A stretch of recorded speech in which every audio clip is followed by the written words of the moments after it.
Parents made me their financial lifeline, then cut me out of their will for lazy brother. Now they're showing up at my apartment demanding cash. My name is Aiden, and any questions I had about my place in my family were eradicated the day I learned about the will. It wasn't even a dramatic sit-down in which my parents revealed the news. No. I found out purely by mistake, via sheer dumb luck. It happened a few months back when I was at their house, which I had been helping them pay for the past 5 years. The mortgage, the occasional supermarket run, and even household repairs. I was the one who kept everything together, while my brother Noah did nothing. And when I say nothing, I actually mean nothing. No job, no obligations, just sitting around waiting for life to deliver him everything on a silver platter, which evidently my parents were more than glad to do. That day, I was assisting my father with some paperwork, because as usual, neither of them could be bothered to figure out how to do things for themselves. He had requested me to scan certain documents for him, a slew of legal and financial documents, and I didn't think twice about it until I saw them. A folder labeled, Estate Plan and Last Will and Testament, was right there in the stack. I don't usually snoop, but curiosity got the better of me. After all, I had been the one to ensure they had a roof over their heads. It wasn't out of the ordinary to ponder how things were set up for the future. So I opened it. And that's when I noticed the words that made my stomach plummet.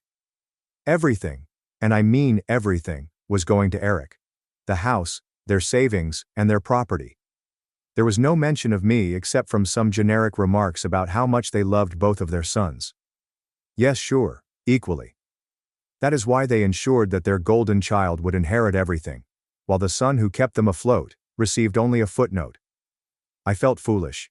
Here I was, bending over backward for them, making sure their bills were paid on time, ensuring they never had to worry about food, while they sat back and prepared for a future in which I received nothing.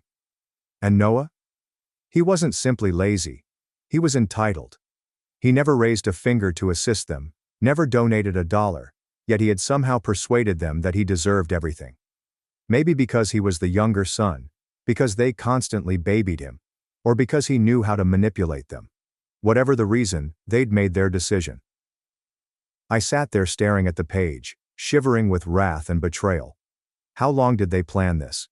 Had they always planned for me to be their free financial safety net, offering nothing in return? Have they ever appreciated what I accomplished for them? I had no idea how long I'd been sitting there, but my father eventually realized that I wasn't scanning anything. "Hey Aiden, what is taking so long?" he inquired, stepping back into the room. I didn't even bother hiding the will. I raised it up and looked him in the eyes. "Is this how it is?" I responded, my voice strangely calm. "Everything to Noah, after all I've done for you?" My father's face turned pale for a moment, then he sighed like if I were a small child throwing a tantrum. "Aiden, it's not what you think." "Really?" I snapped. "Because it appears very clear to me. I've been paying your mortgage, assisting with groceries, and cleaning up the house while Noah has done nothing, yet you still believe he's the only one who cares." Dad was embarrassed, but instead of explaining himself, he simply said, "It's complicated." That was it. No apologies. There is no attempt to rationalize it beyond those two worthless words. Just a poor apology and an eager expression, as if he was waiting for me to drop it and return to being their personal ATM. I should have gone out right then, but I wanted to hear from each of them. So I called out for my mother. When she came in and saw the will in my hands, she didn't respond well. She had the decency to appear guilty. But what she said made my fury boil. "Aiden, honey, you don't need the inheritance," she whispered softly, as if she were doing me a favor. "You do a good job. You have a strong sense of self. Noah, well, he struggles. We just want to make sure he is taken care of." That was the moment something inside of me shattered. They were not even in denial. They understood exactly what they were doing, and they believed it was entirely right. They had spent years tolerating Noah's sloth, and now they planned to reward it by giving him everything, while I was treated as an afterthought. I took a long breath, tightened my jaw, and placed the will on the table. "Got it," I said, my voice strangely calm. "Glad to know where we stand." Then I turned and marched out of the house, disregarding their protests and slamming the door behind me. They had made a decision. Now it was time for me to make mine. I did not return to their place after that. I did not call. I did not check in. For the first time in years, I let them deal with their own dang problems. If they needed to mend something, they could figure it out. If they wanted groceries, they could make their own way to the store. Most significantly, if the mortgage bill arrived, I would no longer be responsible for paying it. The hush lasted almost 2 weeks. At first, I guess they thought I was simply pouting and would crawl back like usual. Apologize for questioning their decision. But as the days passed with no news from me, and more significantly, no financial assistance, you could almost sense the change in their mood. Then one afternoon, my phone vibrated. Dad texted, "The property taxes are due." That was all. No. "Hello. How have you been?" No. "Sorry for what happened." No. "We sincerely appreciate everything you've done." Just a cold transactional statement, as if I were still the walking bank they might tap into at any time. I stared at the computer for a time, almost amused by how predictable the results were. They truly believed that they could simply demand money as if nothing had happened, and that I would continue to serve as their financial safety net, even after they made it apparent that I was disposable. I said calmly, "I'm sure Noah will handle it, since the house is his and all." It took exactly 5 minutes until my mother called. I let it ring. Then another text came in. Mom texted, "Aiden, please don't behave like this. We need to talk." Oh, now they wanted to speak. Now that their debts were stacking up, reality was finally staring them in the face. I waited an hour before responding, "There's nothing to talk about. You've made your choice. Now you can live with it." I figured it was the end of the day. I had made my position clear, and no part of me felt terrible about it. But then Noah decided to join in. His text arrived late that evening. The moment his name appeared on my phone, I knew it was going to be something nasty. Sure enough, when I opened it, I was met with utter entitlement. Noah texted, "Dude, why are you such a drama queen? It's not a huge deal. Just help them out as you normally do." I almost laughed. Not a huge deal. He actually seemed as if I had no right to be upset about this. I responded by typing, "No, I think you've got it covered since you're the favorite and all." Noah texted, "Oh my God. Are you really furious about the will? Grow up, guy. It's only money." Oh, suddenly it was only about money. It didn't matter anymore now that he had the inheritance. The hypocrisy was staggering. I responded, "So you won't mind spending some of that money to pay for the mortgage, right?" Silence. A few minutes later my mother texted me again, this time in full guilt trip mode. Mom texted, "Aiden, we are your parents. The family takes care of one another. We did so much for you growing up, and now you're simply abandoning us." I had to take a deep breath to keep from tossing my phone across the room. Abandoning them. I'd spent years ensuring that they never had to struggle, while they coddled and rewarded Noah's lazy behavior. And now that they'd had to face the repercussions of their own actions, I was the bad guy. I was not falling for it. Not this time. I said, "You made it clear that I wasn't a member of the family when you left me out of the will. Noah can now care for you." I can imagine my mother gasping loudly. She had a knack for playing the victim, even when she was in the wrong. A few minutes later, my father sent another text, and this one made me furious. Dad texted, "We aren't asking for much. Just enough to pay the mortgage for a few more months while we work things out. Do not be selfish." Selfish. The word caused my blood to boil. I'd been bailing them out for years, devoting my own money, time and energy to make their lives easier. I had done all a good son should do. So how did they repay me? I made sure I received nothing in exchange. And now that I finally stood up for myself, I'm the one being selfish? I tightened my jaw, took a long breath and replied, "No. I'm finished." Then I shut off the phone. They'd made their choice. They were now going to have to live with it. The stillness lasted one day. I knew my parents would not give up so quickly, but I wasn't prepared for what happened next. The next morning, I received a notification on my phone. A bank transfer request. I grimaced as I unlocked my phone to check. It was from my mother. She had genuinely emailed me a request for money as if I were an ATM. "What is the amount?" $3,500. I looked at it in surprise, partially chuckling at the arrogance. There's no message. There's no explanation.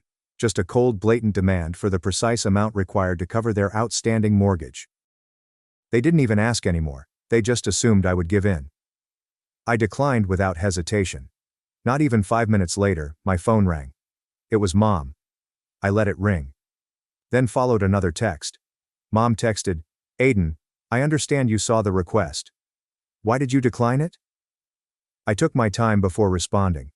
Because it is not my responsibility. Try Noah. Another call. Declined. Then another text. Her message read, "We're going to lose the house if you don't help us." Oh, this was an emergency. After years of exploiting me as a walking wallet, they were finally facing the repercussions.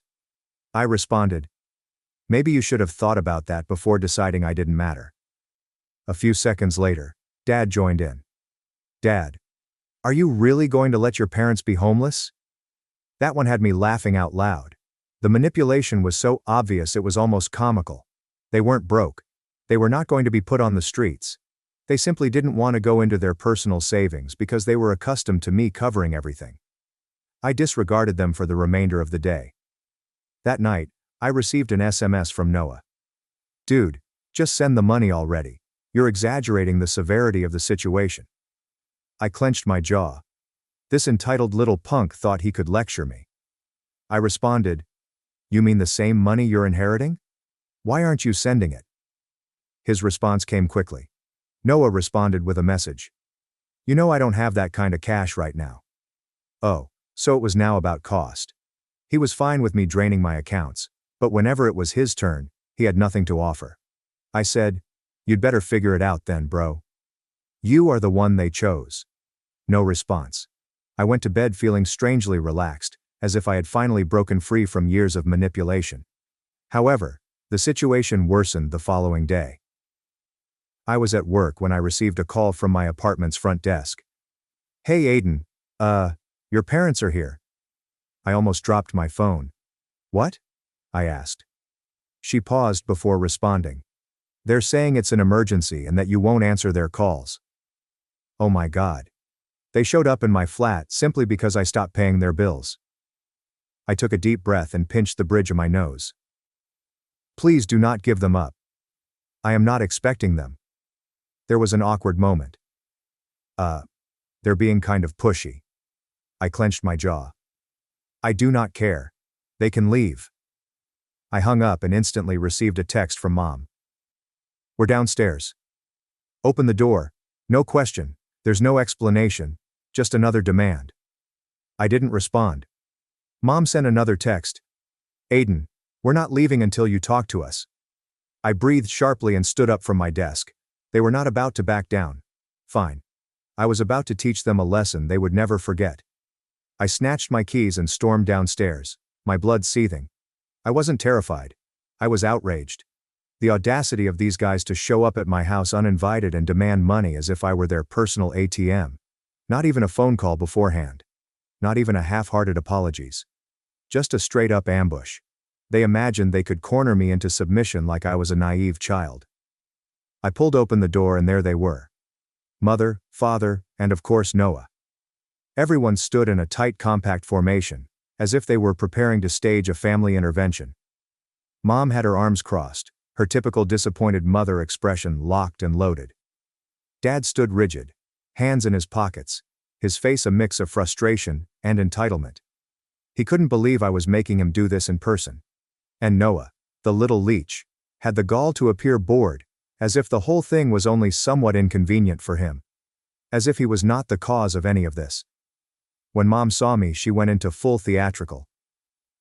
"Aiden, finally. We need to talk."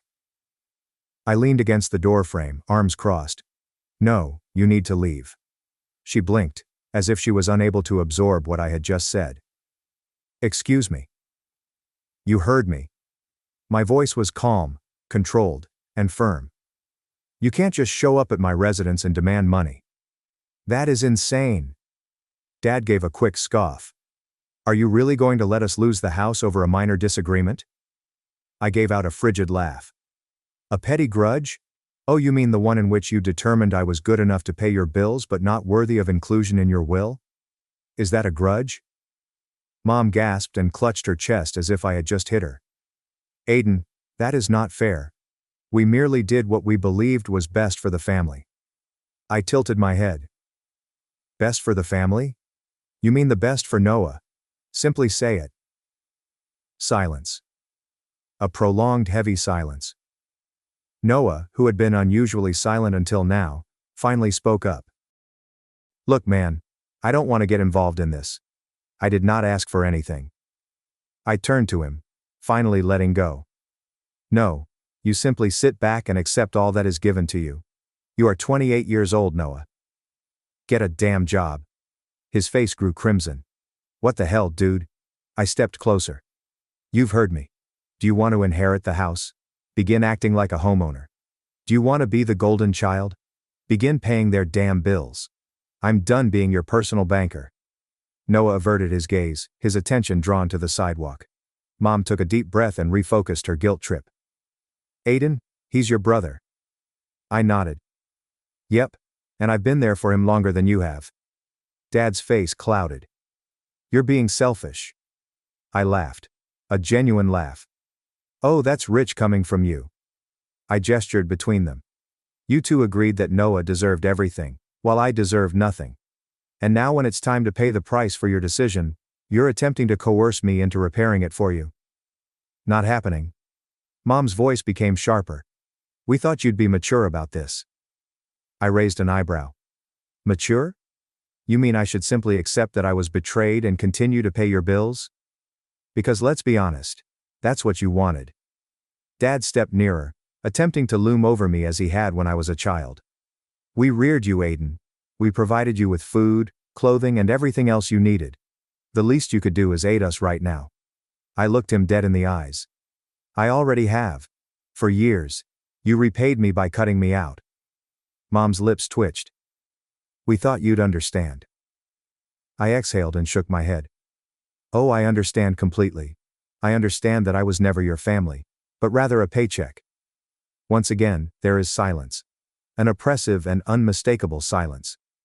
I turned to see Noah, who was still trying to be invisible. And you? What is your excuse? You had plenty of time to mature, organize your life and contribute. But you didn't, since you were confident they'd look after you. And when they're gone, you just expect me to step in, right? Noah eventually snapped. What would you like me to say, man? I did not ask for this. I nodded slowly. Right. You did not ask. You just benefited. His mouth opened and then closed. Nothing. He had nothing. Mom tried one final guilt trip. Aiden, we are family. Family takes care of one another. I stared at her for a long time before responding. Exactly. So why didn't you care for me? She froze. No words. No comeback. Nothing. I exhaled slowly, feeling lighter than I had in years. We're done here.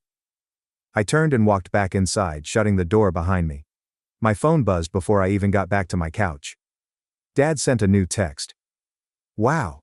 After everything we've done for you, are you really going to leave us? I smirked and typed back. Number, you abandoned me. I'm just now accepting it. I pressed send. Then I blocked their numbers. But I had no idea that blocking them would simply make matters worse. Things quickly spiraled out of control. Less than a day after blocking them, I began receiving posts on Facebook. My parents were never very tech-savvy, but they knew how to voice their problems online. Especially when they felt self-righteous. At first, I assumed it was simply my folks being dramatic. I mean, that was their go-to move. Broadcasting family dysfunction for all to see. But as I browsed through their pages, I realized it wasn't just about me not assisting with finances anymore. The posts were camouflaged as family affection, but they were carefully veiled attacks on me. Mom had said something about how she did not train her son to be selfish, and how true families support one another, no matter what. A handful of her acquaintances said I was a letdown and out of touch with what actually mattered. Then Dad responded with his own post. So-called family members should never abandon you when you need them the most. We sacrificed everything to our children, and this is how we were rewarded. My son, who should be aiding us in our golden years, has decided to desert us. He tagged me and added the passive-aggressive, "I hope you're happy," at the end. The real kicker, however, came from Noah. I should have known he'd join in on the drama. He shared a post full of inaccuracies. Some individuals believe that family is all about money. They do not realize that family is about love and sacrifice. I would do anything for my parents, but some individuals don't understand that. They're too caught up in themselves to know that true love is aiding those who reared you. He even made a disguised swipe at me. I wish some people could understand what it truly means to be family. I love my parents and appreciate everything they've done for me. That was it. That was my breaking point. I sat there staring at the TV in bewilderment. How had things come to this point? They turned the entire situation around. I was made the villain, the selfish son who refused to support his sacrificed parents. The son who didn't appreciate all the affection parents showed me throughout the years. How could they? I'd always been the person who worked hard. The person who donated. The person who has never complained. I had to accept that they had somehow convinced themselves that they were correct. And now they were informing everyone that I was the problem. I didn't want to react immediately. I took a step back, collected my thoughts, and waited several hours. I wanted to be sure I wasn't just jumping into something out of rage. But when I thought about it, I decided I couldn't let them get away with it. If they were going to drag my name through the mud, I was going to correct the record. So I grabbed out my phone and began typing.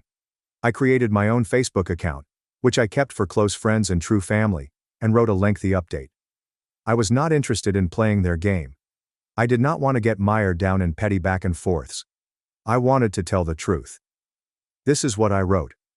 I know I've been silent for the past several days, but I can't keep it up any longer. My relatives have been spreading false information about me online. They've painted me as the villain, the selfish person who refuses to assist my parents in their time of need. I'm here to set the record straight. I've always assisted my family. I've been helping with bills, paying for groceries, and supporting them in any way I can since I was able to find work. However, there comes a moment when you can no longer give without being respected. Over the years, I've seen my parents favor Noah, giving him everything: the house, the money, and the attention. Meanwhile, I was expected to continue providing without ever being treated as equal. Some of you may be reading this and thinking, well, that's just how families work. But here's the truth. Family should be a mutual relationship. When I learned that my parents had left everything to Noah in their will, I recognized how one-sided our relationship had been. They did not give me a second thought. They've made it apparent that I'm only the one they can rely on when things go tough, not the one they truly want around unless it's convenient for them. For years, I've been responsible for paying for their lifestyle. I've paid for vacations, bills, and even assisted with things like house taxes. And for what? To be viewed as a backup plan? I am done. I am not merely a wallet from which they may withdraw money whenever they need it. I am a human being and deserve to be respected. I've earned the right to be treated like I'm important, not only when they need something from me. As for Noah, it is time for him to mature. He's 28 years old and has never worked in his life. He has never taken responsibility for anything. My parents have been enabling him for so long that it's no surprise he's their favorite. But here's the thing. He's had plenty of time to sort his life out. Now it's time for him to stand on his own 2 feet. Everyone who has been following this drama and supporting my parents should understand that every tale has 2 sides. Indeed, family is vital. However, it's also about mutual respect. I've contributed enough for a lifetime, and I won't apologize for taking a step back. This is not me turning away from my family. This is my last decision to choose myself. And to my parents, I wish you the best. But I'm done being your doormat. When I hit the post, I felt a sense of relaxation. For the first time in my life, I was telling the world the truth about my family. How they had taken advantage of me for years. How they had always expected me to be the one to save them, without ever considering my own needs. I wasn't going to let their story dominate my life anymore. The reactions were swift. Some people I hadn't spoken with in years came forward to offer their support. A handful of my cousins, my parents' friends, and even some distant relatives liked the post and messaged me privately, apologizing for what I had gone through. It was so liberating to finally have the truth out there, not hidden beneath guilt trips and deceptive conduct. Then followed the backlash. My parents and Noah went crazy. Noah texted me, "You are a traitor. You really have to air all of our business like this? You have no regard for family." Dad called me and virtually yelled into the phone, "You have ruined everything, Aiden. You're going to regret this. You will regret shutting us off. You will regret abandoning your own family." But I did not regret it. Not for 1 second. I blocked them all. I was finished. For the first time in my life, I was free. Free of the toxic grasp they held on me for so long. As the days passed, I felt a weight lift off my shoulders. I had had enough of being treated as less than. I was tired of always having to solve everyone else's problems. And suddenly, I had the freedom to live my life on my own terms. So no, I don't feel horrible about cutting them off. I deserved better. I still do. And from now on, I intend to surround myself with people who value me for who I am, not what I can give them. It is time for me to move forward. For good. And I will. Please share your ideas in the comments below. Thanks for watching and diving into this wild family drama with me. If you love Reddit family drama, don't forget to subscribe and turn on notifications so you never miss the next one. Parents forced me to stay local. So my brother wouldn't feel inferior. Now he's bankrupt, and they're sleeping in a trailer, begging me to come home. My father has always viewed me as the ignored child in the family. He was simply enamored with my brother. He keeps talking. "You know what? I don't care if you got accepted to some prestigious college. You have to go to the local college because we don't want your brother to be jealous of you."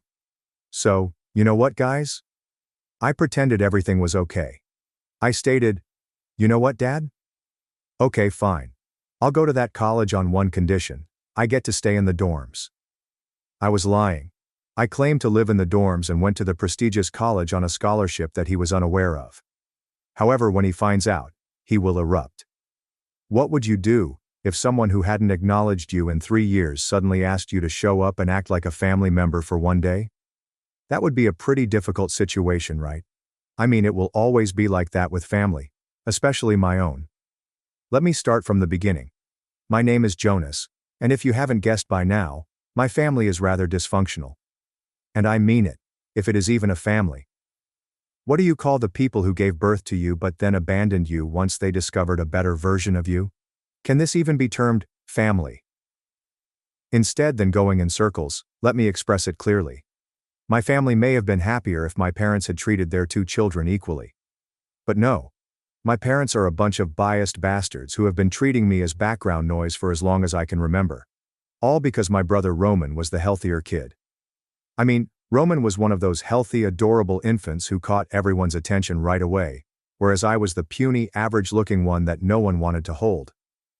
But should these factors have such a significant impact on parents that they begin to differentiate between their children? It shouldn't, right? My parents Patrick and Marin, however, experienced something different. Within a month of his birth, Roman had become their golden child. The infant who elicited overwhelming admiration. I mean, he wasn't exceptional. He was simply the more appealing person, or the main character as they say. So he had everyone's attention, whereas I was usually the supporting character, standing in the background and being overlooked. You might imagine how horrible my childhood had been. My parents ignored me, only providing for my minimum requirements, while my narcissistic brother absorbed all of the attention. Roman grew up as a spoiled brat who only thought about himself. So you can see what kind of relationship we had. I was the shy, introverted kid, and Roman turned out to be a big, gigantic bully. Can you imagine being bullied by your little brother? That was the case with me. And Roman appeared to have made it his life's mission to make me unhappy, whether by screaming huge tantrums that caused my parents to ruin my plans, or physically taking away the things I like. Is this right? It was an unfortunate situation, in and of itself. Add a set of biased parents to the mix, and you can see how bad my childhood was. My parents were the primary reason Roman grew up to be such a brat. Roman had new toys, attention, and praise. But I was never spoiled. My birthdays were a formality. My achievements were modest, and my role in the family was mostly that of a backdrop prop. In 3rd grade, I had an all-A report card. I was ecstatic, you know? I thought I'd receive a pat on the back or something. But when I showed it to my mother, all she said was, "That's good," before going on to brag about what a lovely little painting Roman had done that we simply had to hang on the refrigerator. Yes, Roman's weird dog drawing took center stage, while my straight A report card was discarded alongside the other forgotten papers. So, you know how it was? I felt like the underappreciated report card, while my brother received praise for everything. But it wasn't just the minor details. Roman got to choose where we went on family trips, what we ate for dinner, and what we watched on television. Every time I tried to pick something, I was shut down, and that moron Roman shoved it in my face as hard as he could. He was the king, and I was nothing more than a servant. So you can see why I wanted to leave this hellhole as soon as possible. I even had a fantastic opportunity. I was looking to get a bachelor's degree and was given a scholarship to one of the world's best universities. It was a very prestigious college, the type that guarantees a successful career for its graduates. Obtaining a scholarship there. What a dream. But there's a catch. It was several states away. And like everything else in my life, my parents would not let me have it. Do you want to know the reason? Of course it was Roman. My parents even suggested that I attend the local college in our state because it was a better opportunity and option. They reasoned that since Roman, who was not particularly bright academically, might feel bad that I had the opportunity to study at such a prestigious college while he did not, I should stay local. What was preventing him from proceeding? He could have worked his buttocks off like I did, and gotten what he wanted. However, none of this made sense to my parents. They told me I needed to attend the local college. Do you realize how ridiculous this situation was? I assumed they were doing this to prevent me from outshining Roman. It was as if they saw my potential, but chose to ignore it, as if offering me true aid would compromise Roman's reputation as a golden child. Why else would they push so hard for me to stay at the local college, when Roman, who was nothing near as ambitious, received unequaled support? It seems like I was not supposed to be more successful than him. That was not in their script. But did I submit to that folly? No. I'd already made major sacrifices to keep up with the family's bizarre, biased behavior. But I decided I'd had enough. I told my parents that I would only go to the local college if they let me reside in the campus dorms. My parents agreed too enthusiastically, thinking they had persuaded me to stay at the local college. But did they really? Not a chance in hell. I accepted the scholarship and moved states away, while my parents thought I was attending a local college. The best part was that the prestigious college to which I was admitted offered the finance course I wanted in just 2 years, whereas the local college required 4. So that was wonderful since it allowed me to graduate earlier than my parents had intended. Honestly, that was the best decision I'd ever made. Not only did I leave the hellhole that my parents had built, but this college symbolized the peak of success. I say this because shortly after graduating, I was offered a 6-figure salary, and have already been with the company for 1 year. Things are actually better for me, since I am on the verge of being promoted. I did everything. The scholarship covered 70% of the fees, and I used the money my father gave to cover other costs. Now, I'm living a beautiful life. My father continues to give me money, assuming that I am a student at the local college, and I have not told him to stop. I know that's bad, but I consider it revenge for the past 3 years. I've had limited contact with my relatives. To discourage them from becoming suspicious, they made a few checkup calls and 1 or 2 trips to my house during the holidays. Aside from that, they haven't bothered me too much, and I've managed to avoid them by stating that I've been preoccupied with my studies. They don't appear to care. So why should they? They had a golden child. My parents benefited from the fact that the only person they needed to care for was no longer in their lives. I was quite delighted with the setup. It hurt at times that my parents didn't care enough to know I had moved states away, but the anguish was outweighed by the comfort of no longer having their toxic presence around me. To be honest, I missed my family. Not a dysfunctional one like mine, but the feeling of having a family who actually cared about me. Despite my friends and joys, I felt there was something missing in my life. However, until this morning, it seemed tough to repair. My father contacted me today to let me know that Roman was getting married, and that he needed me there a few days before the wedding to help with the preparations. I was taken aback. Was my father really begging me to return home? I had been looking forward to this moment for a long time, especially since he told me I was a member of the family and that he wanted everyone to be present on Roman's important day. I actually grew emotional. My parents had never accepted me as a member of the family. They were mostly concerned with themselves and Roman. However, my father insisted that I attend the wedding. It was humbling to receive gratitude from my parents. But then I realized that these were the people who had ignored me throughout my youth. Even now, they were unaware that their eldest son resided several states away. Do I really want to go back to these people, simply to be ignored again, as I have been all my life? This is where I find myself in a quandary. And I'd like to ask everyone, what would you do if you were in my shoes? I miss my sense of family, and it would be amazing if they cared about me for once. But the thought of returning only to have my expectations crushed again frightens me. Should I accept their offer and go to my brother's wedding solely for the sake of family? Or should I stick to my promise to live far away from them, and not let them hurt me anymore? It's been 2 days, and I've had plenty of time to think about what I should do. Finally, I resolved to keep my peace.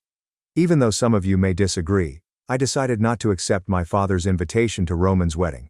Honestly, it feels like the best decision I've ever made. Spoiler alert. My parents have not and will never change. Let me resume where I left off in my first post. After some thought, I texted my father, just saying that I wouldn't be able to make it. There's no lengthy explanation. No excuses. To be honest, I wasn't planning to come. I expected a reaction, but I did not expect the manipulation to begin so soon. Within an hour, my phone was overflowing with text messages. First, my mother tried to guilt-trip me, asking whether I really wanted to miss Roman's big day, if I wanted to be that brother, and how unhappy Roman would be if I didn't show up. She talked about how much it would mean to Roman if his older brother was present. Truly. She also tried to pull the, "you only get one family" card. But here's the thing. Roman's big day meant nothing to me because he never cared about any of my important dates. Not one. And yes, you only get one family. But only if they behave properly, you know? So I told my mother the same thing. I wasn't coming. When guilt-tripping failed, my father turned to his own odd ways. He attempted to remain cool at first, saying things like, how families should stick together in instances like these. When I still did not move, he decided to get dirty. He called and told me that if I didn't show up for Roman's wedding, they would stop paying my tuition. He claimed that they could not afford for others to gossip about why one of their sons was not present at such an important event. Essentially, they wanted to project the image of a happy family to their friends and neighbors. It was all about appearances, as always. This is not about me or Roman. But how did outsiders perceive the family? That's when I completely lost it. I mean, how selfish could someone be to threaten to stop paying my college tuition, just so I could go to a wedding? It was extremely foolish. Even more so because I didn't care about any of the money they gave me. I said to my dad, "Go ahead.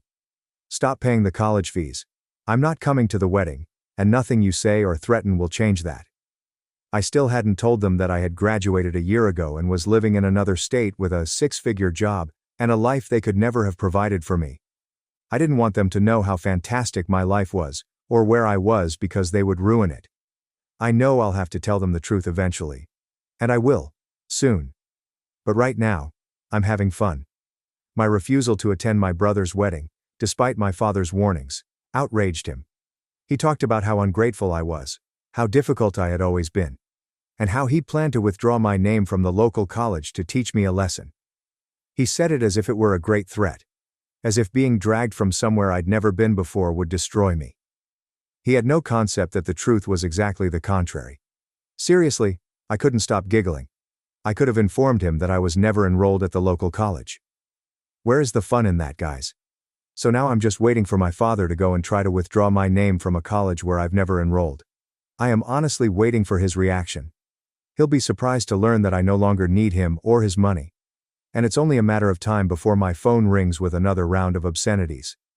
I honestly can't wait. Anyway, I'll keep everyone updated on what happens. Until then, so long. Hello, this is Jonas again. I know it's only been a day since my last update, but the never-ending drama in my life has become much more intense. Following my previous piece, I had a feeling my father would take my refusal to attend Roman's wedding seriously. It turns out I was right. It all started with a phone call from him this morning, which made him furious. He was furious and spent no time in asking me where I'd been all this time, and what I'd been doing with all the money he'd paid for my college fees. It was similar to watching a child throw a tantrum because he didn't get his favorite toy. Except this time it was my father, who was driven nuts by the events around him. Apparently, after our previous conversation, my father attended the local college. Yes, this is when things become very exciting. He went there to withdraw my name in order to teach me a lesson. That guy was insane enough to believe that withdrawing my name from college and suspending my studies would force me to attend Roman's wedding. Clearly, he was incorrect. So naturally, when my father visited the local college, he was in for a big surprise. The local college had no record of my enrollment. It must have been quite a scene, my father standing there attempting to revoke my enrollment when there was no Jonas at the college. I bet the revelation hit him like a punch in the stomach. During our conversation, his animosity over his brief humiliation at college was palpable. He wanted to know where I had been for the last 3 months, and what I had done with all that money. However, the situation was so ludicrous that I couldn't stop giggling. After more stern words from my father and some waiting on my part, I decided to tell him the whole truth. I informed him that I had graduated a year ago on a scholarship and that the money he had been providing for my college tuition had been incredibly beneficial. Then I dropped the bigger bomb. I told him I now had a 6-figure salary and earned more than him. His dismay was evident when he asked whether I was joking, but he knew I wasn't. He must have found it difficult to accept that I was no longer the struggling student he believed I was, but rather an independent man with a meaningful life. I was ready for whatever happened next. As soon as my father realized what I had said, he erupted, accusing me of treachery for keeping them in the dark. He went on to say how much he had done for me, only to be met with this betrayal. Done so much for me? Was he referring to how he and my mother overlooked me for years in favor of their favorite child? Then he came up with the most ludicrous concept possible. He stated that the only way he could forgive me was if I attended Roman's wedding and ensured there was no scandal or gossip about the family. I couldn't believe it. This person was still primarily concerned about his image. I'm not sure why he's so concerned about the family's image. It never affected him before. Anyway, I informed him I didn't need his forgiveness, and I certainly didn't want to be a part of their deception of pretending we were all happy together. My father, still unhappy, attempted to persuade me to attend the wedding. He appeared agitated at this time, but I remained firm. I refused to attend the wedding of the man who had destroyed my childhood. Not only that, but I informed him that I was done with the drama, and would cut it off. My father was stunned, but I did not stay mute. I had spent my entire youth taking things in silence, but not anymore. I told him I didn't want any of them to contact me again, and that they could go to their golden son's wedding without me, while I enjoyed my life. My father tried to emotionally persuade me again, but this time I refused, talking about how I was his son, and how I needed to go to my brother's wedding. But I was done. I just told him that he only had one son, Roman, because that was all they seemed to care about, so they could keep it that way, as I joyfully cut them off. I did not give my father another opportunity to answer. I promptly disconnected the conversation and banned his phone. And this is where I am right now, formally separated from my family's destructive presence. It's a bittersweet sensation, because I never expected things to go to this point. But I'm also slightly satisfied since I know it needs to be done. At least now I can live a peaceful life. And, if all goes well, maybe I'll be able to start my own family someday. So it has been almost a month since I cut off communication with my family. I thought I was over the drama and manipulation, but they clearly couldn't let it go so easily. A few days ago I got an unexpected call from an unknown number. My mother sobbed uncontrollably. I'd blocked all of their calls, so I was astonished to receive this one. I chose not to hang up on her since I felt something terrible had occurred. But it wasn't like that. She began telling me how much she misses me and just wants her child back. She said she didn't care what I or Dad did. None of that mattered to her. She just wanted me to be a part of the family again. I was perplexed. I mean, where was this energy before? When I told them I was cutting them off, they seemed unconcerned. And now my mother wants to patch things up? Do you think that was a little suspicious? So I just hung up on her, stating I'd call her later. I had a feeling something wasn't right. So I asked my aunt, my mother's sister, if she had any insights. What she told me was weird and confirmed all of my suspicions. Apparently, Roman's wedding was a complete disaster. His perfect fiancée was actually a complete fraudster.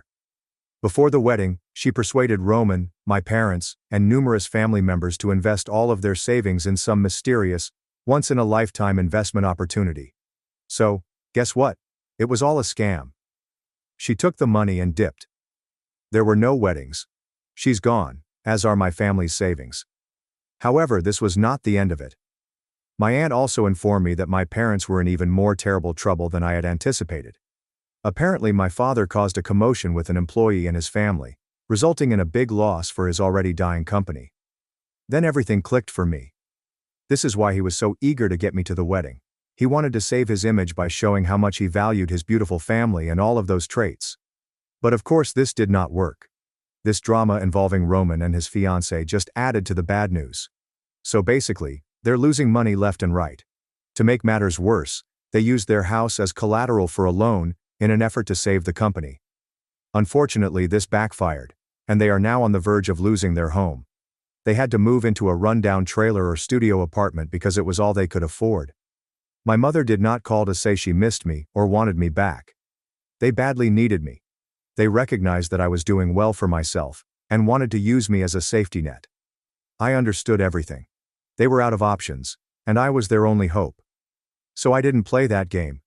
I was not about to be dragged back into their mess, especially now that I had seen the whole picture. They didn't care about me since they were too busy catering to Roman's needs. But here's the catch. My parents are now bickering with Roman because they blame him for everything, including the wedding debacle and the money they lost. It's actually rather funny. The golden child upon which they based their lives has ruined everything. And, to be honest, I was relieved that they were finally recognizing their mistakes.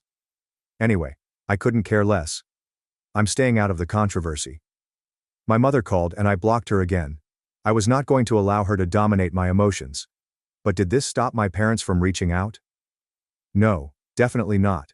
They were needy and clingy, refusing to acknowledge that things were not going their way. My parents ultimately arrived at my house.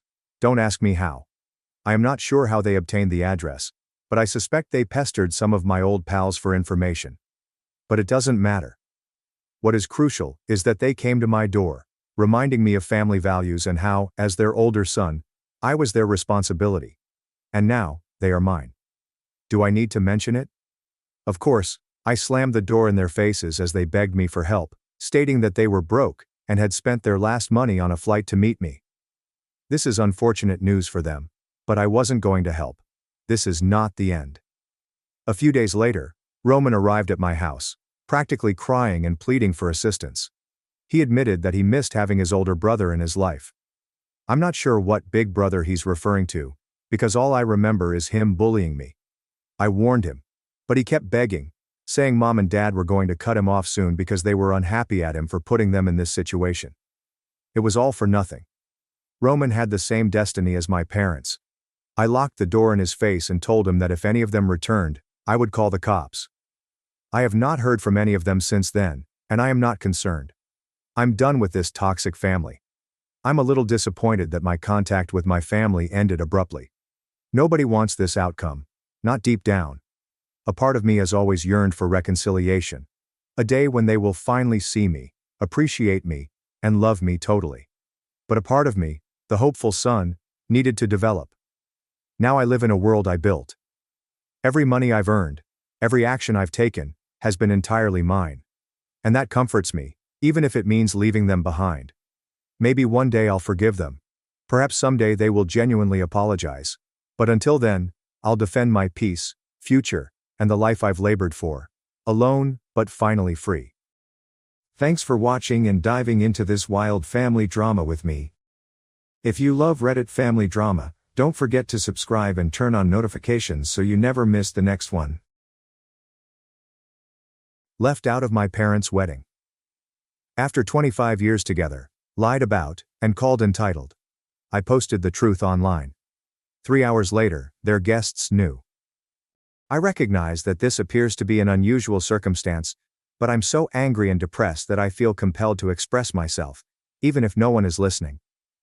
So I, a 17 female, was recently forgotten during my parents' wedding. My parents have been together for over 25 years, but they have never married.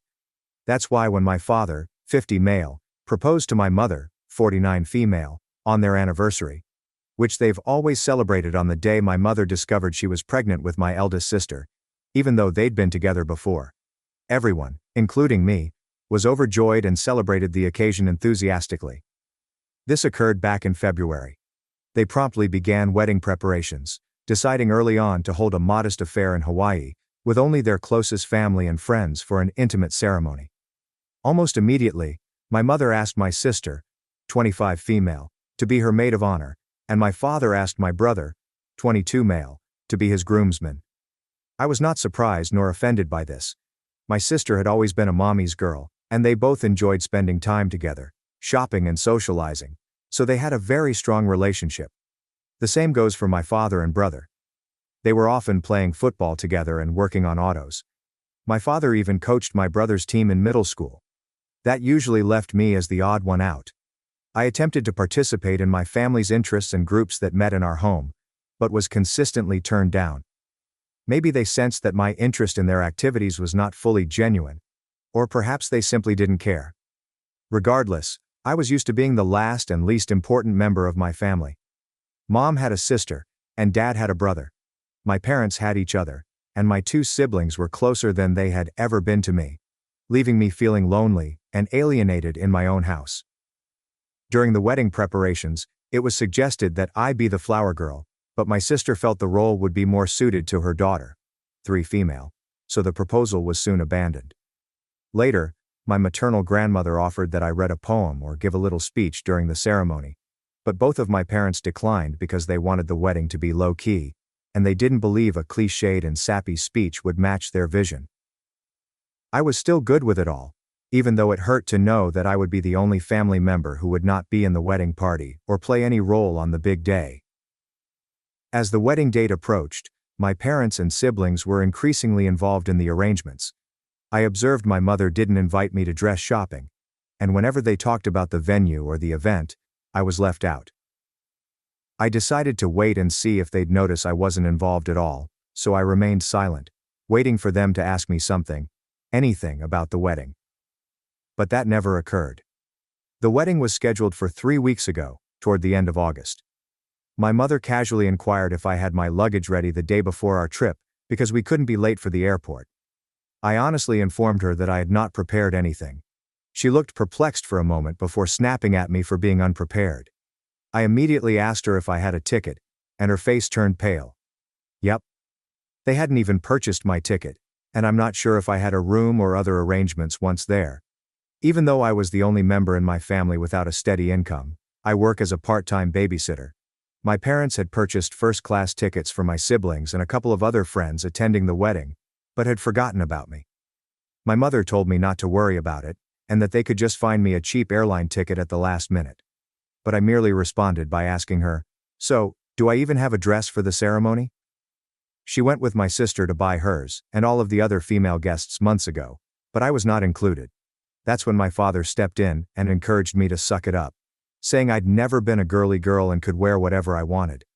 This irritated me because, while I'm not the most feminine girl on the earth, I would have liked to be a part of my parents' wedding. And it was about how I'd been excluded from virtually everything for months. We all got into an argument, with them calling me entitled and accusing me of making myself little on purpose, so they would forget about me. As if that is a reasonable reason to ignore a child. They ended up warning me that if I kept this attitude, I might as well skip the entire event. I replied with a defiant, "Fine," and went to my room. The next morning they all departed for Hawaii without me. The ceremony was tiny, but they all shared numerous photos on Instagram and Facebook about how amazing and magical the entire week was. People noticed I wasn't in any of the images and questioned my parents why. They responded that, regrettably, I had caught COVID before the trip, and had to stay behind. My blood boiled at this. I'm not sure why this was the final straw for me, but it was. I decided to take a COVID test, and posted a picture of myself holding the negative test with the caption, "Not sick at all, just forgotten." I tagged everyone who had questioned my absence from the trip and the wedding, as well as everyone invited to attend. I also mentioned in the comments that my parents had completely forgotten about anything relating to me until the day before they left, and that they had uninvited me. Most people supported me, but some couldn't believe it, and assumed there was more to the tale than I was telling. One thing is certain. I destroyed my parents' wedding, and my revelation overshadowed their special day. At first, I felt rather proud of myself for standing up on my own. But after a storm of texts from my family calling me every name in the book, and then when they returned, passionately blasting me for my childish behaviors and spoiled conduct, my pride rapidly faded, and I began to feel terrible. I despise my family and loathe being in this house, but I am a minor and cannot leave just yet.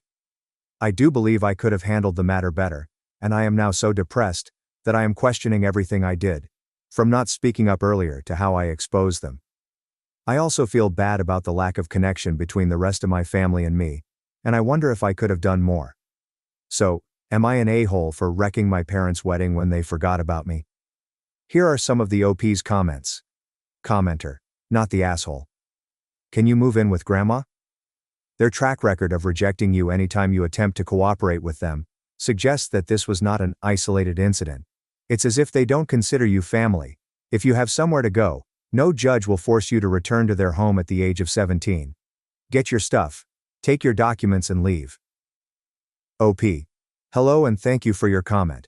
I would prefer to live with my grandmother, but I am starting college soon. I was able to arrange for it to begin later in the school year, and my school is in the same city where we live. But my grandmother lives in another state, so I'd have to quit to leave.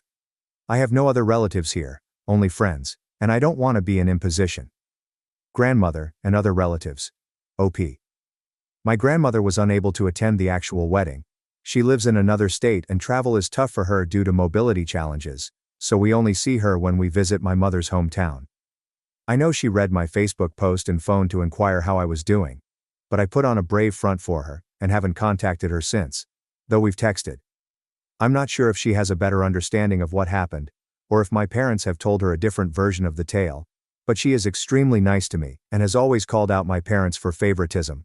I'm really fatigued from everything lately, and the last thing I want to do is burden her, so I haven't called her since shortly after the wedding. To another commenter. No, my extended family wasn't present. My grandmother has trouble traveling, and my uncles live in the same town as her, but they were not invited. When I mentioned they bought tickets for the family, I referred to my siblings, their significant others, and my niece. They also took a handful of pals along with their partners. In total, I believe there were 13 people. Any idea why they ignore you? OP. I have no idea, except that they are incredibly close-knit amongst themselves, and I don't appear to fit in.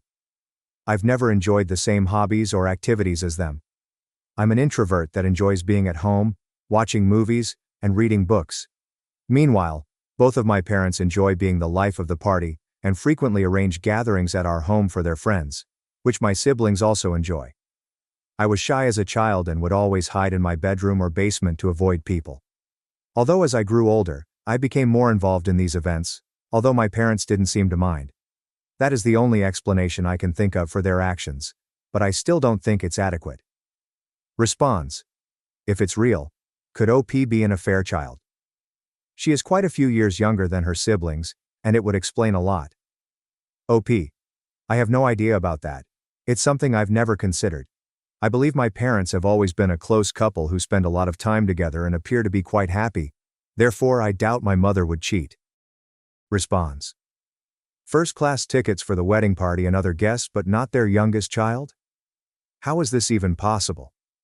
Then they don't fix it by getting you a first-class ticket, but an economy ticket because it is cheaper. Did she even have accommodations? No dress either. Just wear whatever? Now it's your fault that they are thoughtless?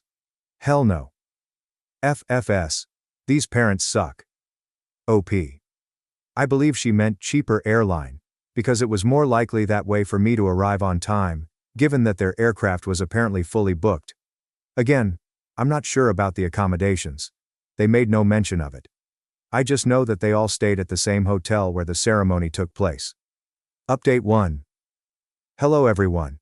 I meant to post an update earlier, but I'm still a bit of a mess right now.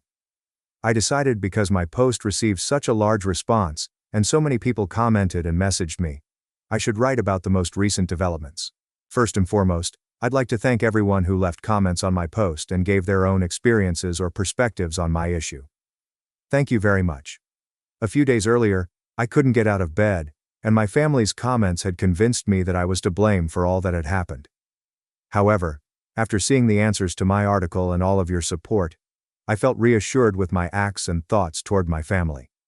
I'm still fighting feelings of guilt and melancholy, but anytime I start to spiral, I remember how much this community of strangers has supported me, and I try to calm myself down with your comments. Thanks to your suggestions and guidance, I eventually decided to phone my grandmother and tell her the whole thing. Just to clarify one point before continuing on, I noted it in the comments, but I think I should post it here as well. My grandmother, 77 female, did not attend the wedding. She lives a few states away and has mobility concerns, so she no longer travels. We went to see her around Easter and she mentioned that I might read a poem at the wedding, but it was the last time I saw her in person before everything happened. She has always been very affectionate to me, and has previously chastised my parents for their favoritism, but she is unable to play a more active role in my upbringing because she lives so far away. I'm constantly concerned about troubling her because of her age and health. She had a mild stroke a few years ago and is now back to normal, but I'm still worried. Anyway, I contacted her and told her everything that had transpired during the wedding, including how my parents didn't even purchase me a ticket to accompany them. When I told her, she came to the same conclusion as the majority of the commenters. It was simply impossible that they had forgotten, and they did so on purpose. I cried on the phone with her, explaining how I was feeling, how this has been going on forever, how I feel in the aftermath, and most importantly, my need to go. She was really lovely and soothing to me, telling me that I didn't have anything else to worry about because she had my back completely. She encouraged me to take it easy, but to make preparations for the future, and that she would assist me. After that 2-hour chat, I felt better, and I decided to listen to her and get started on planning for the upcoming school year. I have a friend who is going to rent a studio near our future campus. She has a wonderful relationship with her parents, but she has 5 younger siblings and wishes to be more independent, which is why she opted to move out. I asked if I might move in with her temporarily, and promised to pay her rent as soon as I obtained a job. She immediately agreed and advised me not to worry about rent or anything else until I was in a better situation. We had a good cry together when I told her about my parents' wedding incident. So, this happened a few days ago. I had planned to do the update then, but my grandmother called my dad and siblings to scold them on how they were treating me. My brother just texted me a half-hearted apology, stating he didn't realize I wasn't included. He just assumed I wouldn't enjoy the vacation, and tweeted the picture to cause drama. My sister, on the other hand, berated me, and told me that I continued making public my own problems, and blaming them on my family, despite the fact that they were all innocent. My folks have been acting strangely since returning from their trip. At first, they berated and chastised me. Since then, we've been ignoring each other.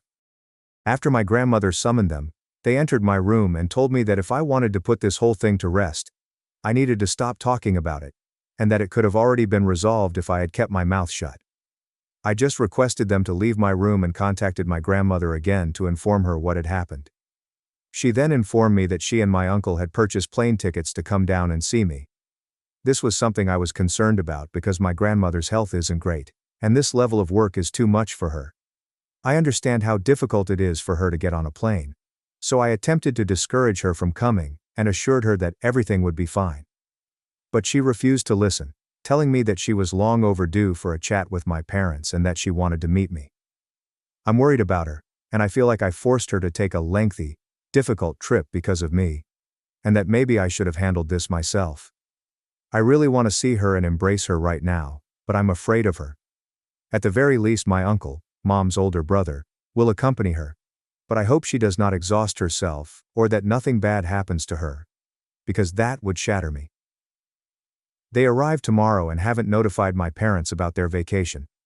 My grandmother begged me to keep it a secret until she arrived. I'm hoping she can persuade my parents to see the error in their ways, or at the very least help me break the news to them that I'll be moving out shortly, and will have no contact with them? I do not know. I'm concerned about her having to do so much for me and troubling her. But I also appreciate and love her for doing everything for me. Update 2. Hello. I apologize for not updating or commenting sooner. As you can tell from my previous posts, it's been a really hectic week. There have been a lot of messages and comments on the post, and I haven't had time to respond to anyone until now. I apologize for it. You've all been so supportive and compassionate about me and my story, and it's been both eye-opening and horrifying to realize how many other people have had similar stories of neglect and abuse. I just wanted to thank everyone for taking the time out of their day to send some kind thoughts to this online stranger. We apologize for the lengthy nature of this update. I'll just resume where I left off. So my grandmother called to say she was going to see me and help me out. I was quite concerned since my grandmother has a difficult time traveling, so taking this trip would put her under a lot of stress, and I felt responsible for her, because I was the one who contacted her. She came early Monday morning with my uncle, and I went to pick her up at the airport. And that was a very powerful and emotional experience. As soon as I saw her, I went to her arms and burst into tears. I'm not sure if I was able to tell her anything at the time because I was crying so hard, and I had so many things to say.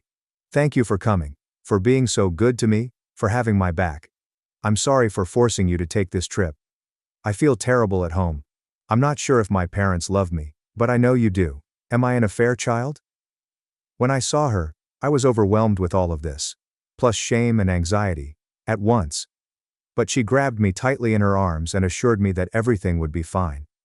My uncle hugged us as well. I'm not sure how long we stayed like this, but it must have been a while before my uncle informed me we needed to start going. We got a taxi and proceeded to their hotel. My grandmother had watery eyes, and I could feel her heavy breathing, which terrified me, yet she hugged me and smiled the entire time. She had rented a double room for me to stay with her for these few days, and once they were settled in and I was calmer, we sat down and I told them everything. Years of neglect and emotional abuse. How I felt awful after the trip, but also for years. How my parents tried to make me feel guilty for all that had happened. And how I was concerned about my future. But, at the time, my first objective was to get out of that place, even if it meant sacrificing my academics. How I made plans to move in with a friend while also hunting for work. I told them about this post, and how some people assumed I was an affair child, and how I was beginning to doubt that as well. It was a lot, and I could tell they were both deeply moved by what I was saying. But they kept soothing me and making me feel safe enough to open up to them. After I shared all of my fears with them, my grandmother assured me that I had nothing to worry about, and that she would always be there for me. First and foremost, she informed me that I was not an affair child, and that both my parents were overjoyed when my mother became pregnant with me. She knew that adultery was the ultimate deal breaker for my mother, and she assumed the same was true for my father. Apparently, favoritism began when I was about 3 or 4 years old. My parents were often moaning about having a young child in the house. They were worried that they could accompany my older siblings to their activities, but not me. I was also quite shy, and a bit of a crybaby, which they could not tolerate, setting me apart from my siblings. She informed me that she knew my parents had saved more than enough for my education.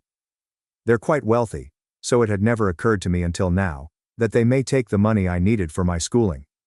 However, if they tried not to pay for my education, Mom would take care of it, and would not allow me to drop out due to financial constraints. She also promised to help me with rent, and an allowance to move out. She was incredibly generous, and I thanked her for everything. However, I also said that this experience had been eye-opening in the sense that I had never recognized how financially fortunate I had been my entire life. Despite their flaws, my parents have always treated me well financially. I went to private school, have a significant monthly stipend, and have had a card for years. They have never complained about any of my purchases. Seeing the stories here made me realize how fortunate I've been, and how being reliant on them my entire life had left me vulnerable to losing everything. I want to be independent, not just from my parents, but from everyone. I feel as if I need to learn to stand on my own. To be honest, writing this, and reading all of the stories of individuals in truly bad situations, makes me feel like a spoiled brat my entire life. She demanded that I accept her assistance until I no longer required it, and I consented. But I would continue to hunt for work, and try to manage on my own. We rested for a bit at the motel because we were all fatigued from the morning. In the afternoon we took a cab to my home. When I walked in, my parents were surprised to see my grandmother and uncle with me. But before they could say anything, my grandmother instructed me to go pack all of my essentials while they talked. I rushed upstairs where I could hear my grandmother and uncle berating my parents for everything they had put me through. At first, I could hear my parents defending themselves, but they finally quieted down. When I arrived downstairs with 2 suitcases and a backpack packed with everything vital from my room, they were all in the living room. My father turned crimson red, and my mother sobbed like a kid. When she saw me, she extended her arms in my way, apologizing. But I simply responded, "Save it," in the coldest tone I could conjure. My father said I didn't have to be a jerk, but my uncle and grandmother told him to stop up. I exited the premises at that point, and waited for the cab outside. At the motel, my grandmother told me that I would not have to return to them. They informed her that my college tuition was never in dispute. They had planned to throw me an elaborate birthday party to compensate for the wedding disaster, and to give me a car as an apology for everything. But my grandmother was having none of it, because it was evident to her that they were just attempting to save face. They were making these decisions on the fly, and a party and a car would not compensate for what they had put me through. My mother apparently broke down when she discovered I had questioned my paternity. She began crying. But my grandmother told her that given that they had consistently excluded me from all family functions since I was a youngster, what more could they expect? She assured me she'd make sure they paid my school, unless I wanted to cut relations with them and have her pay until I could pay myself. I asked her to do that. I felt awful because I felt it wasn't her job, but I really don't want anything else from my parents anymore. My grandmother is fairly well off, although not as wealthy as my parents. However, she told me that everything was okay, and that everything going to me would be deducted from my mother's inheritance. The next day, my buddy, her parents and grandmother accompanied us to the studio where we planned to relocate. My grandmother immediately said no when I arrived. I knew from the photographs that the studio was very small and dusty, but we discovered water damage and mildew in the bathroom and kitchenette. There was also corrosion on the ancient appliances. I was aware of all of this beforehand, but I believed I could deal with it, at least for a while. However, the fact that this studio was at street level in a bad neighborhood, in a building that didn't seem particularly safe, and had bullet holes on the walls, which I didn't even notice until my friend's father pointed them out, was what made me and my friend change our minds. So Granny and my friend's parents agreed to hunt for an apartment for us in a better area and help cover the bills. Both my friend and I want to be independent, but we know that with our anticipated minimum wage employment, in such a high-demand region, we won't be able to get anything better on our own. As a result, the plan is to look for a 2-bedroom apartment, and my buddy and I will pay what we originally anticipated for the studio, with her parents and my grandmother covering the difference. I know I'm still spoiled to anticipate aid from my grandmother, but after seeing the studio in person, I honestly wouldn't have felt secure there. My friend's parents, who were aware of my situation, offered to let me live with them until we found a suitable apartment, for which I am really thankful. I've been staying in the motel with Granny since she leaves in a few days. Apparently, my friend, her parents, and my grandmother discussed this before approaching me to ensure I had a safe place to stay until we moved into the apartment, which is yet to be discovered. I teared up as I thanked them, seeing how many people had rallied around me to give assistance. Since then, I've been transferring some of the belongings I left at my parents' house and setting up my space at a friend's. Every time I return, my mother cries and apologizes, and my father has also expressed regret. But I remain distant and frigid towards them. My sister called and told me that our mother was a mess and that I was a dick for what I had done, but before she could finish, I hung up and blocked her. I was about to block my brother as well, but then I noticed he had sent me a very long message apologizing repeatedly for all he had done to me, and for not recognizing our parents were treating me so badly. He says he's been doing a lot of self-reflection in the days after Grandma called, and he realizes he was wrong for presuming I wasn't on the trip because I didn't want to attend, and for simply allowing our parents to exclude me for years. I replied briefly, thanking him for his remarks but stating that I needed space and was not ready to accept his apology. I believe he is sincere because he has never been mean to me in the same way that my sister has. He has simply been distant. But I also feel like I need to keep him away for the time being. Also, since everything is so new, it feels proper to maintain contact with my family. Maybe in the future he will show me that he is just as vicious as everyone else, and I will block him.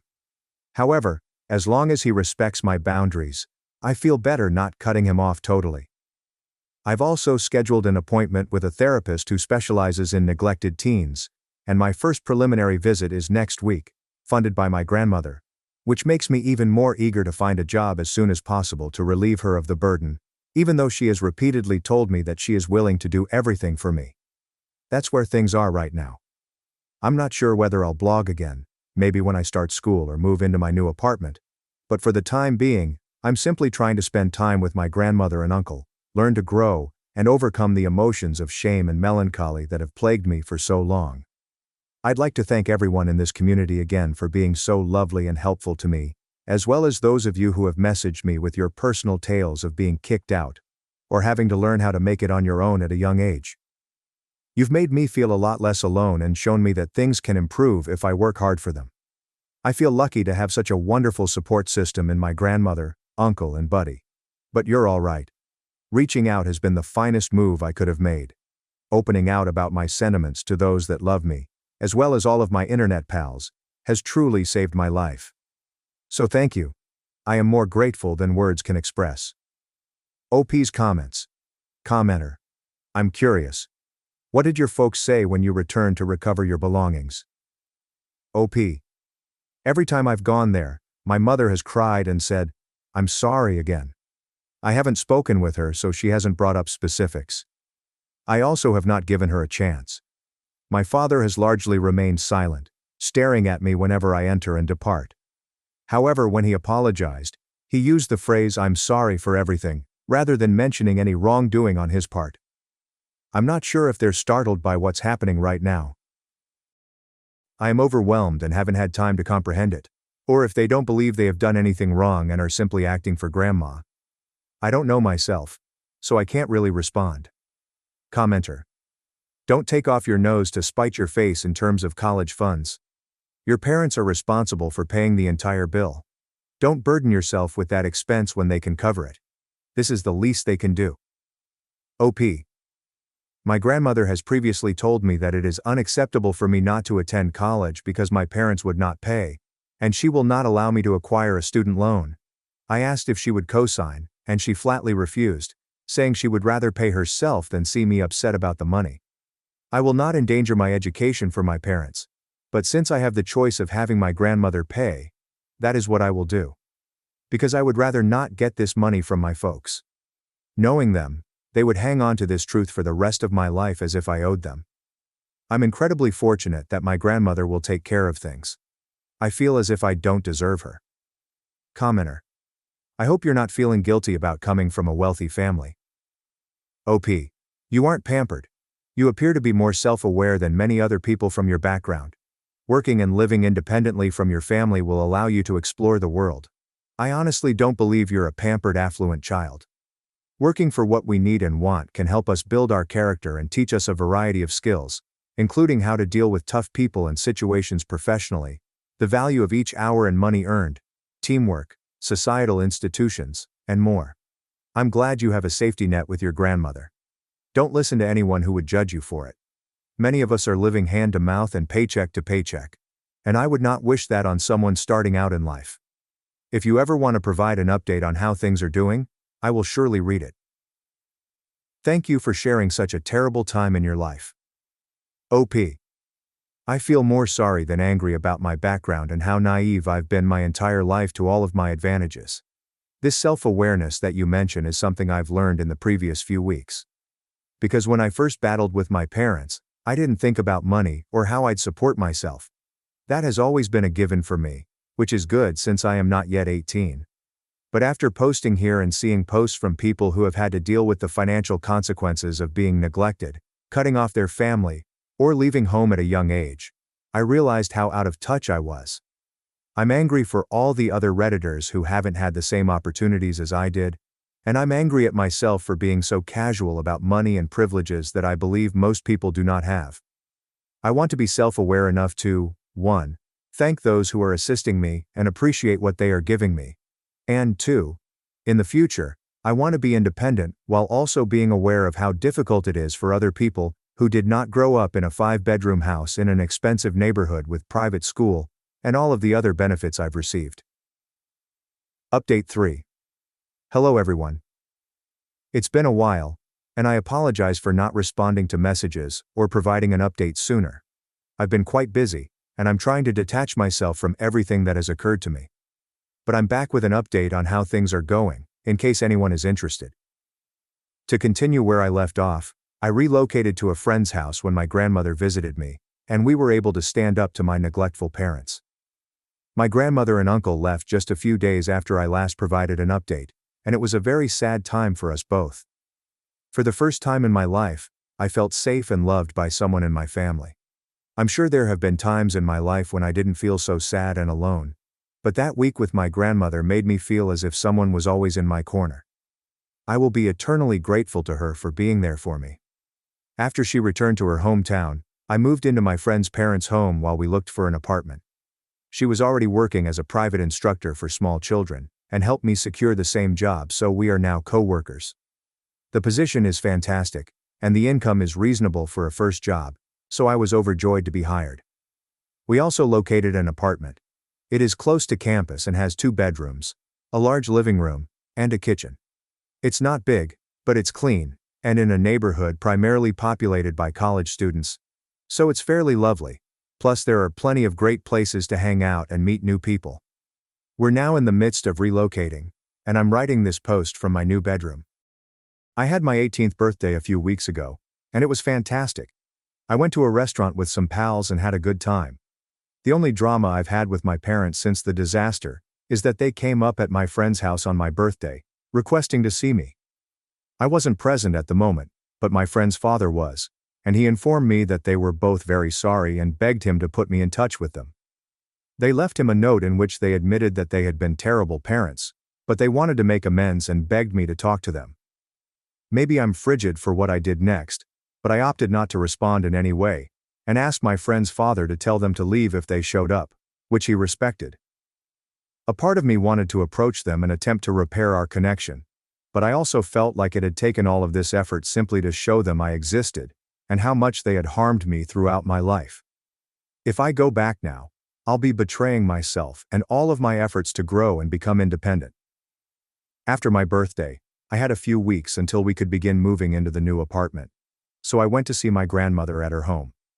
I showed her the many photos I took of the new apartment, informed her about my new work and the classes I'm about to begin after New Year's, and she was overjoyed for me. We also had a family gathering to commemorate my birthday, and my uncles and cousins joined us at Grandma's for a party. My brother also arrived. I've been communicating more and more to my brother. Of all my close family members, he is the only one who has never mistreated me. Although he was inattentive of me, and relished my parents' favoritism, he never mistreated me, and I believe he was also a victim of the toxic environment that was our home. I don't completely trust him, but he has really apologized. And because he lives nearby, he wants me to feel like I can count on him if I ever need anything. I feel safer knowing that I have at least one family member in my city that cares about me and will assist me if necessary. When I asked him how my parents were doing, he said he hasn't had much contact with them since I left. He blames them for the entire predicament, whilst my sister claims that I am being selfish and causing grief to my parents since I am the problem. I'm not sure how that works. Many of my parents' friends appear to have shunned them after learning what had happened to me. According to my brother, they are constantly asking for me, and are now telling anybody who will listen that they messed up and shouldn't blame me for their behavior. They wish to correct their faults. I'm not sure if I buy this act.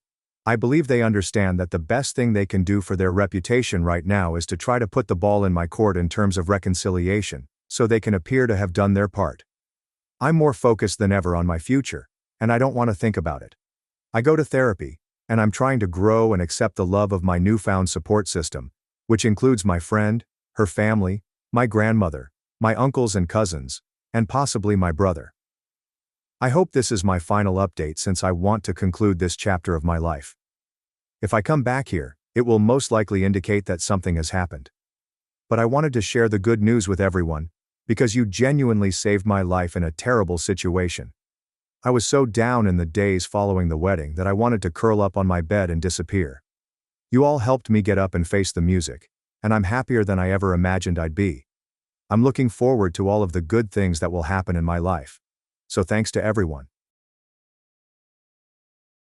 My parents spent $80,000 on my twin, told me you'll figure it out.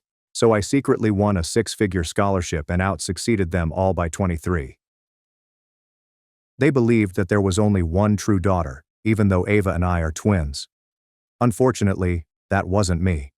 I became aware of the difference in their treatment of me from a young age. The newest, prettiest, and most sought-after items were always given to Ava. I acquired the dolls from the kids of the neighbors, and she got the dolls. I got the dresses that had already been worn, and she got the dresses. My mother flew to console Ava, give her a hug, and try to convince her when she started crying. I was handed a paper napkin and sent off to play again when I tripped and scraped my knee, and all I heard was, "You're a strong girl, Lena. Be patient." I realized as a child that I needed to do something remarkable to get attention. Ultimately, nobody saw my tears for no apparent cause. One of the most memorable incidents from that period comes to mind. About 5 years old. I was playing in the yard with Ava. She became frightened and began to scream when she attempted to scale a tall metal structure on the playground. To let her know it was all right, I climbed up and leaped off despite my own fear. Though Ava didn't even attempt to climb up, Dad came up to us first, hugged her, and told her she was a courageous girl. I had thought my parents would commend my bravery. "Be careful, Lena.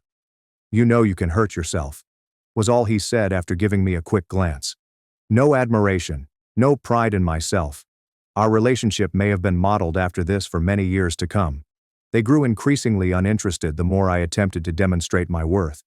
However, my parents would instantly praise Ava whenever she smiled or did something inconsequential. I kept my jealousy to myself. A child finds it hard to comprehend why he receives less affection. At night I sobbed while holding the worn-out teddy bear that my grandmother, Evelyn, had given me. The only person who ever gave me a warm glance was my grandmother, Evelyn. We hardly ever saw each other because she lived in a different city. However, each time she came to visit, I felt the warmth that, regrettably, my parents were unable to provide. Everything became considerably more apparent when we started school. Ava's efforts were consistently commended. For instance, she had an unremarkable, flawed craft made of cardboard and paper. I got my first literary achievements at the same time, but my mother said, "This is just a masterpiece, Ava. How did you do it so beautifully? Oh, you're so clever." I won prizes in drawing contests and was recognized by my teachers for my short writings. However, this just elicited a frigid response at home. I sensed tightness in my mother's voice as she said, "Well, yes. Well done, Lena. But watch out, don't get cocky." It was as though she didn't even want to acknowledge that I could succeed without their help. Since I knew it was pointless, I put a lot of effort into my studies and avoided grumbling and complaining. Ava and I brought in our report cards one day when I was around 10 years old. She received a few solid scores between C's and B's, whereas I received straight A's. When my parents saw my A's, they simply nodded and said, "Well, you're a smart girl, it's clear." They also gasped when they saw Ava's report card saying, "Wow, 3 B's. Great, Ava, we're proud of you." My heart sunk, as I recall. It appeared as though someone else had received the prize for my diligence. And this repeatedly took place. The void in our family became increasingly apparent as we grew older. My parents thought they needed to spend more time with Ava. She was more delicate, more sensitive, and more exposed. They also believed that I am capable of defending myself. In the same vein, "You'll figure it out yourself, you'll find a way out yourself," and so forth. I eventually came to terms with the idea that I wouldn't have much parental support, but this doesn't imply that I should give up. Conversely, it always encouraged me to move forward, even more obstinately, continually demonstrating my value to myself, rather than to them. The issue of selecting a college came up as Ava and I were finally getting close to graduating. Both of us chose to major in accounting. It proved to be a remarkable coincidence. I enjoyed order and accuracy, which sparked my interest in statistics, money, and reporting. I never saw any particular interest in such disciplines in Ava, but my parents took this quite seriously when she remarked, "Well, this is a popular profession, and then we'll see." To ensure that Ava has nothing to worry about while she studies, they paid for her education in full and all at once. Allow her to concentrate on her studies. As soon as the topic of education funding came up, they said, "You're smart, Lena. You can probably get a grant and earn some extra money if necessary. You won't be lost. On the one hand, I was offended that they were spending so much money on my sister, and on the other hand, I had to work hard to get every scholarship and grant. On the other hand, this was what motivated me to keep going. I reasoned that I would demonstrate my strength if they were certain of it. In order to pay for at least some of the costs myself, I started to draft grant applications, submit applications for various scholarships, and search for student openings. Despite living at the same college in rather different ways, we both attended it. Ava occupied a large room on campus. She received money from her parents on a daily basis for everything from amusement to clothes and textbooks. She lived a happy and carefree life, attending parties and hanging out with her peers. After securing a small room in a dorm, I worked part-time in the library during the evenings and occasionally as a cleaner. I became a member of a modest program that charged kids to clean rooms. I occasionally cleaned the dorm's hallway floors, and I completed all of this during the times when the majority of my students were sleeping. And I read a ton of books on accounting, financial analysis, and taxes during the breaks I managed to get for myself. Despite my extreme exhaustion, I understood that this was the only way I could accomplish anything. No one is going to give me what I want easily. It went unnoticed by my sister. She would say, almost pityingly, "You look tired, Lena. Maybe you should manage your time better instead of running around everywhere." Whenever we happened to cross paths in the cafeteria or on the playground in front of the building, I knew that this was my choice, so I would smile back, attempting to hide any anger or bitterness. An inner voice would tell me, "Hang in there, Lena. You have everything ahead of you." A few semesters went by after I made this decision. After settling down, I came to the realization that I needed to plan ahead for my career in addition to my primary academics. I therefore attended a number of internships. I acquired a job at a small auditing firm where I was officially on duty. I assisted with paper sorting, copied documents, and brought coffee. I gained priceless experience of absorption in the actual world in exchange. They gradually started letting me handle little jobs that called for specific abilities. I gladly accepted everything. Since such interns are typically recruited from more prestigious universities, many of our college's students not only didn't try to find employment there, but just assumed it was impossible. However, I asked for a chance by knocking on doors, and I was fortunate.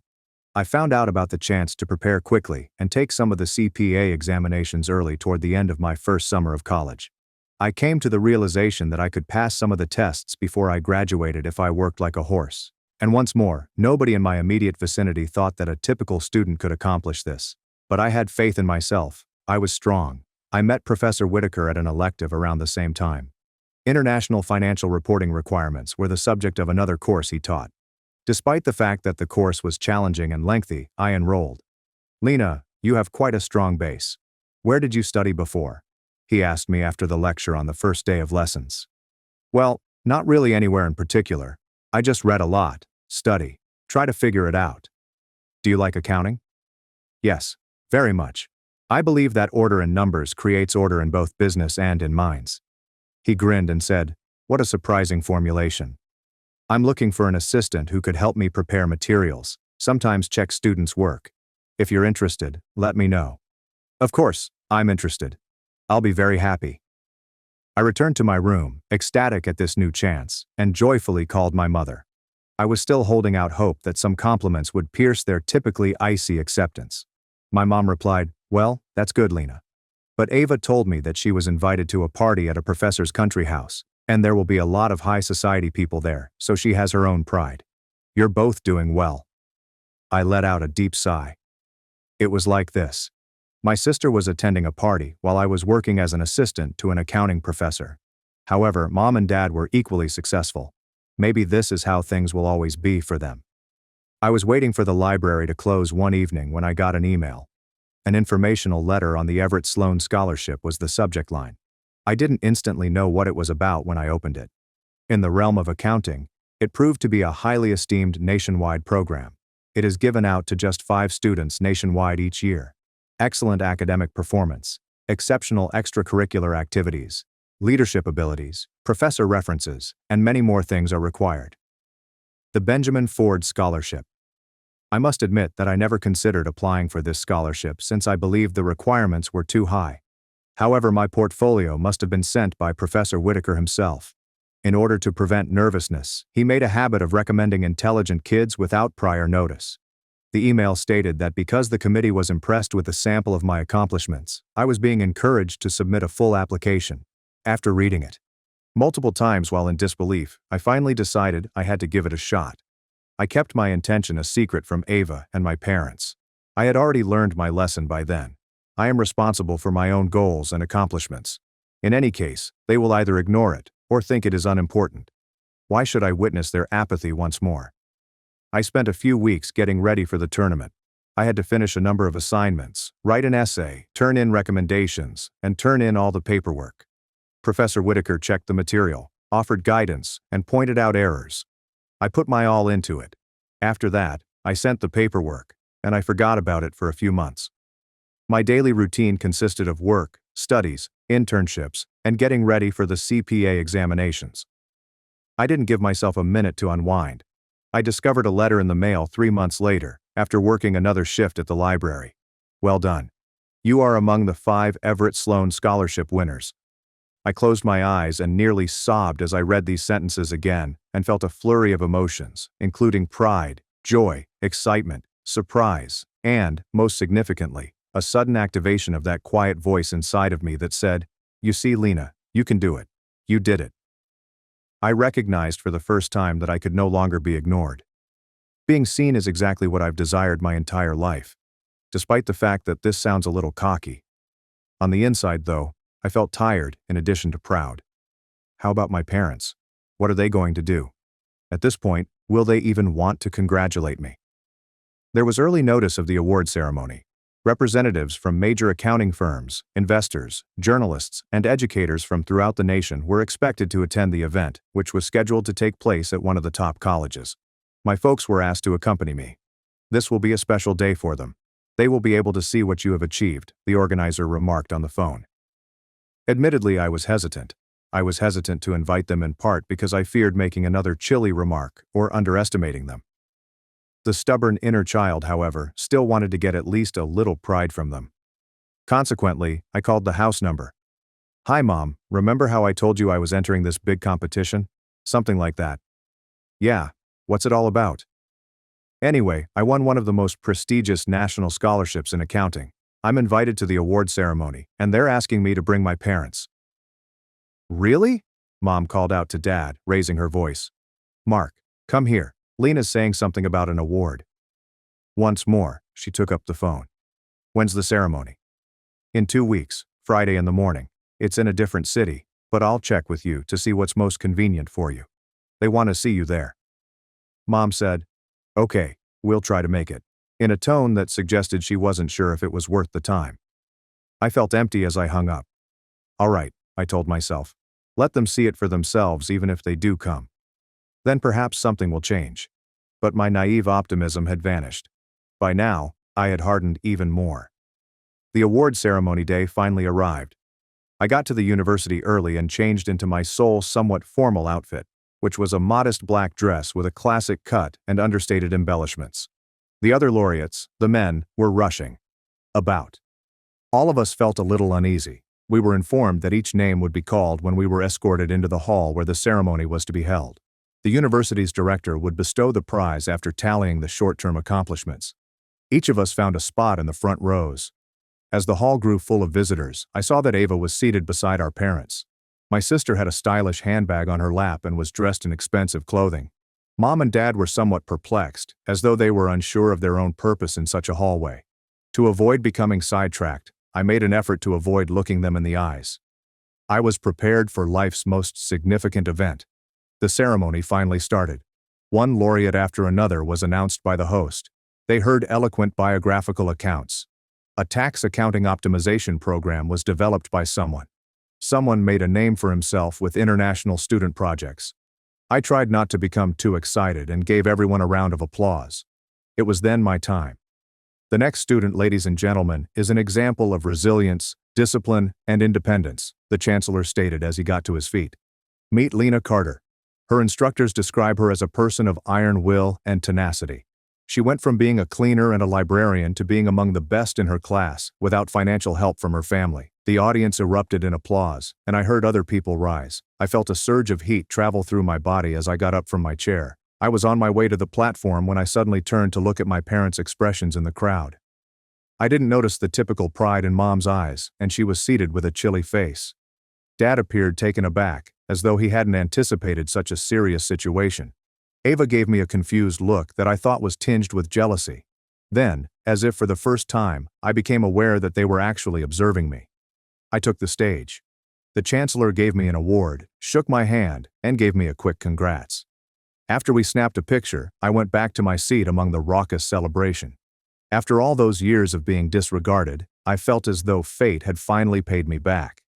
In addition to Professor Whitaker, numerous academics and representatives from big businesses came up to me after the event. They gave me business cards, congratulated me, and inquired about my interest in an internship with their organizations. I grinned and silently exulted. Here it is, the fruit of labor. I nodded, and then I saw my parents and Ava approaching me.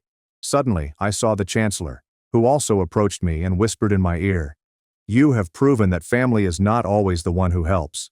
Sometimes family is yourself. Don't forget that. Now all doors are open for you." I sighed when I saw them and braced myself for yet another chilly exchange. "Congratulations, Lena," Mom replied, attempting to smile. "But why didn't you tell me it was that serious?" "You're great, I guess." "Have you ever listened?" was my straightforward response. I believed my remarks contained more fatigue and relief from years of expectation than violence. Dad began to say something, and Mom scowled. "We always believed that you were capable of so many things, but we didn't know that you needed help. We thought you could handle it yourself." "You never asked if I needed help," I replied. "It suited you to think that Lena can do anything. But sometimes I want someone to support me too." Mom gave Ava a perplexed look. She looked from me to our parents while standing quietly. Ava then attempted to interrupt. "Listen, Lena, I didn't know you were applying for this scholarship. I thought your college was paid for too." "Really?" I asked, meeting her gaze. "Have you ever wondered how I pay for my studies and rent? Has it ever occurred to you that you and I live different lives?" Ava gestured helplessly. "I guess I was too busy with my own life." "Exactly. And you were all fine with it. However, I don't want to sort things out now. I don't need your approval anymore." I faced away from them. The main character generally breaks down in tears during such scenes in books, but I was more composed than ever. I was experiencing a lot of emotions, but they had nothing to do with my family. They were about me. I realized it all at once. At this point, I totally gave up on winning their love and gave up on the hope that they would one day realize how wonderful I was. The recipients were honored with a brief reception at the institution that evening. Teachers, students, investors, and a few parents attended. Mine remained as well. It was only at the refreshment table that I happened to run into them. A representative of a major auditing firm, one of the prospective employers, approached and stated, "Miss Carter, we'd like to discuss a possible job offer. We're impressed with your accomplishments and references. Can you come to our table?" At the other end of the room, I could see my family. Mom, Dad, and Ava stood there looking at me, humiliated, but afraid to come close. I then approached the investors at the table, and we started a lively conversation about the future, including the possibility that I would be given a starting job at the Boston office as a junior auditor. My objective was to go into a big city, a hip office, and start doing actual auditing. My parents made the decision to go to the scholarship recipients' dinner the next day. My mother tried to strike up a conversation throughout supper. "Lena, we know we may not have been the most thoughtful parents, but we really do love you and Ava equally. Maybe we just haven't had our priorities straight." "It's not about love, Mom. It's about how I've always felt like I had to earn your praise, while Ava always got it by default. I tried and I tried, but you didn't see it. It doesn't matter anymore. I'm no longer used to asking." With a sigh, Dad held out his hand as though he wanted to give me a shoulder pat. "Forgive us, daughter. We didn't notice that you were suffering so much. I don't want to quarrel now. Just accept that everything is different now. I'm not offended. I'm just making a choice in my own favor." Ava fiddled with her napkin while sitting somewhat off to the side. She looked up at me every now and then, as though she was still in shock that I was the same quiet Lena who was constantly on the receiving end of the stick. She was obviously not happy that I was the focus of attention in the place where she had always felt she belonged, and I could see bewilderment and a trace of envy in her eyes. I eventually accepted the Boston office's offer a week after the ceremony. I was called to Los Angeles and Chicago by another big firm, But I ultimately chose New York. The huge city's speed and the chance to develop more quickly in a demanding setting drew me in. I kept packing my belongings slowly in anticipation of moving after the semester ended. My relationship with my family has deteriorated to nearly nothing since then. We occasionally give each other a call, but these are brief, courteous chats like, "How are things at work?" "Great. I have a project here." That's all. "Okay, well, we are happy," follows. To be honest, I no longer felt the need to prove anything to my parents, despite their attempts to communicate. Ava sent me a few texts, but they weren't meant to offer congratulations or acknowledge my accomplishments. Instead, they were a complaint that our parents started expecting her to be more independent after they saw that I could be self-sufficient. And this kind of made me laugh. As it happens, Ava found it impossible to live up to their prior expectations after my example upended their routine. I will never forget the first time in my life when everyone turned to stare at me when the chancellor called my name in the hallway. Without any special favors, money, or favors from others, I was able to accomplish this on my own and felt seen and acknowledged. Even now, when I work for a big firm and occasionally learn about new obstacles, this feeling gives me the courage to keep going. However, I find no challenge more terrifying than the years I spent attempting to get the attention of those who did not view me as a true daughter while living in my sister's shadow.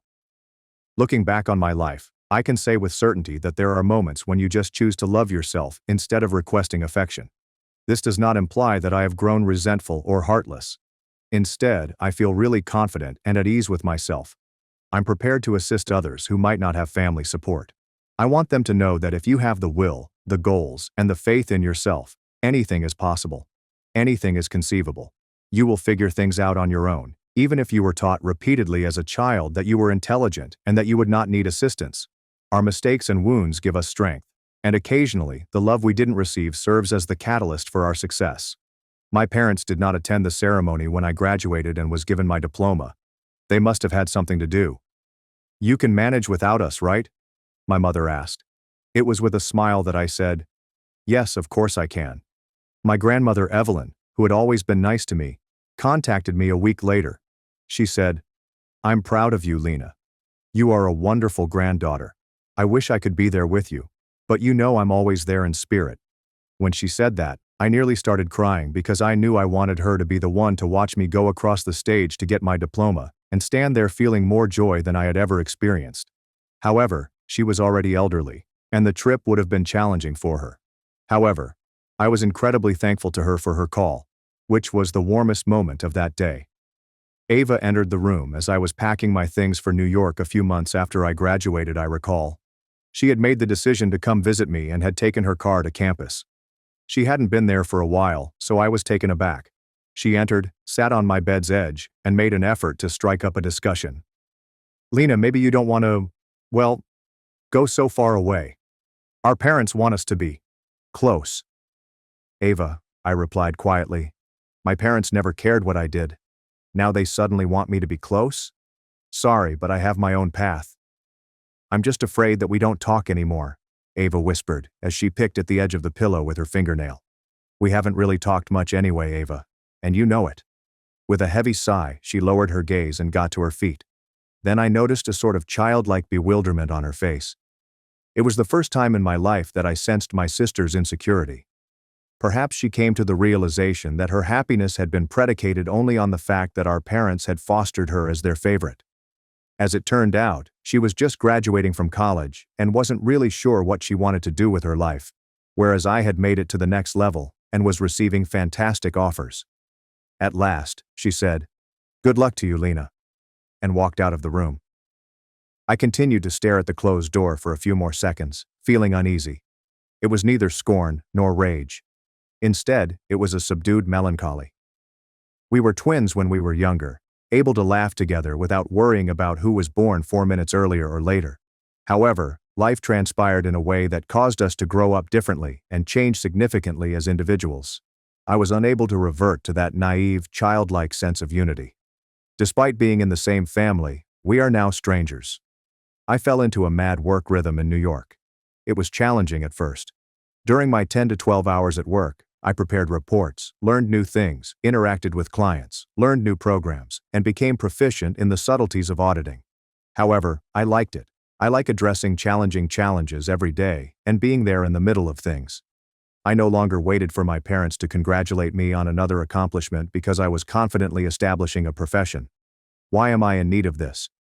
I personally witnessed the results of my efforts. On weekends, I would occasionally stroll across Manhattan, take in the towers, and reflect on how bizarre life can be. Would I have developed the same level of resiliency, stubbornness, and ambition if my parents had given me the same kind of support as Ava? Perhaps not. I am thankful that my route was not an easy one. It strengthened me and taught me that the greatest acknowledgement is the one you offer to yourself. It's been a few years. I've completed my coursework, acquired experience, and received a promotion. Naturally, my parents make an effort to stay in contact from time to time. "How are you doing, daughter? It's a shame you didn't come," is one of their messages, to which I merely respond, "Everything is fine, thank you." Ava occasionally appears on social media with pictures from parties, and she occasionally writes me emails in which she laments her lack of employment. She is furious when I tell her, "Send your resume to different places, take courses, and improve your skills." I find all this so boring. It seems that our paths have finally parted. I don't mind, though, that we don't talk much. It doesn't imply that I loathe or hate them. You just stop pleading for love and begin to choose yourself one day. I eventually came to the realization that I should live for myself rather than for the approval of others. Indeed, blood links constitute family. However, these connections were degrading and smothering me. His dad mocked my mom, called me a gold digger. My fiancé just sat there, so I took off the ring and became the woman his mom wished she was. I, 28, walked away from my fiancé, 30, male, 2 years after our planned engagement supper last night. I'm here alone in my apartment right now, still in the outfit I wore, mascara streaking down my face, trying to make sense of what occurred. 3 years ago, Michael and I met at a charity fundraiser. He works in finance, hails from a wealthy family, and moves in circles that I never did growing up. I'm a public school teacher who paid for college with scholarships and part-time work. Despite our diverse backgrounds, we quickly connected. He was charming, clever, and seemed to respect my independence and interest in education. I fell passionately for him, and he seemed to be equally in love with me. He proposed 2 weeks ago while on a weekend trip to the coast. It was private, romantic, and everything I could have hoped for. I agreed without hesitation. The ring was stunning, including an emerald-cut diamond that must have cost a fortune. I was floating on air, excited to begin our life together. Last night, we had our official engagement meal with his family at Liardon, one of the city's most costly restaurants. I'd met his parents a few times before, always feeling uneasy around his father, Richard, a serious investment banker who rarely smiled. Linda, his mother, was courteous, but aloof, the type who values family ties and membership in country clubs. I spent hours getting ready, hoping to leave a good impression. I wore a navy blue dress that I had saved 3 months for, styled my hair in a beautiful updo, and stole my roommate's pearl earrings. I desperately wanted them to regard me as worthy of their boy. The evening began pleasantly enough. Champagne was poured. Congratulations. Michael squeezed my hand under the table reassuringly, any time I appeared apprehensive. Then, during the main course, Richard cleared his throat and focused his attention on me. "So, Rachel," he began, swirling his wine, "now that you're officially joining the family, we should discuss the prenuptial agreement." The table became silent. Michael tightened beside me. "Dad, we haven't even set a date yet," Michael remarked, nervously laughing. "Let's not get ahead of ourselves." Richard's expression stiffened. "Nonsense. These matters should be settled early. The Bennett family assets need protection." I could feel my cheeks burning. "I understand the importance of protecting family assets," I responded thoughtfully. "I don't have any issue with a fair prenup." Linda offered me a faint smile. "How pragmatic of you. Well, you've certainly landed on your feet, haven't you?" Richard continued, his tone becoming sharper. "A schoolteacher marrying into the Bennett fortune. Your mother must be thrilled." "My mother passed away when I was 19. Michael knew this. His parents were aware of this. "My mother would have wanted me to be happy," I remarked gently, my appetite gone. Richard chuckled. "I'm sure she would. Nothing makes a mother happier than seeing her daughter secure a wealthy husband." I looked at Michael, expecting him to say something, to defend me, but he simply stared at his plate. I didn't say yes to Michael because of his money. I said, my voice wavering slightly. I love him. Of course you do, dear, Linda said with feigned sweetness. The money is just a fortunate bonus, isn't it? Richard chuckled, a sharp sound that broke through the restaurant's background hum. Let's not be naive. Pretty young women from modest backgrounds don't pursue men like my son for their personality. I felt as though I had been slapped. Excuse me, Dad. Michael eventually spoke, but his tone lacked conviction. What? Richard challenged. I'm simply acknowledging what everyone at this table is thinking. She's a gold digger, a rather transparent one at that. Then it occurred. Michael laughed. A quick, awkward giggle that could have been nervousness or an attempt to relieve stress, but it was not a denial. He did not defend me. He laughed. Everything in my mind fell silent at that point. I glanced at Michael, the man I assumed I knew, and realized I was seeing him clearly for the first time. His stillness was deafening, and his chuckle was damning. Without saying anything, I slipped the ring off my finger. I gently placed it next to his water glass. The clink of diamond against crystal sounded unbelievably loud. Rachel, he began, finally realizing what was occurring. I stood up, grabbed my purse, and left the restaurant. Not rushing, not crying, just walking, one foot in front of the other, head held high. I didn't glance back, even when I heard him say my name. Now I'm sitting here, wondering if I overreacted, whether I ruined my future with one poor dinner. But then I remember his laugh and realize I couldn't have stayed. Was I wrong? Should I have fought harder? Am I simply proving his father correct by stepping away? I'm not sure what will happen next. I just know I couldn't marry into a household where I'd be treated as inferior, and I couldn't be with someone who wouldn't defend me. Act 2. It's been 3 days since I left that restaurant, and my life has been a whirlwind of emotions and conflicts. Michael came to my apartment the next morning. I was still in my pajamas, my eyes sore from sobbing, when I heard his insistent tap. Part of me wanted to ignore him, but I needed to find closure. I needed answers. When I opened the door, he looked terrible. Unshaven, disheveled clothes, black circles under his eyes. He had the ring in one hand and a bouquet of roses in the other. Michael, as usual, believed that great gestures could obscure core issues. Please, he responded quietly. Let me explain. I let him in, but maintained my distance, arms crossed over my chest like armor. I'm sorry about last night, he said. My father was completely out of line. He had too much to drink, and you know how he gets. Do I asked. Because in the 3 years we've been together, you've never once mentioned that your father thinks I'm a gold-digging opportunist.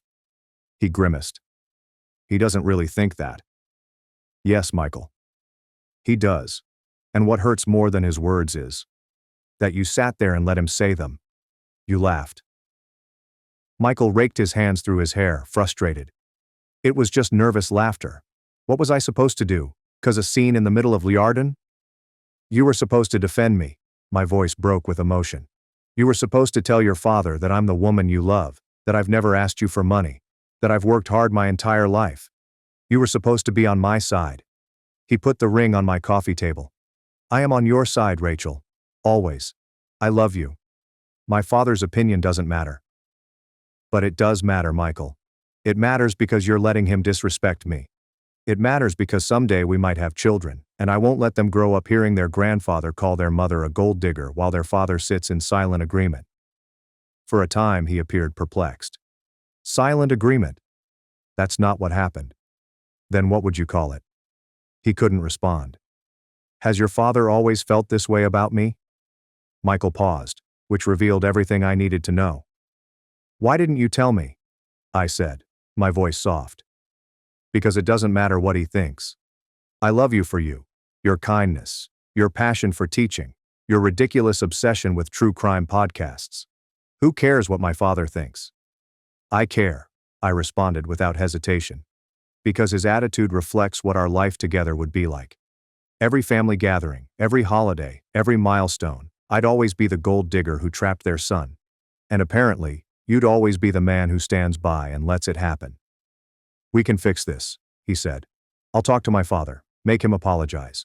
We can postpone the wedding until things are better. I looked at him intently and discovered something important. This isn't just about your father, Michael. It's about you. It's about who you become when you're around him. I don't recognize that person, and I don't want to marry him. He left after an hour of circular debates, carrying the ring with him. I've spent the previous 2 days crying, doubting myself, and then recalling his chuckle, which made my resolve strong again. My roommate Jessica has been wonderful, bringing me ice cream and listening to me whine for hours. Michael has phoned 17 times. His mother, unexpectedly, texted me. Richard is stubborn, but he'll come around.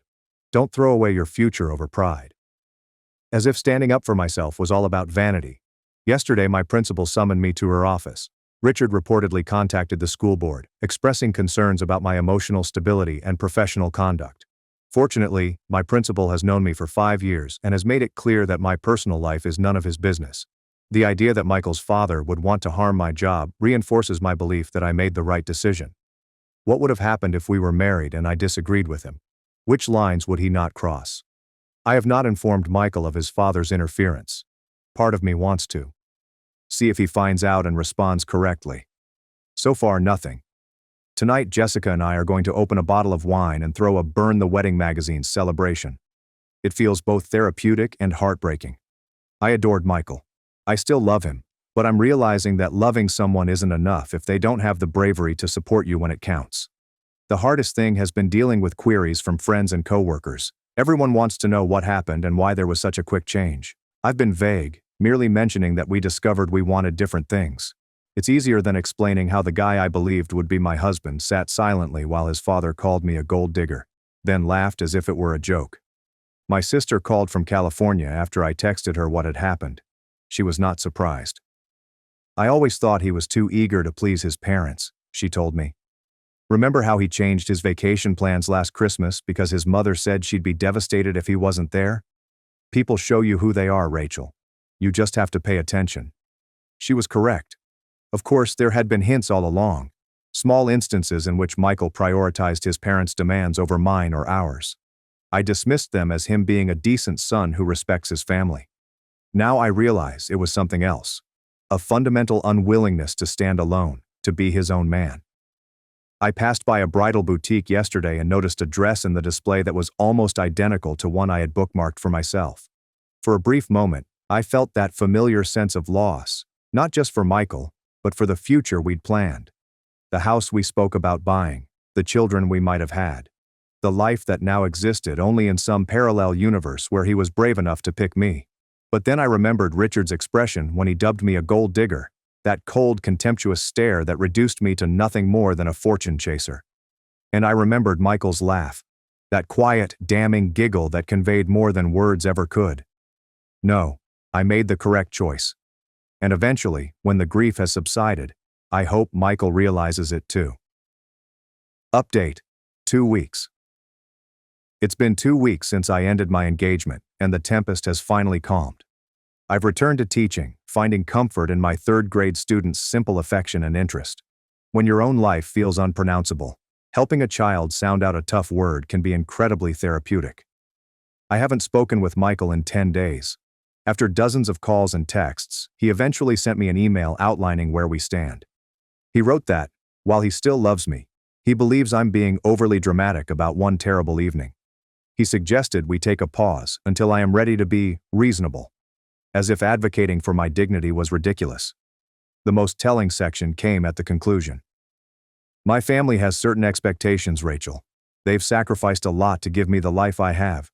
Sometimes compromise means accepting imperfect situations for the greater good. Reading between the lines was simple. The greater good referred to his inheritance, position in his father's firm, and social standing. I was supposed to compromise my dignity, self-respect, and worth. He'd also avoid having to confront his father. I did not answer your email. What could I add that I hadn't previously said? What I did not expect was Linda's call 3 days ago. She asked if we could meet for coffee alone. Despite my better judgment, I agreed. We met at a tiny cafe away from her typical haunts. She appeared different, less polished, and more human. She ordered a black coffee and sat across from me, her hands neatly folded on the table. I owe you an apology, Rachel, she said without explanation. What happened at that dinner was unacceptable. I was speechless. This was not what I expected from Linda Bennett. Richard can be traditional in his views, she added cautiously. and Michael has always sought his approval, sometimes at great personal cost. I noticed, I replied dryly. She grinned slightly. I should have intervened that night. I've been intervening for 30 years, smoothing Richard's rough edges, excusing his behavior. I was wrong not to speak up. I studied her expression, attempting to comprehend the rapid change. Why are you telling me this now? She sighed, a deep sound that seemed to convey decades of resignation. Because I see myself in you, Rachel. 30 years ago, I was you. From a humble upbringing, in love with a Bennett guy, and striving to show myself worthy. The difference is that I stayed, made a compromise, and convinced myself that it was worthwhile. She paused. I'm not sure it was. Something clenched in my chest. Are you unhappy? Not exactly. I've had a wonderful life, lovely children, but I've lost a part of myself along the way. My voice, my certainty. When you stood up and walked out that night, I was envious. We spoke for about 2 hours. She told me about her early years with Richard, how his family treated her, how she progressively gave up portions of herself to fit into their world, and how she saw Michael become more like his father year after year, despite her best attempts. He loves you, she added as we were about to depart. More than he's ever loved anyone. But love isn't always enough, is it? I shook my head, tears threatening again. No, it isn't. She briefly touched my hand. Whatever you decide, Rachel, don't compromise yourself away. Not for anyone. I've been thinking about our chat ever since. Was she warning me, encourage me? Are you saying goodbye? Maybe all three. This morning, flowers arrived at my apartment, not from Michael, but from Richard. The card simply stated, my behavior was inexcusable. There is no specific apology, only an acknowledgement. Typical. I have not informed Michael about either interaction. I don't know if his mother or father have mentioned them to him. Part of me wonders whether this is another test, whether he'll make apologies because he wants to or because his parents forced him to. Jessica believes I should block his number and move on. My brother believes I escaped a gunshot. But it isn't so straightforward, is it? I did not merely lose my fiancé. I lost the future I imagined we'd have, the house we planned, the children we talked about. Dreams do not die quietly. Every morning I reflexively examine my left hand, expecting to feel the weight of the ring. Its absence remains both a source of sorrow and relief. Update. 1 month. 1 month after the engagement dinner, life has taken some unexpected turns. Last weekend I was packing up my flat. I decided to move to a smaller house because I couldn't afford this one without Michael's help until he showed up unexpectedly. Seeing him in the entryway, surrounded by half-filled boxes and packing tape, made my heart pound violently. You're moving? He inquired, seeming stunned. I can't afford this place on a teacher's salary, I admitted simply. He gazed around at the destroyed life that we had built together. I'll keep paying my share. You don't have to move. Yes, I do. I put down the books I was packing. What are you doing here, Michael? He'd come to tell me he was leaving his position at his father's corporation. He had accepted a position with a smaller financial advising firm on the other side of the city. He handed me a letter containing his father's perplexed and angry reaction to his resignation. I should have done this years ago, he said gently. Been my own man instead of his echo. I invited him inside, prepared coffee, and we talked. For the first time in years, we had a genuine conversation. He stated that he had spent his life chasing his father's approval, even if it meant sacrificing his own principles. He admitted how badly he had affected me, not just at that evening, but countless times previously, in subtle ways I hadn't recognized. I don't expect you to take me back, he told me. I just wanted you to know that you were right about all of it. I wasn't sure what to say. Part of me wanted to fall into his arms and say we could start anew. Another part remembered the expression on his face when his father called me a gold digger. That little pause before the nervous laugh, as if he'd considered the possibilities. I need time, I informed him. I'm proud of you for standing up to your father, but this isn't just about him. He nodded in understanding. Take all the time you need. I'll be here if you're ready. After he went, I sat among my boxed up stuff, oddly tranquil. For the first time in weeks, the future did not appear to be an endless, scary void. Linda invited me out for lunch 2 days later. She informed me Richard was distraught by Michael's decision. She appeared different, lighter, with a spark in her eyes I hadn't seen before. Richard doesn't understand why Michael would walk away from everything for. She blinked. For a woman. For himself, I corrected softly. She smiled. Yes, I suppose he did. Before we separated, she placed a little velvet purse into my palm. Inside was a vintage sapphire ring. This was my grandmother's, she clarified. Richard never liked it, said it wasn't impressive enough for a Bennett wife. But it's the only thing I have from my family. She closed my fingers around it. Whether you and Michael find your way back to each other or not, I want you to have it. A reminder to keep your own light, even when others try to dim it. I tried to reject, but she insisted. It was not an engagement ring, she explained.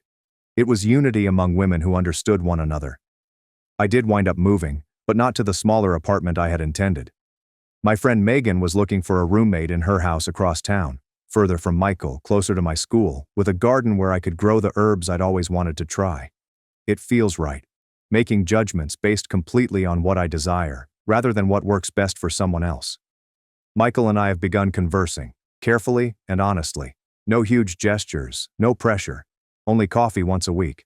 Conversations that reveal previously unquestioned assumptions and expectations.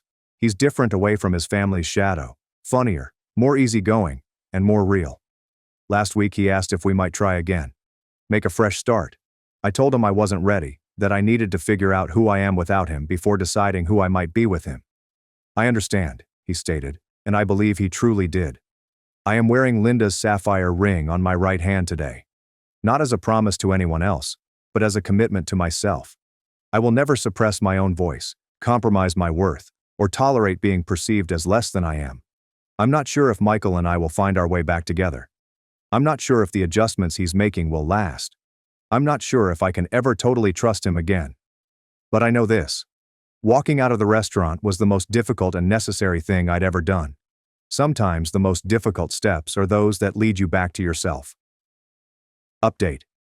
6 months. 6 months have passed since that fateful supper, and it feels both recent and distant. I'm sitting on the porch of my new house. Yes, it's my house. A little craftsman with blue shutters and a maple tree in its front yard. Instead, I utilized the money I had saved for the wedding as a down payment. Each mortgage payment seems like an endorsement. This is mine. Earned by me. I chose this. Michael and I attempted. We actually did. For 3 months, we rebuilt our relationship from the ground up, with honest conversations, couples therapy, and clear boundaries. He stuck with his new work despite his father's growing push to return to the family business. He attended a support group for adults living with domineering parents. He was doing everything correctly. And yet, something basic had changed. Every time he took me out to dinner, I found myself scanning the room, tense at the sight of older guys who looked like Richard. When he presented me to coworkers, I examined their expressions for signs of judgment or dismissal. The previously shattered trust was not being repaired. Despite both of our attempts. We were eating supper at my house 2 months ago when I finally got up the guts to express how I felt. I don't think we can fix this, I admitted quietly. He put down his fork, his face sad but not startled. Because of my father? No, I responded genuinely. Because of us. Because now I know what I need in a mate, and you know what you need to be for yourself. And I don't believe we can give each other those things when we're together. He nodded slowly. I was afraid you'd say that. I felt it too. We sobbed together that night, mourning not just what we had lost, but also what we had discovered too late. He kissed me farewell at my door, returned Linda's sapphire ring when I attempted to return it, and walked out of my life with dignity and elegance. Richard sent a brief and official note. Michael informs me of your final separation.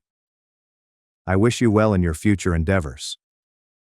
Coming from him, it was almost like a warm embrace. Linda and I still meet for coffee on occasion. She resumed painting, something she had stopped doing after marrying into the Bennett family. Last month, she showed me a watercolor of 2 people sitting by the sea. That's us, she replied, in another life. I've been promoted to lead teacher at my school, with a small yet significant wage rise.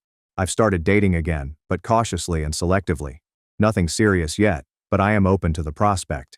More significantly, I feel complete on my own, in a manner I never have before. My pals joke that I should publish a book. How leaving a fancy restaurant changed my life. Perhaps someday I will. For the time being, I'm pleased to sit on my porch, watching the maple tree's leaves turn color and feeling the weight of Linda's ring on my right hand. A reminder of both the lady who did and did not walk out. I ran into Michael last week at a downtown coffee shop. He was with an unidentified woman who was laughing at something on her phone. He looked up and noticed me, his smile breaking just before resuming. We exchanged niceties and brief updates. As I turned to leave, he softly touched my arm. "Thank you," he replied simply. "For what?" "For having the courage I did not. For showing me what it's like to value oneself." I smiled, a genuine smile, free of the ache that had accompanied my thoughts of him for so long. "Take care of yourself, Michael." "I am," he answered. "For the first time, I really am." Walking away, I felt the last piece of a complex puzzle fall into place. Sometimes loving someone entails leaving them. Sometimes the happily ever after isn't the fairy tale we expected, but the world we create for ourselves. Brick by brick, choice by choice. I slipped the sapphire ring from my finger and into my pocket. I didn't need the reminder anymore. I've become a reminder. Of strength, of worth. The power of going away when staying would be too expensive. Was it all worthwhile? The pain? The loss starting over? As I unlock the door to my little blue house, mine alone, I know the answer with absolute confidence. Yes. I was the quiet brother until my brother put me by the trash after I paid for his party. So I left the bill unpaid, told her fiancé everything. I'm Lucas. I'm 36 now. I've always been the most dependable of all my siblings. Never the top selection, never the troublemaker, never the one praised, just the person who arrived on time, paid his own way, and remembered everyone's birthdays. I have a job in finance. I live by myself and avoid drama. My relatives are loud, extremely attached in a phony way, and professionals at pretending everything is wonderful while avoiding actual problems. I was constantly present but never genuinely welcomed. The type of individual invited to weddings but not included in group shots. When we were kids, my brother, Jason, was treated like a celebrity. He was daring, thoughtless, and always doing something risky. He always turned out okay. This arrogant assurance. My parents adored it. Even after he dropped out of college, lost job after job, and returned to their house at the age of 30, they still referred to him as a genius. Meanwhile, I worked my way through university, stayed in the same job for nearly a decade, and even helped cover their mortgage payments when Dad's work hours were decreased. However, none of this appeared to be significant. It never gave me a significant role in the household. I pretended it didn't upset me, at least that is what I told myself. I remained silent, continued to give money, answered their calls, returned home for the holidays, and smiled through the small barbs disguised as jokes. "Lucas, why are you so tense? It's just a get-together." "Oh, we figured you were working. You always are." I let it go. Some part of me hoped that if I kept showing up, they'd eventually treat me like I belonged, rather than the person behind the scenes footing the money. That fantasy fell apart last October. It all began with dinner. Jason had recently proposed to Lauren, whom my mother immediately adored and referred to as an angel. My parents had planned a large supper at a posh rooftop restaurant in the city, far beyond their typical budget, which I now know should have been my warning. Mom called me a few weeks ago. "Lucas, sweetheart," she whispered in that charming tone she employs when she wants help. "We'd really love it if you came to Jason and Lauren's engagement celebration." "It's going to be such a wonderful evening," I replied without hesitation. "Just let me know the time and place." Her tone softened. "Also, if you don't mind, could you cover the booking just to lock it in? We'll pay you back soon." I should have realized then that "we'll pay you back" meant I'd be covering it indefinitely. But, as always, I agreed. I phoned the facility, reserved a private location for 20 guests, and paid the deposit using my credit card. I didn't feel bitter. It was Jason's big moment, and I was hoping to truly feel included this time. On the night of the meal, I arrived at precisely 7 p.m. I dressed in a dark blue suit, pressed shirt, cufflinks I had saved for months, and carried a fine champagne bottle as a gift. I even created a personalized card with their initials on it. When I reached the rooftop, the woman in front nodded and directed me to the private portion. I paused, took a breath, and then stepped in. The place looked fantastic. Tiny lights above, flower arrangements on each table, and mellow jazz playing close. Everyone had already arrived: my parents, Jason, Lauren, her family, and their close friends. They were laughing, having beverages, and conversing. I strolled over with a smile, expecting for a friendly greeting. Jason turned and gave me the same arrogant expression. "Oh hey," he remarked casually, without even looking at the bottle in my hand. "Glad you showed up." Then he pointed to a foldable chair wedged beside a trash can. "Not many seats left, sorry. This table is for family," he said, seeming to be sorry. "But you've got a spot over there." I literally froze. I assumed he was being sarcastic. I turned and looked at Mom. She simply returned a faint, closed-mouth smile, the one she uses when she decides to remain silent. My father produced an unpleasant laugh and raised his drink. Lauren didn't lift her head, and a few others chuckled in unison. I stood still for a second too long. I intended to say something, but nothing came out of my mouth. My ears burnt. It reminded me of when I was 13 and was left out of a family photo during my cousin's wedding because I didn't fit in. I went to the spare chair, set the champagne down on the floor, and sat by myself. My coat stayed on. A server approached me and inquired if I was a part of the event. I nodded without saying anything. He said nothing else, simply handed me a water glass and started walking. I sat calmly for almost 2 hours while everybody laughed, gave speeches, and exchanged gifts. I listened as my brother spoke for quite some time about how fortunate he was to be surrounded by individuals he cared about the most. Lauren referred to my mother as the best mother-in-law anyone could ask for, and I observed my mother become upset. Nobody even asked whether I wanted to place a dinner order. Dessert eventually arrived. A magnificent tiered cake adorned with glittering gold decorations. Soft music was played. The sun has set behind the skyline. I noticed no one had looked my way in half an hour. Then came the bill. I observed the waiter approach their table, bearing a leather case. He hesitated, examined the room, and then looked at the payment details. "My credit card," I remembered. The waiter stepped up to me. "Pardon me, sir," he asked politely. "The total charge comes to $4,860. Would you like us to process the final amount on the same card?" Everyone turned their heads. Jason raised his brow. "Oh, right," he replied casually. "Lucas is covering it." The server stared at me straight. I smiled slowly and quietly. My voice did not shake. "I'm not with that group," I clarified, making sure everyone could hear. "They told me this section was reserved for relatives only." The entire room became silent. The air felt fractured. Jason's jaw dropped slightly open. Mom appeared puzzled. Dad sat upright. Lauren's father narrowed his eyes. The server appeared unsure. "But sir, you're the one who placed the booking." "I am," I said with a nod.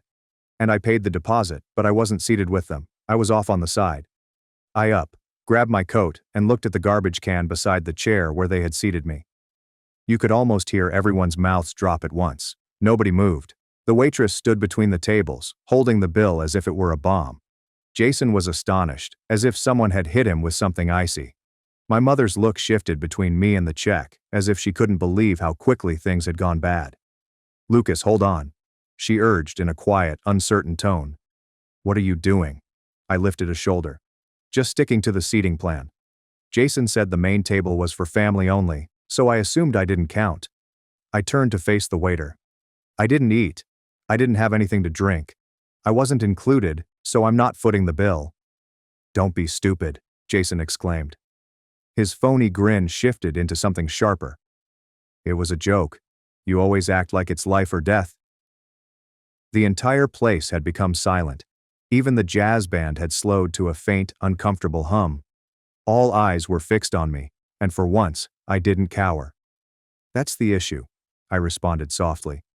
"You all think it's funny. As long as someone else is the punchline." Lauren was disoriented, as if she had suddenly understood something important was happening. Her father, who had been quiet the entire night and was rigid in his blazer, stared at Jason.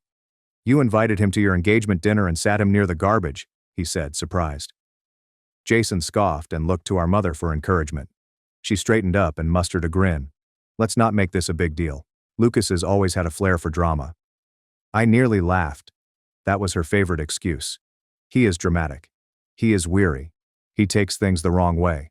Any reason to avoid the truth, that what they tolerated was cruel, and they stood by while it occurred. The server cleared his throat. Apologies again, but the restaurant needs to close out the event. If we can't use the original card, we'll need another method of payment. There were no voices heard. I turned and approached the elevator doors. My father eventually decided to talk. Lucas, seriously, you already handled part of the cost. Might as well take care of the rest. I froze in place. That phrase shattered something within me. I gently turned around. You're right, Dad. I did handle the initial payment. I contacted 3 different venues before choosing one with a rooftop like Jason requested. I arranged the date so it wouldn't clash with his football calendar. I selected real floral designs because Mom said fake ones would ruin the photos. I paid the $1,000 non-returnable fee. I didn't even hesitate. I came dressed properly, arrived alone, and showed up for my brother. I came forward, my voice quiet but clear. And what did I get back? A collapsible chair next to trash bins, and a group of relatives who clearly don't see me as one of them. I faced Jason immediately. So now it's your turn to handle it. You and your actual family. Jason's skin went scarlet and spread up his neck. He stood up straight, attempting to appear scary, but it simply made him look foolish. You're being dramatic. No, I said calmly. I'm setting limits. I turned and left. I bypassed the elevator and descended the steps. Each step was filled with amazement and racing adrenaline. I had accomplished something I had only dreamt possible. Outside, the crisp breeze hit my face like a cold slap. I untied the knot in my tie and resumed walking. I didn't have a destination. I only knew I wouldn't turn back. I assumed that was the conclusion. A brave exit. Perhaps a few awkward apologies thereafter. Perhaps someone is trying to smooth things over. But I didn't anticipate how profound the influence of that moment would be. Later that night, long after I had returned home, still dressed in my formal attire and cradling the unused bottle of champagne like a lifeless limb, my phone lit up. The first message came from Jason. Bro? Really? Couldn't you have just paid and then talked? Then one from Mom. You made us appear horrible in front of Lauren's relatives. Was this vengeance? Following that, an unidentified phone called. It was Lauren. Hey, she said, her voice softer than I had ever heard. I know we don't speak much, but can I ask something? Go ahead, I said cautiously. Did you actually pay for everything? The down payment, the flowers, everything? I halted. Yes. There was silence on the other end. Because they told my dad you volunteered, that it was your idea. That halted me in my tracks. I didn't offer, I stated honestly. They requested help. I agreed. I wasn't trying to impress anyone, and I wasn't expecting repayment. But I absolutely didn't come up with the idea. She breathed out a sigh. Well, my dad is furious. He thought you did it as a nice gesture, but now he's saying he wouldn't have approved the restaurant if he knew the person covering the cost got seated beside garbage. I said nothing. He said Jason and your parents made him look ridiculous. Another pause. I'm not trying to get pulled into this, she immediately said. I just thought you deserved to know. I thanked her and ended the call. But that was just the beginning. Over the next few days, the situation deteriorated more faster than I anticipated, and certainly not in the direction my family expected. It all started with the family group thread. The biggest one. The chat that only buzzes during holidays and birthdays, loaded with low-quality food photos, recycled greeting memes, and cheerful Friday greetings from Aunt Ashley. That thread had been entirely quiet since dinner. It suddenly came to life. Mom. Lucas, we need to talk. Call me. Jason, you ruined things. For Lauren's family. You have to fix it. Dad, this has become ridiculous. Please apologize so that we can end this. I didn't respond because this wasn't about folding chairs. It was not about the dinner bill. Before all of that, I was treated as the go-to contact, the person who drove people about, the spare wallet. And now that I'd finally said no, they weren't sure how to react. Lauren's father exacerbated the situation, or improved it, depending on your perspective. He definitely did not tolerate public shame. According to a mutual link, Jason's friend Brian, who always treated me better than the rest, Mr. Whitman completely lost it the night after that supper. He funded Lauren's elite education, provided her with the resources to launch her advertising company, and reportedly went above and beyond to organize a refined, seamless engagement timeline, only to discover that the groom's relatives fabricated the payment story, degraded their own kin, and forced him to split the liquor expense after I refused to handle the rest. According to Brian, Lauren's father made a comment at breakfast the next morning that read something like, "If they disrespect their own flesh like this, what happens once you legally join them?" Brutal. Jason was crushed by the aftermath. All wedding planning froze instantly. Lauren withdrew to her apartment for clarity, and her wedding planning boards vanished from the internet. My mother, attempting to resolve the matter, sent a thorough email, not a brief note, not a phone call, a formal communication. The headline was just, "Please." The message content consisted of 5 lengthy lines full of sweetness and emotional bait. She stated she never meant to inflict grief, that she didn't realize I felt alone, and that it would be extremely beneficial to the family if I could meet with Jason and speak things through. However, the term apologize never appeared. Only lines like, "We didn't catch on. You got it twisted. Don't throw away all we've built over one night." I reread that last statement for a long time. What did we build? Was she alluding to the fact that I drove for 3 hours on December 24th to give presents since Jason, according to her, wasn't mentally prepared to shop? Or when I canceled my international vacation to Spain because Dad needed surgery and they couldn't afford a caregiver? Or the part where I didn't hesitate to co-sign the paperwork for their second vehicle, the same one Jason borrowed and never returned? I did not type an answer. I did not open the draft again. 2 days later, my mother's sister, Aunt Karen, called me. That stunned me. She was never warm or excessively nice, but she was direct. She managed a home design company and maintained a cool, professional demeanor. We hadn't spoken in over 12 months. "Lucas," she answered. "I found out what happened during the dinner." "Obviously," I answered with a faint snark. "I'm not calling to blame you," she explained right away. "Actually, I'm glad. It was overdue. Someone had to speak up." That threw me off balance. She exhaled. "I understand how your parents operate, constantly hiding things beneath the surface, pretending perfection, but they've leaned on you far too long. And Jason, he's always acted like you're just background noise." "Thanks," I replied softly. "But why now?" "Because the Whitman family is now involved," she replied bluntly. "And your mom is in full panic. She rang me yesterday and begged me to convince you to back down." I raised an eyebrow. "And how did you respond?" "I told her you didn't require a lecture, you needed distance, and maybe it's time they figure out how to stand up without using you as support beams." That was the first time in my life that a family member genuinely acknowledged me. Not as a source of income or a safety net, but as a person. That night I got a message from Jason. "Jason. Bro, Lauren's father just canceled the venue deposit. Said, we have different principles. You need to correct this. Help me out." Me. "No. You deal with it." That was the light bulb moment. He still did not understand. He still saw me as a resource, a fallback, a living payment method. So I made my selection. I would fix something, but not what he was anticipating. That night, I opened a shared bank profile I had created around a year earlier, when Jason was unemployed and requested for assistance. He never turned it off. His streaming and fitness memberships remained connected. I deposited the remainder, roughly a couple $1,000s, to a private savings account I had established. It was a small sum, but it belonged to me. Money I hadn't touched in almost a year because I felt obligated to leave it there. Then I contacted the bank and properly closed the joint account. Jason tried to call me 4 times in a row the next morning. When I eventually responded, his voice was frantic. "What the hell did you just pull?"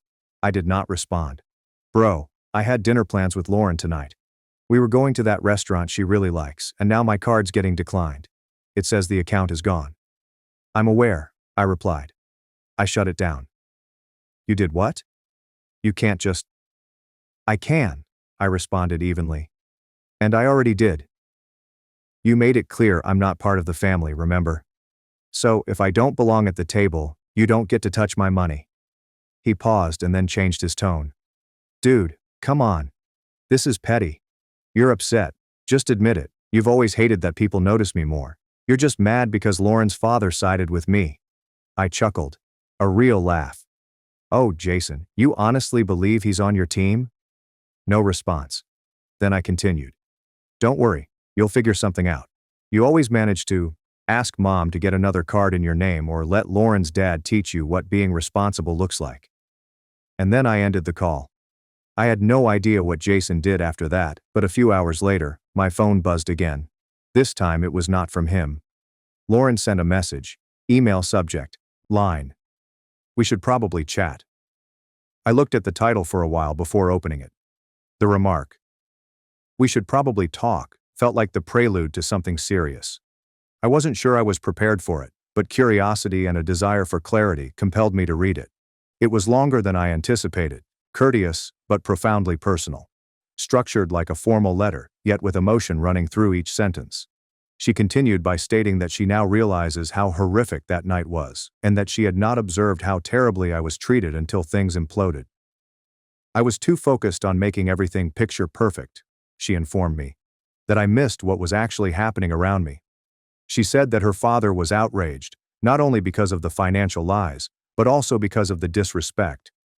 He told me, if they can humiliate someone who gave their time, support, and money for the night, then I seriously need to rethink the family I'm marrying into.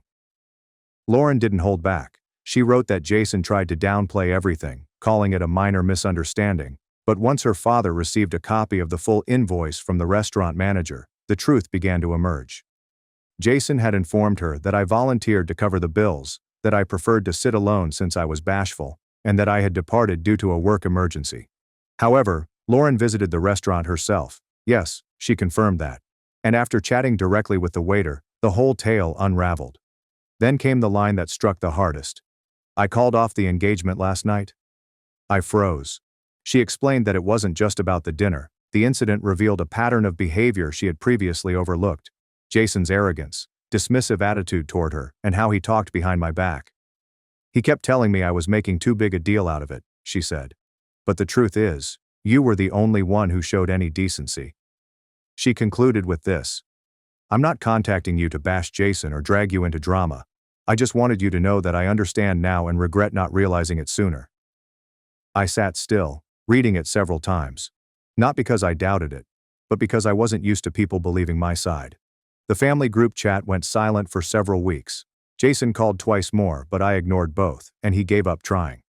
Lauren returned the engagement ring, and her father formally canceled the venue and contacted all of the vendors. I learned from others that he had returned to her parents' home. Some of Jason's friends also vanished, and it appears that a few remained only to take advantage of his connection to Lauren's network. I assumed that was the conclusion, that everything would fade into silence. But then, one calm Sunday morning, someone knocked on my door. It was my mother. She stood outside on the porch, wrapped in a loose cardigan and holding a plastic container of lasagna as a symbolic gesture. Her eyes were swollen, and her makeup was barely applied. I didn't say anything. I simply unlocked the door slightly and waited. I made food for you, she mumbled. I did not take it. I want to have a conversation, she told me.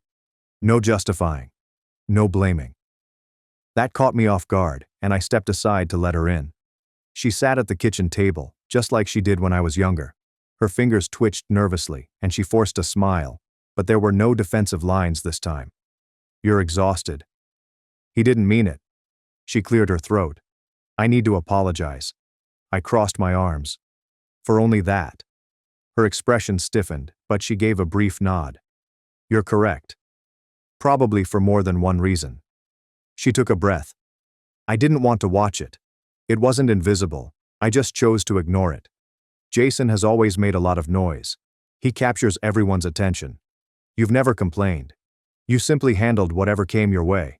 You were reliable. We started treating you like a solid object that we never expected to shatter. Do you know what the problem is with safety nets? I said. People only notice them after they collapse. Not while they are climbing. Her lower lip quivered slightly as she glanced at her hands. Your father and I were incorrect. We let Jason do whatever he pleased. We let him treat you as if you didn't matter. I didn't respond. I cannot reverse everything. And I know that bringing food and apologizing will not erase the years we went without noticing. But I needed you to hear it. I finally get it. And I regret it. I gazed at her for a while, and for once, she wasn't explaining it away. She wasn't covering for Jason. She wasn't telling me to move on or get over it. She was just acknowledging it. I nodded slowly. Thanks. We didn't say much after that. She left the meal. I accompanied her to the doorway. She didn't mention Jason. She didn't ask me to reach out. She just said, Take care. And drove away. Things didn't repair right away, but they also didn't break apart. My parents began sending individual texts rather than group ones. They were quick and courteous. Later, my mother invited me to Thanksgiving. "Only if you're comfortable," she wrote. I have not replied yet. According to what I've learned, Jason works part-time at a job he dislikes, lives rent-free, and probably avoids looking in mirrors.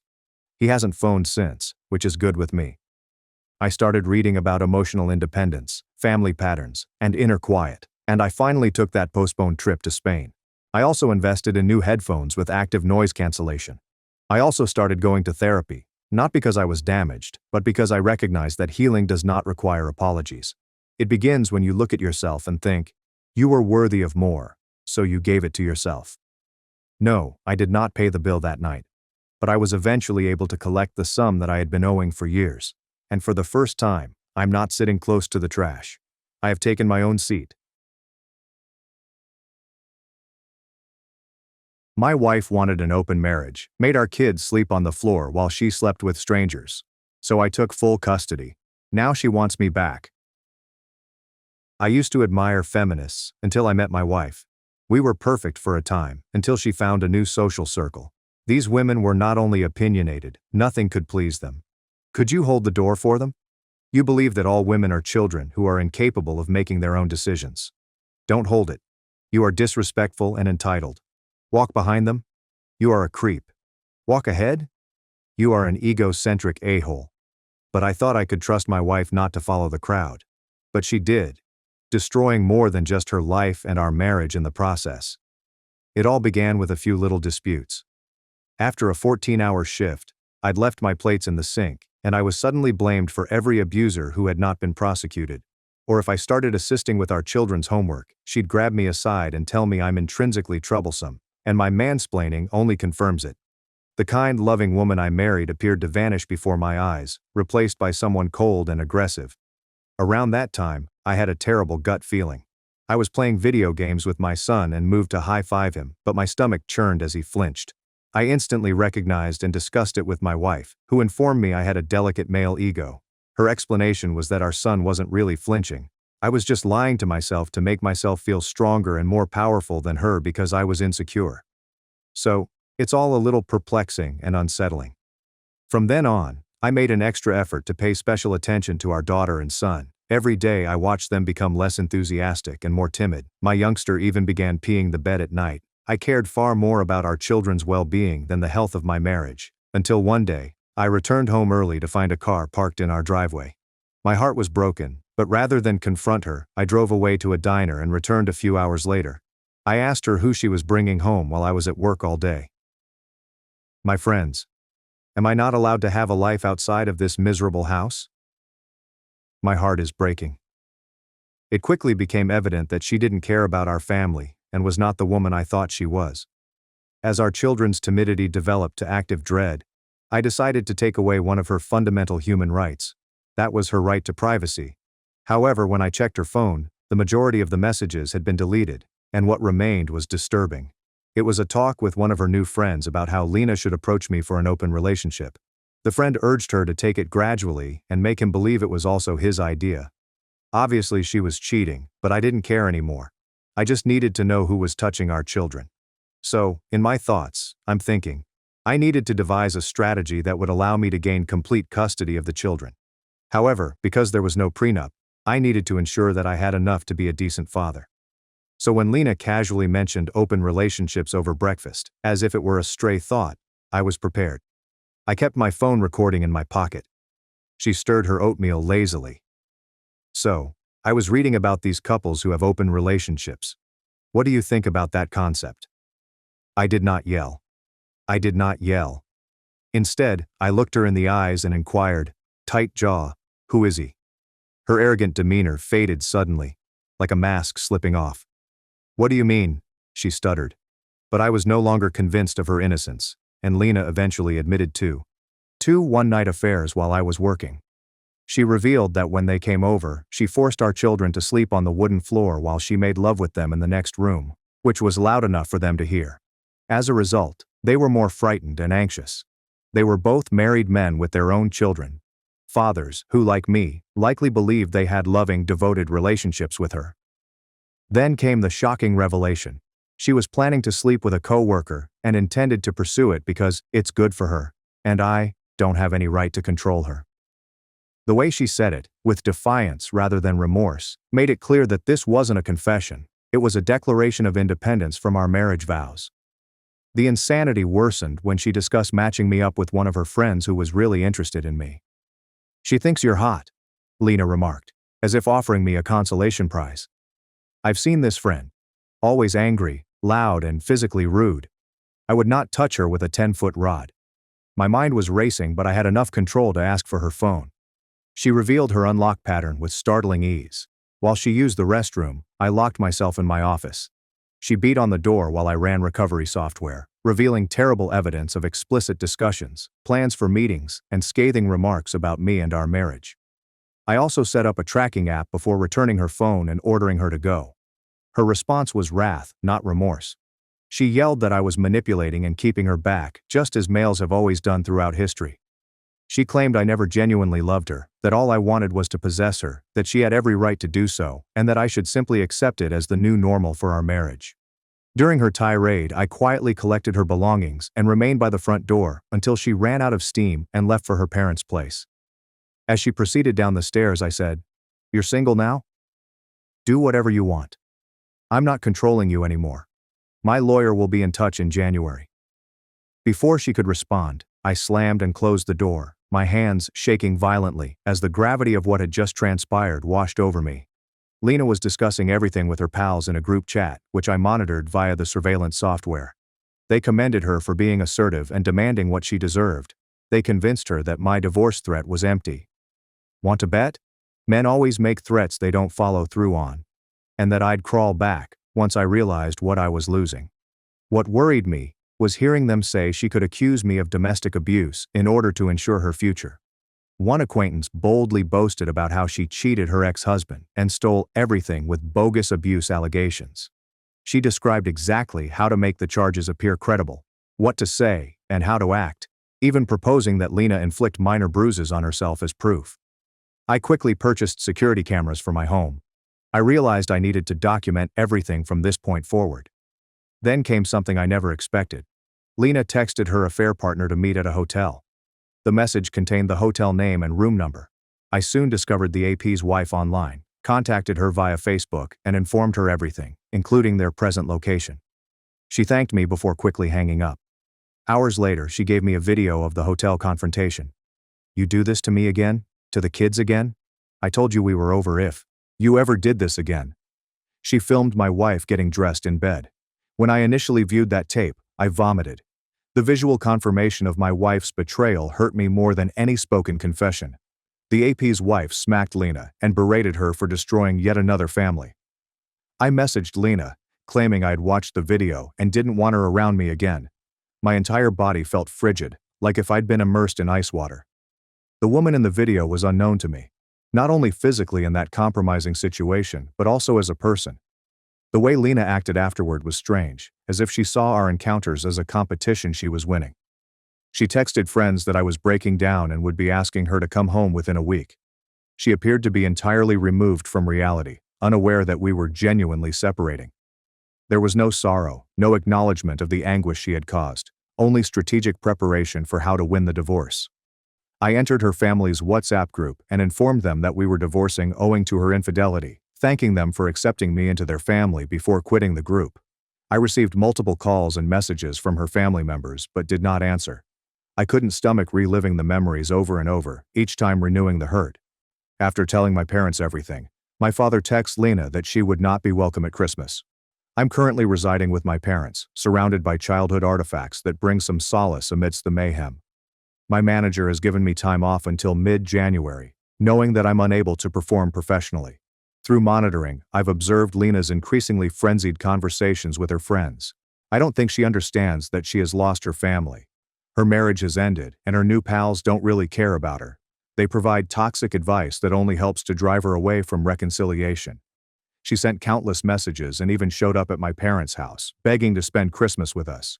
My father threatened to call the cops if she didn't go, his cheeks flushed with rage at her brazenness. I've been Googling divorce lawyers in between crying fits. Initially, I believe I was in shock, operating on autopilot while making required plans. However, when I arrived at my parents' place, the pain hit me hard. Nothing makes sense now. How could someone change so dramatically? Was our whole marriage a lie? Was there anything I could have done differently? I only responded to her texts twice. 1. It doesn't matter what you say. I don't know who you are. You're not my wife. My wife would never destroy my heart and soul while smiling. We will get divorced. I don't care what you say or what you want. You have no right to demand anything from me ever again.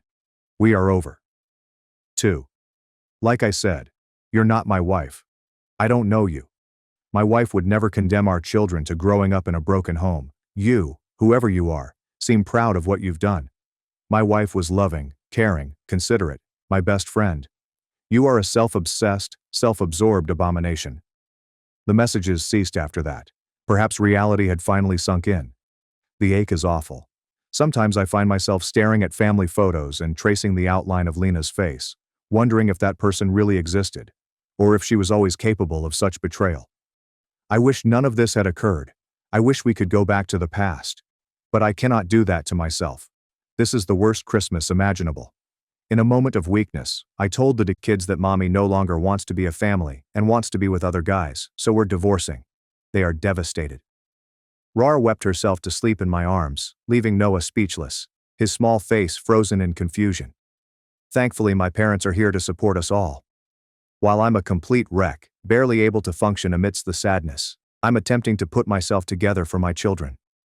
But I'll never return to Lena. Her behavior was so disrespectful and heartless that it cannot be forgiven. I'm totally lost.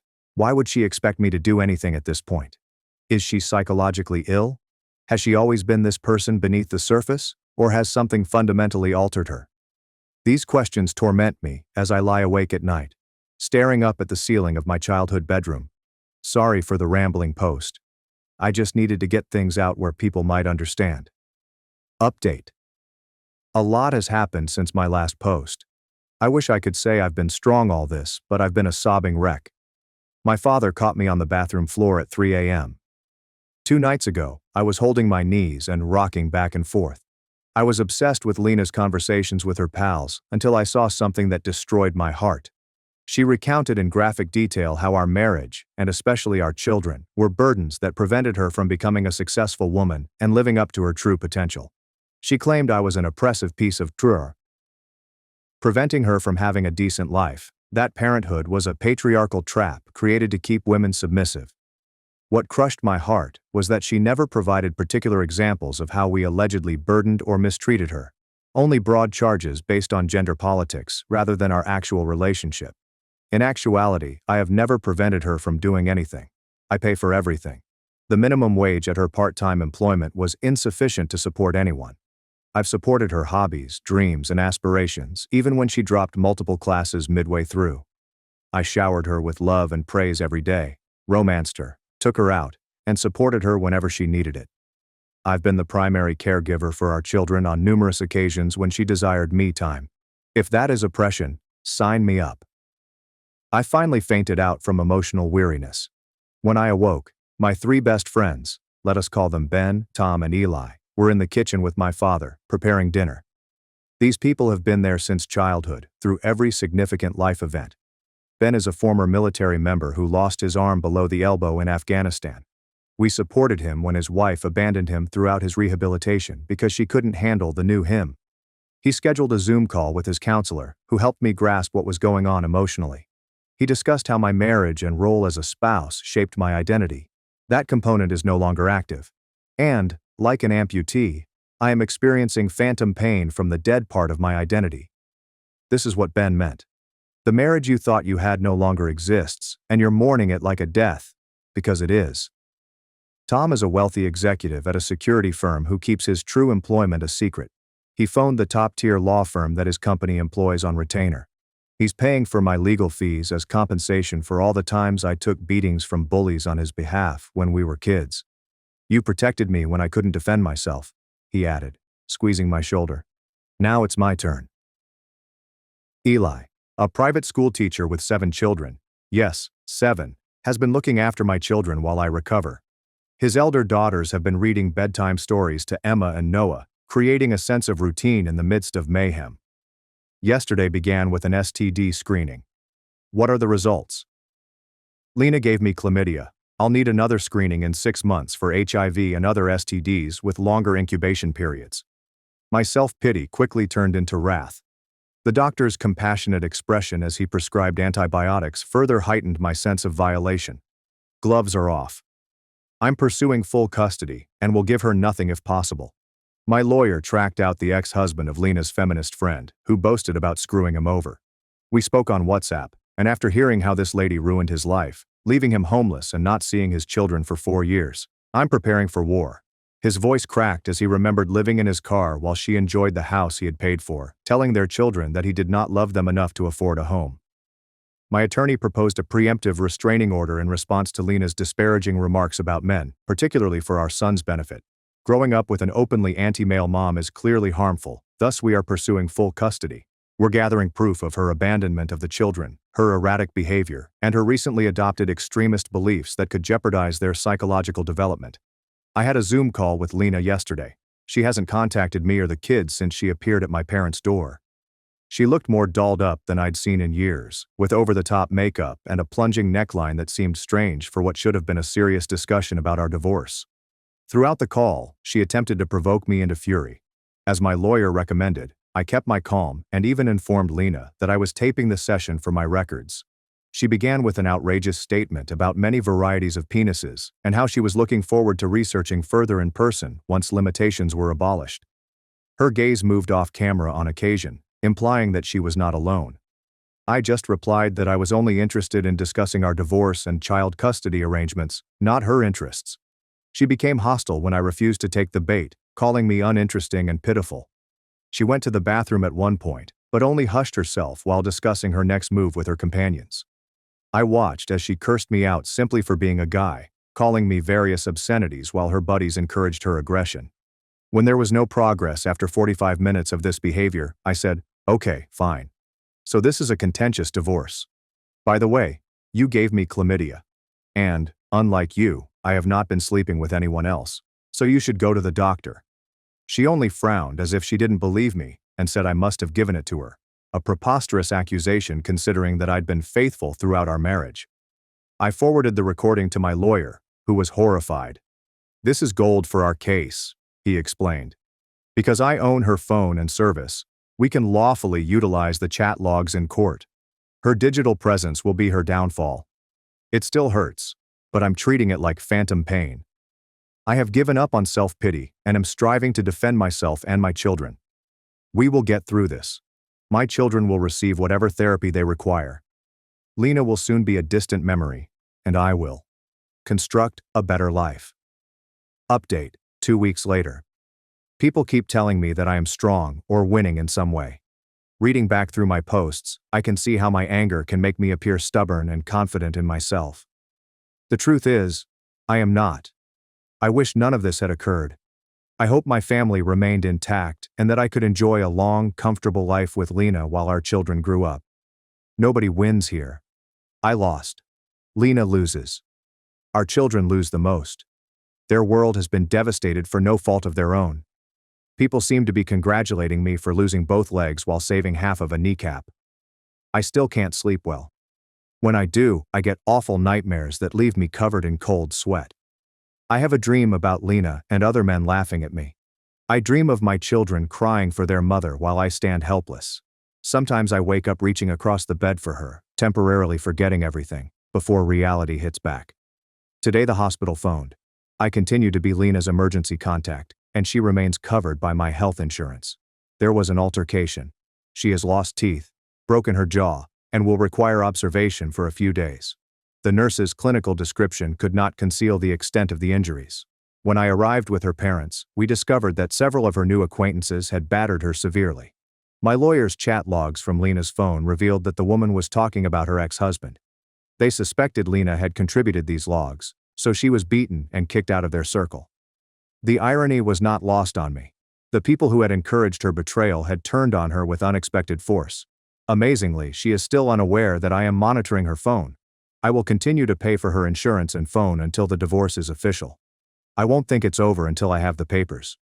Even after everything, a part of me still wants to protect her. 11 years of love do not vanish suddenly, even when betrayal shatters the partnership. Lena has nothing now. She inquired if she could go back home, her voice muffled by her wired jaw. I just told her, no way in hell. Her mother would not give her any money unless she gets clean and stays clean for at least a year. They offered to let her live with them under tight conditions, no phone, no visits, and rigorous counseling. For the first time, I saw a glimpse of guilt when she said, I'm sorry I ruined everything, but I don't believe it was sincere. She barely looked me in the eyes, instead gazing on the hospital wall behind us. Despite everything, it hurts to watch her like that. I wanted to protect her, but she is an adult whose behavior is risky and unpredictable. I need to safeguard my children. Strangely, she did not inquire about the hearing or her gravely injured buddy. She just sat there, appearing offended by our presence rather than appreciative for our assistance. Her father's face was a mask of disappointment and uncertainty, the same one I'd been wearing for weeks. I still don't get what happened. She devastated her family and caused enormous suffering. For what? A buzz and random sex? I'm going to avoid all contact till she's been clean for a long time. I can't take this madness. Update, 1 month later. Many folks have messaged to ask for an update. I wanted to post yesterday but didn't have the energy. I'm unhappy and fatigued, sleeping very little and having nightmares. Some days I can barely get out of bed, forcing myself to function just because my children require it. The good news. My children are doing well. My father has been great. We went skiing at his cabin this weekend. Only him, me, and the kids. It was fantastic to watch them learn, their faces flushed with pride as they mastered the bunny hill. For small periods, I could nearly forget what had happened. I have no communication with Lena right now. I spoke with one of her acquaintances who was in critical condition. She awoke but was in bad shape. Her nurse remarked that no one had paid her a visit. Her family refused to see her. The room was strangely quiet, just beeping machines and the odor of disinfectant. Worried that whomever attacked Lena would come for me and the kids, I requested to speak with this woman. She weirdly began our conversation by proposing sexual services for $20. Her eyes were lifeless, her skin pallid and bruised. I responded with $50 for information instead. What she revealed was devastating. All of these feminist buddies are heavy drug users. One of them, the one who boasted about destroying her ex, invited Lena into their group against the objections of the others and exposed her to narcotics. They sell sexual favors for drug money, using feminist rhetoric to shield their inflated egos. Lena initially bought into the idea but rapidly became addicted to drugs. She eventually began selling sex for drug money. I was devastated to learn that the woman I loved the most had become a prostitute in order to fund her addiction. It explains why she only wanted the money from our divorce. Each revelation felt like a knife to my already wounded heart. No one came to see this woman in the hospital because she had stolen, cheated, abused, and lied to everyone in her life. Without blinking, she expressed her sadness at having survived. She sees no hope for the future. I cried while listening to her story. Not for her, but for what happened to Lena. For the terrible decisions that led her down this path of self-destruction. I'm not excusing Lena's decisions. She chose to play with fire and lost everything. But understanding her addiction explains a lot of her strange behavior, personality changes, irrational anger, and complete disregard for those who loved her. Many Redditors who have dealt with addicts warned me that Lena might attempt suicide as her life crumbled. They were correct. She attempted a deliberate overdose. I discussed this possibility with her father, and we decided to keep a close eye on her. While at the cabin on Saturday, I received what appeared to be a suicide note. She admitted to her addiction and prostitution, claiming she had let everyone down and that she was taking the only option available. The words were rambling and disjointed, but the intention was clear. I immediately called her father and shared her location via the monitoring app. He discovered her unconscious on a park bench and rushed her to the hospital. She was hypothermic and barely surviving. I can't bear the thought of what would have happened if he arrived even slightly later. Despite everything, I didn't want her to die. The mother of my children, the woman I had once shared a life with. I wanted her to heal, even if we'd never be together again. They've put her on methadone, and her father has been appointed as her legal guardian after proving she abandoned her children. which appears to demonstrate mental incompetence more clearly than attempting suicide. This week, she will go through a sedated detox at a rehabilitation center. The doctors warned that the road to recovery would be long and difficult, with no guarantees. Fortunately, I hadn't canceled her life insurance yet, so the treatment is covered. I've offered to assist with finances, as long as Lena is unaware I'm involved. Not out of kindness, but because her recovery is critical for our children's future relationship with their mother, a healthier, sober version of her.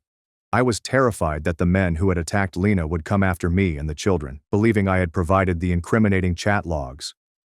Tom's friend Mark, who benefited from the logs in his divorce case, decided to fix it.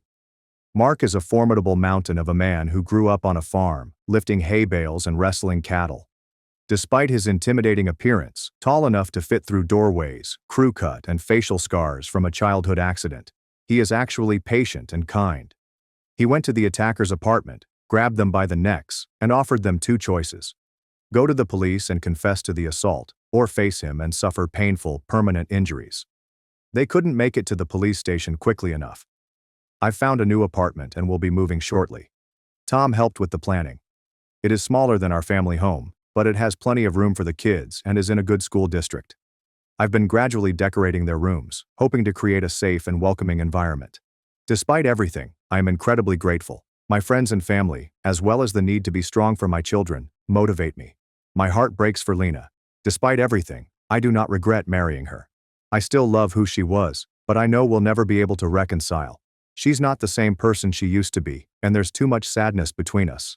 We had a lovely life before the disaster. I wouldn't have my children without her, and I would never swap them for anything. The grief will persist, but I hope I have the strength to bear it. Some days I mistrust myself. On other days, I see glimmers of a possible future. Different from what I had envisioned, but possibly still valuable. Interestingly, learning about Lena's addiction has helped my children survive. It's easier to explain Mommy's illness and how long it will take for her to recover than to explain betrayal and desertion. They've written her letters that I'm keeping secure until she's stable enough to read them. Their resilience astounds me. Children can adapt to so much if given the correct assistance and honest, age-appropriate explanations. I'm sad and fatigued, but Mark is here with his kids now. We're watching Madagascar 3 tonight. I'm attempting to make as many positive memories as possible amidst the gloom. Our children appear to be doing well. They laugh more freely now, and the nightmares are less frequent. I think we'll be fine, not today, or tomorrow, but eventually. Thank you all for your help and support. Strangers' Goodwill has provided a lifeline at the worst times. Final update: Lena has passed away. She overdosed while in rehabilitation. Nobody knows how she acquired the medicines. One doctor hypothesized that she may have swallowed a secret bag that ruptured during detox, delivering a lethal amount all at once. I held our children as they wailed, their small bodies trembling with pain that I couldn't quiet. How can you tell youngsters that their mother will never return, that the disease took her forever? I have no answers, only tears that will not stop falling. I will no longer be posting or responding to comments. Thank you to everyone who offered useful advice and support throughout this horror. Parents skipped my wedding for my sister's divorce. 3 years later, they want her to be a second mother to my baby, so I lawyered up. I'm 27, female, and have been married for 3 years. My connection with my older sister, Emily, 30, female, has always been strained, but things became even more toxic when she decided to destroy my wedding. Emily was going through a divorce at the time. Emily's marriage was falling apart because her husband did not want children, and she had always wanted to be a mother. Now, I'm not here to argue whether or not that's a deal breaker, because it absolutely is. But Emily knew about his feelings before they married. He made it apparent that he did not want children, but she married him nonetheless, hoping to persuade him otherwise. So, just as I was preparing my wedding, their marriage was on its final legs. My fiancé, now husband, and I had been together for 4 years and were thrilled to finally tie the wedding. We had saved for months and planned every detail. We were prepared for it. But Emily thought my wedding was a personal attack on her. At first, it was minor comments, such as how I was being inconsiderate by arranging a wedding while she was going through a divorce. I blew it off because Emily has always been a drama queen. She was the best-behaved child growing up. My parents thought she could never do anything wrong. While I was typically the one who got in trouble for not doing things her way, when she was upset, everything came to a halt until she felt better. So it wasn't surprising that she was upset about my wedding, but I expected her to get over it. Then my parents became involved. They called and requested that I postpone the wedding. Let me say it again. They asked me to postpone my wedding because Emily was getting divorced. I assumed they were joking at first. When I saw they were serious, I informed them it wasn't going to happen. My fiancé and I had already made deposits and sent out invites. Plus, why should Emily's difficulties overshadow my wedding? Her divorce was not my fault, and I would not put my life on hold for her. My parents didn't take it well. They said I was being selfish, and that family should come first. I claimed that Emily's divorce had nothing to do with my wedding and that she could either be pleased for me or not attend. That's when they dropped the bombshell. They would not come until I postponed the wedding. They were willing to miss their own daughter's wedding to spare Emily's feelings. I was heartbroken. I'd always known they preferred Emily, but this seemed like a betrayal on a deeper level. I told them they may make their own judgments, but I was not going to change my plans. I figured that was the end of it. If they don't want to come, that's fine. At the very least, I'd have the support of my fiancé, friends, and his family. But Emily wasn't finished yet. She began spreading lies among the rest of the family. She initially accused me of being harsh for marrying her while she was going through a difficult time. Some others felt sorry for her, but they didn't believe that was enough of an excuse to miss my wedding. So Emily escalated. She began telling others that I was the reason her marriage terminated. According to her, I encouraged her husband to leave her because I was jealous of her and couldn't bear the thought of her having children before me. To be clear, I knew very nothing about her husband. We had only had a few chats over the years, and none of them were serious or intimate. The thought that I would interfere with their marriage is absurd. But Emily lied with such confidence that others began to believe her. Some of our family even blocked me without saying anything. I later learned via a cousin that Emily had told them that I had been shoving it in her face about my impending marriage and talking about how I had persuaded her husband to leave her. None of it was true, but by the time I learned about it, the damage had been done. When my wedding day eventually arrived, hardly any of my relatives attended. It was devastating. My parents, relatives, uncles, and even some of my cousins did not turn up. Only a few cousins from my side of the family showed there, and they refused to believe Emily's tales. The remainder of the visitors included my friends, my husband's friends, and his relatives. I'll be honest, the weeks leading up to the wedding were some of the most difficult of my life. I pondered trying to clear my name, but it seemed pointless. Emily had already poisoned the well, so it would have been my word against hers. Besides, the ones who supported her had already made up their minds. I was not going to waste my time with those who did not want to hear the truth. Despite everything, my wedding day was stunning. My husband and his family went out of their way to show me love and support. My pals made me laugh and dance all night. For a few hours, I nearly forgot about the vacant chairs and the family members who had preferred Emily over me. But no matter how much fun I had, the ache persisted. After the wedding, I broke off communication with Emily and my parents. I could not forgive them for what they had done. Emily didn't simply skip my wedding, she aggressively sought to wreck it, and instead of supporting me, my parents encouraged her actions. It's been 3 years since I spoke with any of them. Sometimes I wonder if I overreacted by refusing to communicate, but then I remember how much agony they caused me during what should have been one of the best periods of my life. Emily's jealousy and my parents' partiality made my wedding a nightmare. I've moved on in many respects, yet the anger remains. Fast forward 3 years, and I have created a life that I am proud of. My husband and I are doing fine, and we recently shared some fantastic news. I am pregnant with our first child. It should have been a happy occasion, but Emily and my parents needed to find a way back into my life. This is what occurred. A few weeks ago, my husband and I decided to announce our pregnancy on social media. We kept the announcement basic, with a photo of us holding a sonogram and a text about how pleased we are. We hadn't communicated with Emily or my parents in years, so I didn't believe they would notice.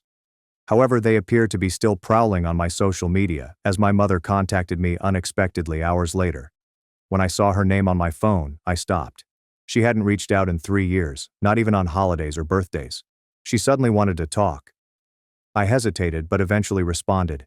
The talk began with a phony, amicable tone. She congratulated me on my pregnancy, saying it was excellent news. Then she got to the real reason she was calling. Emily. Emily has been trying to have a kid since her divorce, but hasn't been successful. Emily's mother informed me that she had undergone several rounds of IVF, all of which failed, and that she was now infertile. To be honest, hearing that made me feel horrible. For her. Infertility is not something I would wish on anyone. But then my mother dropped the bombshell. She and my father saw this pregnancy as an opportunity for me to reconcile with Emily. I was confused at first. What does my pregnancy have to do with Emily? My mother said that, because Emily is unable to have her own children, bonding with my kid would be therapeutic for her. She advised that I allow Emily to play an active role in my child's life, as if my kid might replace the vacuum created by her infertility. She even stated, "It would be beneficial for your baby to have two mothers." I was speechless. This woman hadn't spoken to me in 3 years, and now she wanted me to share my newborn kid with the sister who ruined my wedding. I told her no right away. I said that Emily and I were not on speaking terms, and there was no way I was letting her near my baby. My mother tried to guilt trip me, telling me that Emily was distraught by her infertility and needed her family's support more than ever. She even hinted that I was being unkind by depriving her the opportunity to bond with her future niece or nephew. I abruptly shut her down. I told her I couldn't fix Emily's life or make her feel better about her decisions. I also pointed out that if they truly cared about me or my baby, they would not have waited until I was pregnant to contact them. My mother did not take it well. She accused me of being harsh, claiming that I was letting old grudges ruin my chance to re-establish our family. I ended the phone before saying anything I'd regret. Over the next few days, both my father and Emily attempted to reach me. My father's approach was similar to my mother's. He presented it as an opportunity for us to recover as a family, insisting Emily's intentions were pure. According to him, Emily was not attempting to take over or replace me as a mother. She only wanted to be involved because the baby will be related to her by blood. He even suggested that I get Emily's help once the baby arrived. I told him the same thing I told my mother. Number, I didn't need Emily's aid, and I certainly didn't want her near my child. My spouse and I already have a strong support structure in his family and among our friends. Emily and my parents could have ignored me for another 3 years if they wanted to. Emily's communications, on the other hand, told a completely different narrative. She didn't bother faking niceness. She accused me of being selfish and claimed I owed her the opportunity to be a part of my baby's life. She even branded me callous because I refused to include her. I initially ignored her texts, but when she began pestering me, I eventually blocked her. I wish I could say that was the end of it, but my parents were unwilling to give up. They contacted me back a few days later, this time together, and attempted to push the idea one more time. My mother genuinely stated, "Emily's been through so much, and this baby could be the family's way of making things right." I couldn't believe what I heard. My unborn child hadn't even arrived yet, and they were already treating it like a peace sacrifice for Emily. That was when I lost it. I told them I saw through their phony worry and wouldn't let them shame me into this idiotic scheme. I also made it obvious that if they kept pushing, I would permanently block them, just as I had with Emily. They tried to dispute, but I ended the call before they could say anything else. Since then, I've been grappling with a variety of feelings. On the one hand, I feel justified in staying firm. My parents and Emily demonstrated their priorities by skipping my wedding and spreading rumors about me. They do not deserve a place in my child's life. But, on the other hand, I can't help but be angry and upset that they would try to manipulate me in this way. It's as if they've learned nothing over the last 3 years. For the time being, I am concentrating on my pregnancy and attempting to have a positive attitude. My husband has been fantastic throughout all, and his family has been extremely supportive. They've informed me that I owe Emily and my parents nothing. And honestly, they're correct. This baby represents a new chapter for me and my husband, and I refuse to allow toxic individuals to spoil it. While I've tried to move on for the past few years, the issue with Emily has always remained unresolved. I knew she lied to the family to sabotage my wedding, but I never learned the complete tale of her life at the time. That changed about a year after my wedding, when my husband and I met Emily's ex-husband. Let's call him Jack. By chance. What he told us blew my head and helped me understand Emily's conduct. It all began one afternoon when my husband and I went out for lunch at a little restaurant that we had been meaning to explore. We were halfway through our meal when I noticed Jack sitting a few tables away with a bunch of coworkers. I wasn't sure if he'd know us, but he eventually came over to say hi. The conversation began casually. He congratulated us on our wedding and apologized for not attending. I informed him that I understood, given the timing of his divorce from Emily. That's when events took an unexpected turn. My husband made an offhand remark about how ironic it was that Jack hadn't attended the wedding, given that Emily hadn't even shown up herself. Jack looked perplexed and inquired, "What do you mean she didn't go? She told me she was busy helping you plan everything." I nearly choked on my drink. Emily had used my wedding as a pretext to postpone their divorce proceedings. According to Jack, she constantly postponed their mediation meetings, stating she was too busy with wedding preparations. Meanwhile, she was aggressively spreading lies about me among the rest of the family. Jack stated that he found Emily's interest in my wedding unusual, especially given that she and I had never been close, but he felt she was just trying to keep up appearances during the divorce. That was when my husband and I told Jack the truth. Emily had done absolutely nothing to help with my wedding. In fact, she went out of her way to ruin it.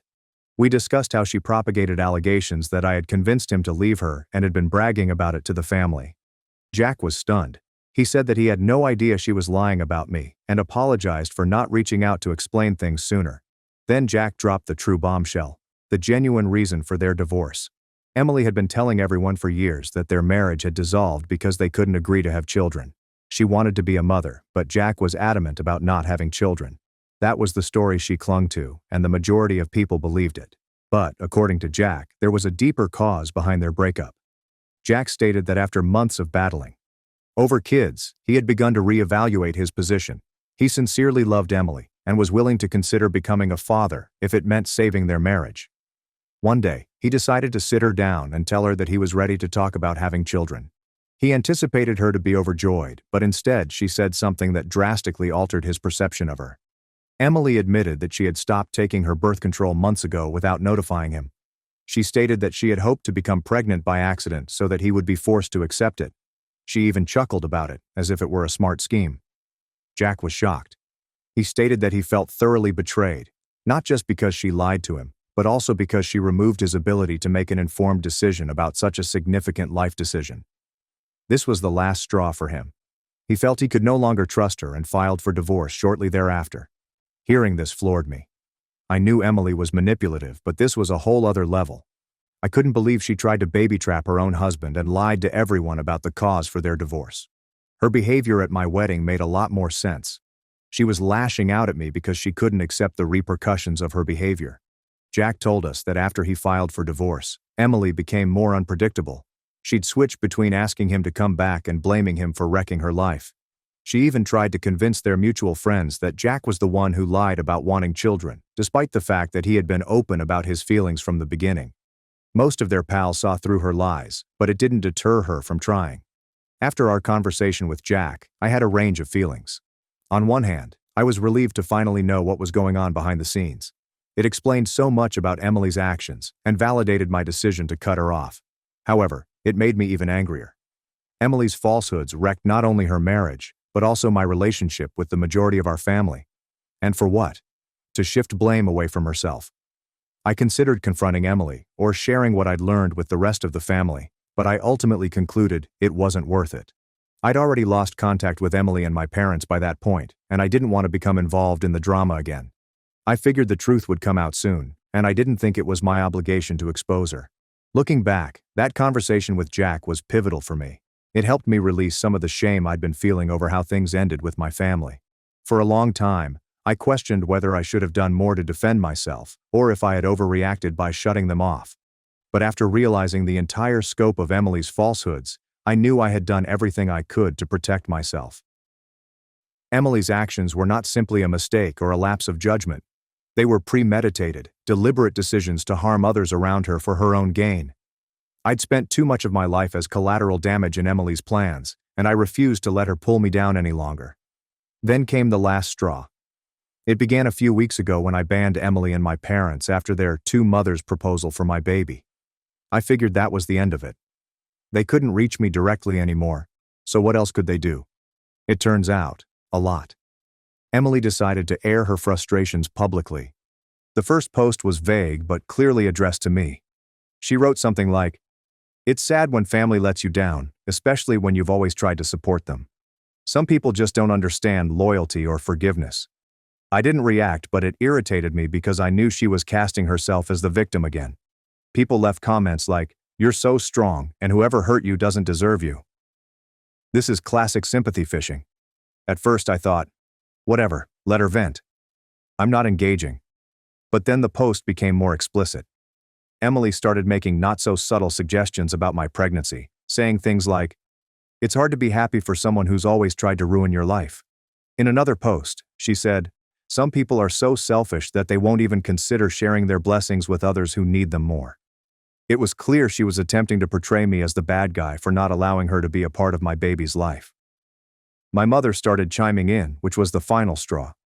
She wrote her own essay on how some individuals in this family have always been jealous and manipulative, turning their backs on us when we needed them the most. She wrote the following: "It's heartbreaking to see your own child reject her sister's pain." I'm not sure she recognized how absurd it was to accuse me of rejecting Emily's pain after she and Emily had neglected mine for years. These posts weren't just unpleasant, they were harmful. Extended family members who hadn't spoken with me in years began phoning to check in and inquire what was going on. Some of them were openly accusatory, saying things like, "Why can't you just make peace with Emily? Family is everything. You need to let this go."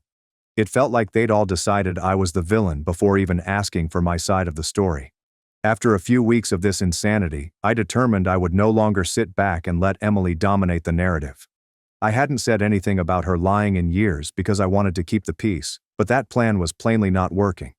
If Emily wanted to air our dirty laundry on social media, I'd be fine with that. I contacted Emily's ex-husband Jack to explain what was going on. We'd chatted a few times since our encounter at the restaurant, and we were on friendly terms. I asked whether he would be cool with my telling the truth about their divorce, and he agreed. He even volunteered to back me up in case anyone questioned my story. So I made a huge post to explain everything. I described how Emily destroyed my wedding by spreading lies about me, how my parents condone her behavior, and how they attempted to guilt me into sharing my baby with her. Then I revealed the truth behind her divorce. She had discreetly stopped taking birth control in order to baby trap Jack, and her manipulative behavior was the true cause of their divorce. The reaction was explosive. Within hours, my phone was flooded with texts from family members. Some were encouraging, stating that they had no idea Emily was capable of such actions. Others were enraged, accusing me of leaking sensitive family information and kicking Emily while she was down. Emily and my parents were unusually quiet at first, which told me they had no idea how to spin this. But, of course, they did not remain silent for long. A few days later, Emily posted that I had manufactured the entire tale out of envy. She claimed I had always been upset with how close she was to our parents and accused me of attempting to turn the family against her. My parents backed her up, saying they just wanted to restore the family and never expected such harshness from me. At this time, I wasn't even upset. I was drained. I had told the truth, and anyone who still wanted to believe Emily was welcome to do so. I was not going to waste my time debating with those who had already made up their minds. I left the post up for nearly a week before deleting it. Not because I regretted what I said, but because I didn't want negativity on my social media. Since then, things have cooled down a little. The majority of Emily's family has gone quiet, and a handful have even contacted out to apologize for previously accepting her lies. Emily and my parents, on the other hand, continue to portray themselves as victims. They've made a few more posts about how families should stick together no matter what, and how they simply want peace, but I haven't responded. I believe I have done everything I can to defend myself.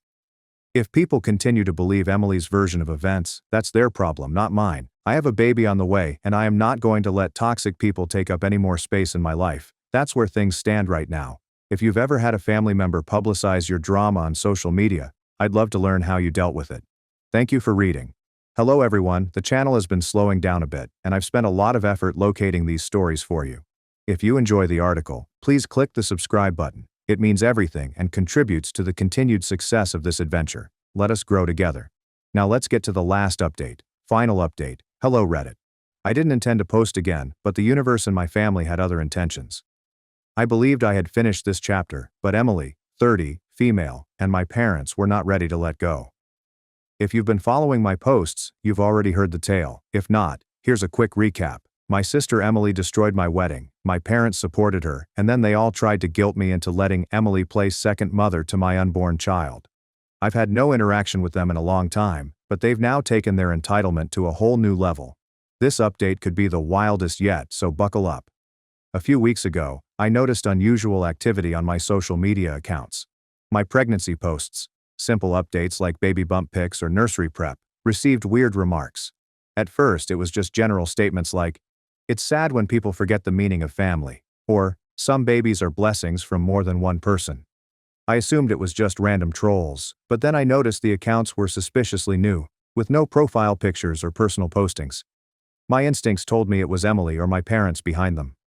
I shook it aside since, honestly, I'm used to their shenanigans by now. However, things quickly became very serious. One account left a comment saying, "You should be careful. Some people don't deserve to raise children." That one shocked me. I erased the comment and blocked the account, but I couldn't shake the sense that someone was watching me. My landlord called and things took a terrible turn. Someone had called, pretending to be me, and asked whether I was planning to move out soon. They claimed to be my sister and offered to assist with the process. Fortunately, my landlord did not trust them and called me to confirm. I was infuriated. This was a clear violation of my privacy, and I had no doubt Emily was behind it. I confronted my parents, against my better judgment, and they didn't even dispute it. My mother replied something like, "Emily was just trying to help because she knows you'll need more space with the baby coming." I lost it. I told them it wasn't Emily's business to interfere with my housing problem, and she had no authority to call my landlord. My father tried to calm me down by saying, "She's just excited about the baby. Can't you let her be a part of this?" That's when I hung up. I wasn't going to waste my breath arguing with folks who clearly didn't understand how absurd this was. The final straw came last week when I found Emily and my parents had been contacting my husband's family without my knowledge. My mother-in-law called me, perplexed, because Emily had sent her a lengthy message over Facebook. Emily depicted herself as a victim in the message, stating that I had cut her out of my life for no reason and that she was distraught over being excluded from the lives of her nieces and nephew. She even recommended that my in-laws intercede between us because this baby deserves a whole family. My mother-in-law, bless her, shut that down right away. She informed Emily that we were content with our family and didn't want anyone meddling. But what bothered me the most was Emily's initial contact. It felt like a serious violation of boundaries.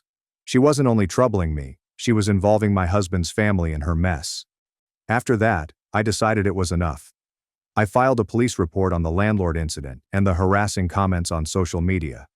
I also sent Emily and my parents a cease and desist letter through a lawyer, stating unequivocally that if they continued to harass me or my family, I would not hesitate to seek legal action. Of course, they did not take it well. My mother called, sobbing, and said, "How could you do this to your own family?" Emily sent me a lengthy email accusing me of being cruel and nasty. She even remarked, "You're depriving me of the chance to experience motherhood through your child." That line made my skin crawl. I don't know how she doesn't notice how insane she sounds. My father attempted to shame me, saying, "This is tearing the family apart. You've made your point, but can't we just move on?" I reminded him I wasn't the one ripping the family apart. They were. I've given them numerous opportunities to respect my boundaries, and they've squandered each one. I don't even feel bad about cutting them off anymore. I feel relieved now. I've entirely avoided contact. I changed my phone number, made all of my social media private, and informed my landlord and work about the matter in case they tried anything else. My spouse and I are also considering adding security cameras around our home. I hate that it has come to this, but I am not taking any chances when it comes to my baby's safety. Despite everything, I am experiencing a peculiar sense of peace. For the first time in years, I have regained control of my life. My husband and I are thinking about the future and getting ready for our baby's birth. His family has been fantastic throughout this, and I am so appreciative for their support. This kid will be surrounded by so much love, and that is all that matters. My parents burned my face with skin bleach because I wasn't white enough. Now they want forgiveness, but I took them to court instead. My family is the most prejudiced folks I've ever encountered. Whenever we went outside during the summer, my mother would count how many times my older sister and I stepped out of the shade, and when we arrived home, each time was equivalent to one hard slap. For years, our morning routine was our mother putting skin whitener from the Dollar Tree all over our bodies. The whiter we appeared, the better she would treat us. I recall constantly wanting to be a regular kid. In contrast, my sister was a whitewashed queen. Every night, she would set an alarm every 2 hours to disrupt her sleep as much as possible. She was often fatigued, which made her appear paler. What in the bumbaclot? Instead of reminding her that her health was more essential than not looking Hispanic, our parents treated her like royalty.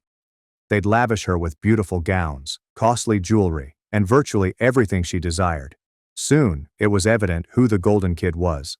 And if I wanted their love, I needed to do this. But I was desperate to find other ways. Getting straight A's in school, cleaning the entire house every weekend, and giving my parents foot massages. Thanks, honey.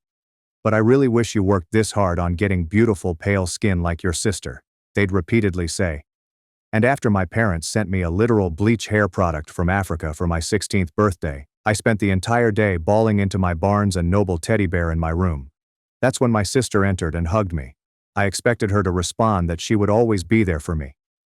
That despite my skin tone I was still her sister, and that was all that counted. But no. Aurora, I love you, and I want to help you. Look at me. I gazed at her gaunt body, the eye bags that had formed beneath her eyes, and the chemical burns on her scalp from straightening her hair. If I can look this beautiful, so can you. I swear I thought she was pranking me. However, the sparkle in her eyes told me otherwise. She honestly believed that treating yourself in this manner was the correct approach. From then on, I began wearing a foundation that was 2 shades too light for me and always found a way to conceal the rest of my body. Not because I disliked my brown skin or natural curls, but merely to make my parents happy. After all, they were the individuals who gave birth to me. 6 years later, I recently graduated from the University of Florida. When Thanksgiving arrived last year, I was in a great mood. I had begun running and spent so much time outside that I was forced to accept my natural hunger and beauty. And I loved it. My boyfriend Carlos also enjoyed it. Hey. He was half Puerto Rican, half Italian, and extremely aware of the concept of internalized racism. But he was also white passing, so I assumed everything with my parents would be fine, until reality struck. I arrived at my parents' place with him holding my hand. I had even applied a bit lighter foundation to soften the punch of everything. When the door opened, I saw a woman who resembled my sister, but was more unhappy, pale, and emaciated. My heart broke, and I assume hers did as well, for as soon as she spotted us she cried out, "Dios mío, what are you doing to our bloodline?" My partner immediately clasped my hand as if to say, "It's okay. We've got this." Meanwhile, tears streamed down my cheeks. "My love, what have you done to yourself?" My mother cried, attempting to untie my slick-back hairdo and fix it with her fingers. And that's when she noticed Carlos, her mouth extended so wide that I feared her jaw was going to shatter in half. "Ah, you almost had me believing that this monkey was actually your boyfriend. But I understand. You're young, just messing around." She then chuckled to herself, as if it were the most amusing thing in the world. My father then took my hand and led me inside, instantly handing my sister the skin whitening cream to apply to my face. But it wasn't the same one I used as a child. No, this one hurts. "Stop. Get away from me," I cried, tears spilling down my cheeks. Within seconds, blisters sprang on my face, and I began peeling all over. As I yelled, Carlos phoned the hospital. I assumed that by this stage, my folks would realize they were being morons. But no. My father wrestled with Carlos to get the phone from him. Pain is beauty. AITA will be beautiful. Meanwhile, my entire face felt like it had been dipped in hot sauce 100 times. Fortunately, they did arrive, and by the time I was seen by nurses, my brows had been burned off. When I awoke the next morning from the skin grafting process, I found my lover caressing my hand and calling me lovely, until I checked my phone. I instantly discovered that I had received dozens of texts and missed calls. The first voicemail was hostile, telling me I had disappointed the family. The second one was threatening. By the 10th, my sister begged me not to file charges. "There are our parents," she mentioned in the message. "They just want what's best for us. Please come home and we can fix this." I couldn't believe she was still protecting them despite everything. Her voice sounded empty and resigned, as if she'd given up fighting years ago. Carlos sat with me as I listened to the messages, his expression becoming increasingly anxious with each one. "Lily," he said gently, "this isn't normal. What they did to you is abuse. It's always been abused." He gently grasped my hand, taking care not to dislodge the IV line. I knew he was correct, but hearing him say it aloud made something snap within me. I've spent years attempting to earn love that should have been unconditional. I've been allowing them to physically and emotionally harm me because I believed that was what family meant. I'd normalized their behavior, excused their nastiness, and blamed myself for failing to meet their expectations. The hospital social worker arrived later that day. She inquired about my burns, and for the first time in my life, I revealed the entire truth about my family. I couldn't tell you what I did next in this short video. The complete tale is on the channel, which you can find at the link below. I was still in the hospital when I decided to file charges. To be honest, I was afraid when the social worker assisted me in filing a police report. My hands were so shaky that I could scarcely complete the document. Officer Ramirez, an elderly man, took my testimony and kept looking at me with sorrowful eyes, as if he'd seen something like this before. "You're doing the right thing," he said as I recounted the years of abuse. "I'm not going to lie, I almost backed out 50 times during the chat. There's a strange shame associated with reporting your own parents, even if they've physically burned your face off with illegal skin bleach." Carlos was with me the entire time. He held my hand throughout the questioning and gave me genuine food because hospital food is just garbage. The nurses continued to call him my husband, and neither of us corrected them. It felt good, like a glimpse into a future in which I had a real family who cared about me. My phone began filling up with texts from my parents and sister. I eventually turned it off since reading them was raising my blood pressure, which the doctor warned was bad for my rehabilitation. My mother alternated between threatening and begging me to come home. My father texted me extensive lines about family devotion and how I was disrespecting my heritage by acting like this. The irony of his discussing heritage while practically attempting to erase it off my flesh was not lost on me. My sister Seraphine sent the worst messages. She texted, "They are going to take me away if you do this. Please, Aurora. I need these. I'm not sure how to live any other way." That one struck me hard. I understood exactly what she meant. When your entire identity revolves around pleasing others, the prospect of losing that structure is terrifying. I was freed after 3 days. My face was still wrapped, and I resembled a mummy from a low-budget horror film. The doctor informed me that I would require follow-up appointments for the next 3 months to ensure that the skin grafts were healing properly. They also handed me this special cream, which cost more than my monthly rent. Thank God Carlos's insurance covered most of it. We headed straight to Carlos's apartment. I couldn't bear coming back to my house knowing my folks might be there.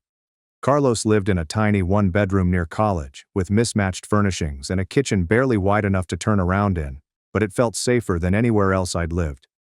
My first night away from the hospital, I had a complete collapse. I'm talking about nasty crying, snot all over the place. Carlos simply embraced me and let me express myself fully.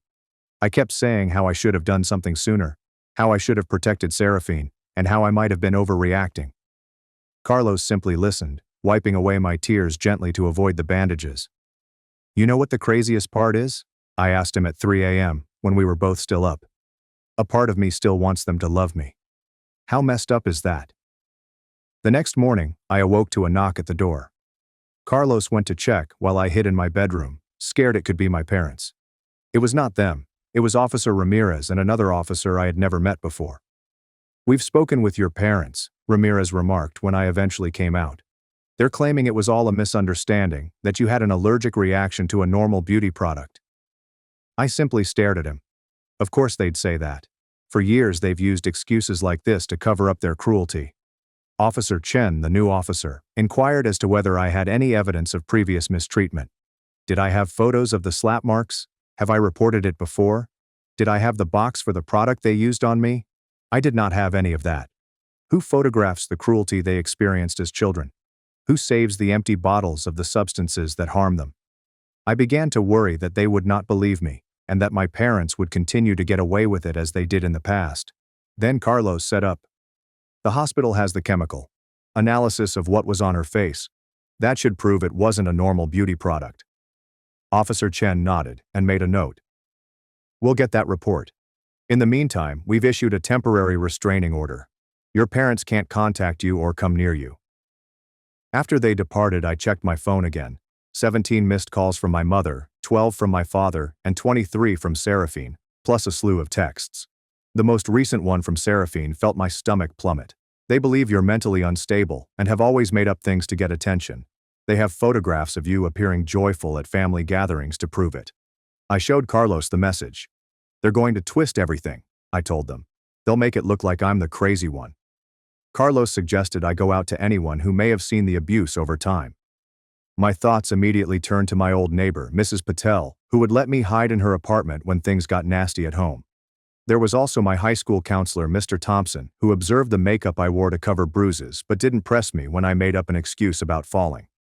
I spent the next few days making calls and attempting to recuperate. Most folks remembered something vague about my family, but nothing precise enough to help. Mrs. Patel went to Arizona. Mr. Thompson vaguely remembered being concerned, but had no documentation. I was about to give up hope when I received a text message from an unfamiliar number. "This is Jasmine, from college. Carlos gave me your number. I have photos from freshman year when you still had the chemical burns on your neck from home. Please let me know if they are willing to help." I had completely forgotten about those photos. Jasmine took them at a dorm party after my makeup had rubbed off. I was humiliated at the time and urged her to delete them. However, she never did. I quickly called her, and she agreed to send them over. Meanwhile, Carlos was a total rock star. He altered his work schedule to drive me to doctor visits, prepared proper meals instead of the ramen I'd been eating, and never complained about the fact that my belongings were now scattered across his little apartment. One night, I discovered him researching skincare for chemical burn recovery when he thought I was sleeping. About a week after filing the report, I received a call from a woman named Tiffany, who identified herself as a victim advocate from the district attorney's office. She stated that they were considering filing charges against my parents but wanted more information. "We have the hospital records and the chemical analysis," she told me. "The substance on your face contained hydroquinone at levels far exceeding legal limits, plus mercury compounds that are banned in cosmetics in the US. I was not surprised. My parents had always sought out the most powerful, harmful products, believing that they were more effective. What startled me was Tiffany's comment, "We also have a statement from your sister." My heart has stopped. Seraphine made a statement against our parents? There was a pause in the line. Not exactly. She's supporting their version of events. Says you've always been jealous of her relationship with your parents and that you're making up the abuse for attention. I hung up the phone and flung it across the room. Carlos stood up from where he was working on his laptop and approached me. I told him what Tiffany had said, and he simply held me while I cried again. I was so tired of sobbing. "She's scared," Carlos remarked. "She's still living with them, right? She's doing what she needs to survive." I knew he was correct, but it still stung like hell. Seraphine had been there through everything. She had been subjected to similar, if not greater abuse than I had. How could she deny it now? The next day, I resolved to do something different. I called Seraphine instead of messaging. To my amazement, she responded. "Lila, you need to drop this," she murmured quickly, her voice low, as if she was trying not to be overheard. "They're really angry. Dad broke the coffee table yesterday. I've never seen him like this." I took a deep breath. "Seraphine, they hurt us. They're still hurting you. Look at yourself. When was the last time you ate a full meal or slept through the night?" "I'm fine," she said abruptly. "I'm beautiful. Everyone says so." "You're disappearing," I replied softly. "Every time I see you, there's less of you there." She was silent for so long that I assumed she had hung up. Then she said softly, "I don't know how to be any other way." "Neither did I informed her. "But I'm learning. You can too." She hung up after that. I tried phoning back, but it went directly to voicemail. I left her a message telling her how much I loved her and that she could stay at Carlos's apartment if she ever needed it. The lawsuit against my parents proceeded slowly. There were interviews, documentation, and other interviews. Following the current event, the district attorney chose to charge them with violence and child endangerment. However, the years of past abuse were difficult to substantiate. Tiffany stated that without proof or witnesses, it would be my word versus theirs. Carlos suggested I start writing down whatever I could remember, including as many details as possible. "Even if it doesn't help the case," added the lawyer, "it might help you process everything." So I did. I purchased an inexpensive notebook from the school bookstore and began filling it with recollections. My mom once spanked me so hard that my nose bled after I played in the sprinklers at a friend's house.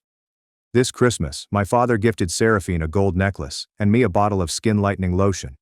I spent several mornings getting my hair cruelly straightened while being informed how awful my natural curls were. It seemed like I was lancing a wound when I wrote everything down.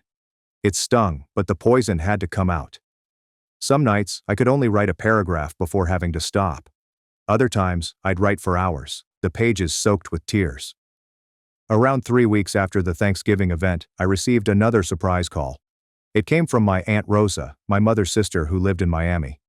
We were not close. She relocated to Florida when I was little, and we only saw her at large family gatherings. Aurora, I just heard what happened, she explained. Her accent was deeper than I recall. Your mother called me crying, saying you were making up terrible lies about them. My stomach dropped. Great. They were now gathering their extended family against me. It's not lies, Tia. They've been abusing me and Seraphine for years. There was a pause. Then Aunt Rosa said something that altered everything. I know. 2 simple words, but they struck me like a truck. You know? I suspected, she explained. The way your mother was always obsessed with your appearance, how you girls never seemed to play outside like normal children. I asked her about it once and she got so defensive I never brought it up again. I should have done more. I sat on Carlos's couch, my legs suddenly wobbly. Why are you calling me now? Because I believe you, she replied. And because I found something. When your mother and I were growing up, our grandmother did similar things to her. I found old diaries of your mother's where she wrote about it. The skin bleaching, the obsession with looking more European. It was done to her too. This realization did not excuse my parents' actions, but it did help me understand them better. The pattern of abuse began long before I was born. My mother had internalized her grandmother's bigotry and handed it on to us. Aunt Rosa offered to send me the diaries and testify if needed. She also offered to let me stay with her in Miami if I needed to get away from my folks. I thanked her, but I assured her I was fine with sticking with Carlos for now. The following day, I had another dermatologist visit. The doctor was satisfied with the way my face was recovering. The redness was receding, and the new skin was developing normally. There would be some scarring, but less than they had feared. You're lucky, the doctor told me as she examined me. This could have been much worse. As we left the clinic, I noticed a familiar person in the parking lot. Seraphine was resting against her car, appearing considerably thinner than when I last saw her. When she noticed us, she stood up and walked over nervously. What are you doing here? I inquired, shocked.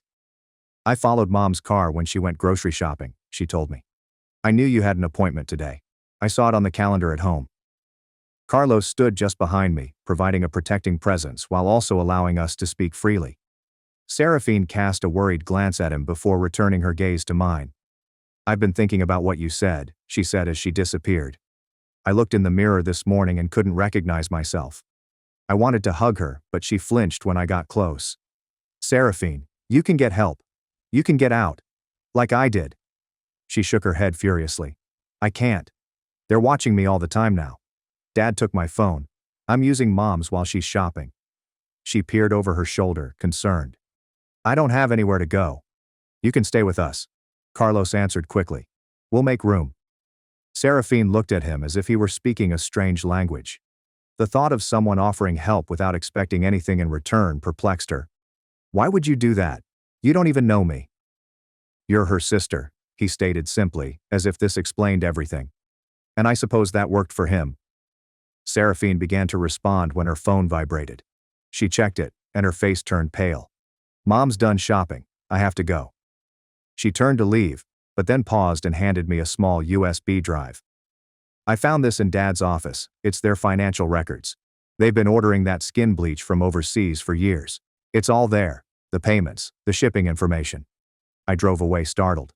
Seraphine, this could be really important for the case. I know, she replied. That's why I took it. She began walking away, then called over her shoulder. I'll try to come to your place tomorrow. Text me the address. Carlos held my hand while we watched her hurry across the parking lot. She's stronger than she thinks. We both are, I said. That night we examined the files on the USB device. Seraphine had been correct. Years of data revealed continuous procurement of unlawful skin-lightening goods from sources in Africa and Asia. Some of the substances listed were terrifying. Mercury compounds, high-concentration hydroquinone, and something called clidolropionate, which, according to a quick Google search, is a prescription-strength steroid never intended for long-term usage on the face. I quickly called Tiffany and informed her of the new proof. She appeared excited, claiming that this would considerably improve their case. She arranged for me to deliver the drive to her office the following morning. Seraphine's visit to Carlos's residence made me uneasy. What happens if our parents follow her? What if she changes her mind? Carlos advised that we tidy up and make sure there was food she might enjoy. I remembered she used to enjoy quesadillas before she began tightly regulating her diet, so we grabbed the ingredients for those. Seraphine remained unaccounted for the following day. I texted the number she had called from, but received no response. By evening, I was pacing Carlos's apartment, convinced that something had happened to her. Maybe she couldn't get away, Carlos speculated. Or maybe she's scared. Just as we were about to give up and eat dinner without her, there was a gentle knock on the door. Carlos inspected the peephole and quickly opened it. Seraphine stood there, a small backpack clutched against her chest, her face paler than usual. "They know I took the drive," she said as soon as she got inside. "Dad was looking for it everywhere. When he couldn't find it, he started screaming at Mom, saying she must have moved it. I left while they were fighting." I hugged her, and this time she did not back away. She felt delicate in my arms, like a bird with hollow bones. "You're safe now," I told her, but I wasn't sure if that was true. Carlos made quesadillas while I helped Seraphine settle in. We didn't have much room, but we had cleared out a corner of the living room and set up an air mattress with fresh sheets and blankets. Seraphine looked at this simple setup as if it were a luxury hotel room. "I haven't slept longer than 2 hours at a time in years," she admitted as she sat on the edge of the mattress. "Mom said, 'Beautiful people don't need much sleep.'" "Well, tonight you can sleep as long as you want," I told the girl. "No alarms."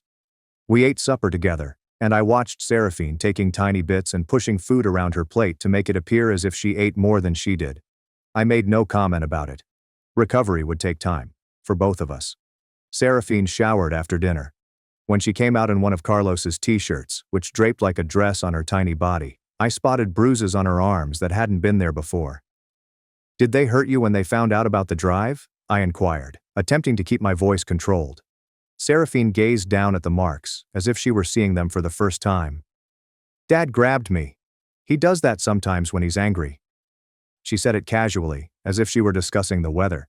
I snapped pictures of the bruises on my phone. More proof. Then I helped Seraphine apply some of my healing cream to their skin. After that, we sat together on the air mattress, unsure what to say. "I'm sorry I told them you were lying," she muttered. "I was scared." "I know," I replied. "You don't need to apologize." She fell asleep immediately, exhausted. I wrapped her in an extra blanket and joined Carlos in his bedroom. We discussed quietly about what to do next. Having Seraphine with us altered everything. We now needed to safeguard her too. The next morning, I called Tiffany to provide an update on the issue. She suggested that Seraphine come in and give her own statement now that she was free from our parents. Seraphine consented, but she was obviously afraid. "What if they don't believe me either?" she inquired as we drove to the district attorney's office. "What if they think I'm making it up too?" "The bruises help," I responded, resentful that I had to speak such things. "And we have the financial records now." Seraphine's interview lasted more than 2 hours. Carlos and I waited outside, neither of us saying much. When she eventually emerged, her eyes were red from sobbing, but she appeared lighter, as if she had just set down a heavy rucksack she had carried for miles. "They believe me," she exclaimed, her voice full of surprise. "They're going to add charges based on what happened to me too." Tiffany appeared after her and said that with Seraphine's testimony and the bank records, they now had a much stronger case. They were charging both of us with child abuse, child endangerment, and assault, as well as additional counts for importing illegal narcotics. "We'll be requesting a court date soon," she told me. "Both of you will likely need to testify." The prospect of confronting our parents in court made my stomach turn, but I nodded. "We'll be ready." That afternoon, Officer Ramirez called us. Our parents were arrested.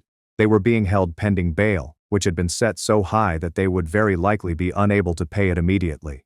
The news should have made me feel safe, but instead it left me feeling hollow. Seraphine reacted differently when I informed her. She burst into tears, but they were more of a relief than sad tears. "It's really over?" she kept asking. "They can't make me go back?" "It's really over," I said, holding her while she wailed. The following weeks were a flurry of legal meetings, therapy visits, which Tiffany had scheduled for both of us, and adjusting to our new living arrangements. Carlos's small flat was crowded for 3 people, but we made it work. Seraphine slept on an inflatable mattress. I took the couch. Carlos maintained his bed. He never complained. even when Seraphine's nightmares disturbed us all, or I mistakenly used his toothbrush. Seraphine's physical condition was worrying. Years of sleep deprivation and restricted food have taken a heavy toll. We found a specialist who specializes in eating disorders, and she began seeing him twice per week. She cried the first time she ate a whole dinner without first calculating the calories or evaluating her skin tone. My face continues to recover. The dermatologist was delighted with my improvement, but she advised me to be extra cautious about sun exposure on the new skin. The irony was not lost on me. After years of being punished for sun exposure, I suddenly had a valid medical reason to avoid it. Our parents were eventually released on bond, with severe instructions not to contact us. They broke the instructions almost immediately, sending emails from new accounts, and even had people call us with messages. Tiffany assisted us in documenting every infringement, which she felt would only enhance the case against them. Christmas came and went. It was the first time I had spent a holiday apart from my folks. While there was some sadness, there was also a feeling of freedom. Carlos's family invited us to their celebration, and his mother prepared traditional Puerto Rican foods that reminded me of what my grandma used to cook before she died. Seraphine ate more that day than I had seen her do in years. We received notice in January that the trial would take place in March. As the date came, my anxiousness increased dramatically. I began experiencing panic episodes, often waking up gasping for oxygen, thinking I was back in my parents' house with searing chemicals on my face. Carlos advised that we all try something new to help manage our stress. He registered us for a painting class at the community center. I was horrible at it. My trees were green blobs, and my sunsets looked like someone poured orange juice on the canvas. But it was enjoyable, and for those 2 hours each week, I didn't worry about the trial, my parents, or the scars on my face. Seraphine was unexpectedly skilled at painting. Her first try at a landscape was actually rather good, with mountains that looked like mountains and a sky with perfect perspective. The instructor complimented her efforts, and I saw my sister's face light up with genuine pride, perhaps for the first time in her life. "I never knew I could make something beautiful," she said later, instead of just trying to be beautiful. February saw an unexpected development. Aunt Rosa called to say she had talked with other family members about what had happened. To my surprise, other cousins and another aunt came out with their own accounts of my parents' actions. They'd noticed things throughout the years, such as our extreme attention to our looks, our flinching when our parents raised their hands, and our refusal to wear short sleeves even in the heat. "They're willing to provide statements," Aunt Rosa stated. "They should have spoken up sooner, but they're trying to do the right thing now." These fresh testimonies strengthened our case even further. Tiffany appeared to be more confident in the outcome, though she cautioned us that court battles can be unpredictable. As March neared, Seraphine made great improvement. She had gained a good amount of weight, and her hair was beginning to appear less brittle. She still struggled with sleep, frequently staying up late painting rather than setting an alarm to wake herself up. But it was a start in the right direction. I, too, was recuperating, both physically and emotionally. The scars on my face were lessening, but they would never totally disappear. I had started wearing my hair naturally all the time, loving the curls I had been trained to despise. Carlos claimed they suited me, and I started to agree. 1 week before the trial, we had an unexpected guest. Aunt Lucia, our father's sister, arrived unannounced at Carlos's apartment. Carlos was at work, so Seraphine and I were alone when she knocked. "Your parents sent me," she explained as soon as we answered the door. "They want to make a deal." Seraphine started to close the door, but Aunt Lucia stepped in. "Just hear me out. They're willing to plead guilty to reduced charges if you agree not to testify. They'll pay for your medical bills, Laya, and they'll leave you both alone forever." I stared at Seraphine, whose face had turned pale once more. "We need to talk about this," I told Aunt Lucia. "Come back tomorrow." After she went, Seraphine and I immediately contacted Tiffany. She warned against accepting any contract without her presence, and stated that she would be over that evening to address the matter. When Tiffany came, she stated that our parents were probably getting concerned about the trial. "The evidence against them is strong," she informed me. "They're trying to minimize the consequences." "What would happen if we agreed?" Seraphine inquired. "Would they go to jail at all?" "Probably not," Tiffany said.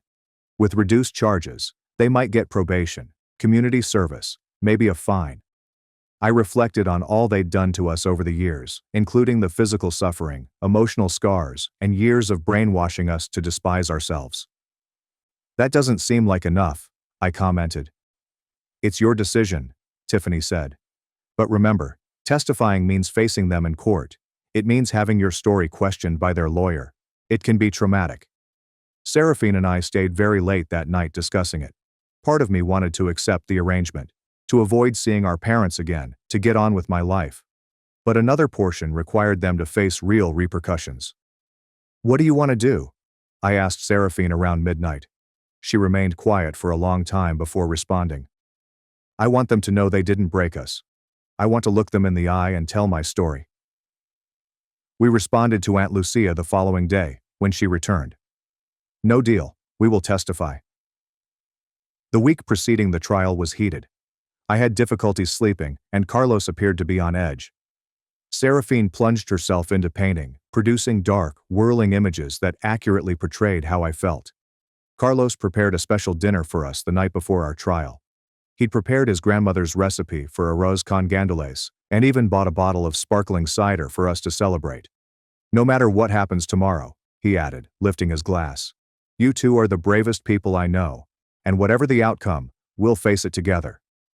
I looked at my sister across the table and Carlos beside me and felt something I hadn't felt in a long time. Hope. Whatever happened in court the next day, we had already achieved something significant. We'd broken the cycle. We'd discovered our voice. We had begun to heal. As we clink our glasses together, I realized that addressing our parents in court would be one of the most difficult things I'd ever done. But for the first time in my life, I wasn't facing difficult situations alone. The morning of the trial began with a spring thunderstorm. The rain beat against the windows as we dressed in our nicest clothing. Carlos wore a button-up shirt with a tie. I put on a modest blue outfit that revealed my natural skin tone. Seraphine chose a yellow sundress that made her appear younger, more fragile, yet, paradoxically, stronger. We drove to the courthouse quietly, each immersed in our own thoughts.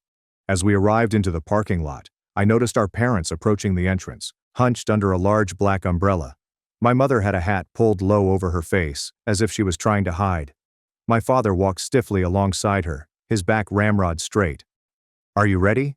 Carlos inquired, turning off the engine. I looked at Seraphine, who gave a small nod. As ready as we'll ever be, I said. We stepped into the courts together, eager to tell our stories and confront our past so that we could finally move forward. I felt like throwing up when I got into that courtroom. My hands were so shaky that I had to hide them in my pockets. Carlos maintained his arm around my shoulders the entire time, while Seraphine remained glued to the opposite side. The courtroom was smaller than I anticipated. Nothing like the fancy ones you see on TV. Just a standard room with wooden benches, fluorescent lighting, and a judge's bench in the front. Our parents were already sitting on the other side with their lawyer, a slick-looking man in an expensive suit. My mother's hair was pushed back tightly and she was wearing more makeup than usual, most likely to hide her tension. My father simply stared straight ahead, not even looking our way. I wasn't sure if he was ignoring us on purpose or simply couldn't face us. Tiffany joined us at our table and discussed some last-minute arrangements. Remember, just tell the truth, she urged. Don't let their lawyer rattle you. The judge entered, and everyone stood up. He was an older white guy with thick glasses and a serious demeanor. He described the accusations and the process, but I was so nervous that I barely heard anything. I just kept staring at my parents, wondering how the people who were meant to love me unconditionally could have treated me so cruelly. My mother testified first. She sat on the witness stand, appearing innocent, talking about how she just wanted her girls to have the best possibilities in life. In our culture, lighter skin opens doors, she explained with a sorrowful smile. I only wanted them to succeed. Their lawyer questioned whether she ever wanted to harm us. Of course not, she said, astonished by the thought. Everything I did was out of love. The product that caused Aurora's reaction was just a new brand we were trying. How could I have known she would be allergic? When it was Tiffany's turn to question her, things became serious. Tiffany accessed the money records Seraphine had discovered, which revealed years of purchases of illicit skin-bleaching chemicals. Mrs. Mendez, can you explain why you were importing chemicals that are banned in the United States due to their toxicity? My mother's face changed. That phony smile faded, and she began tripping over her words.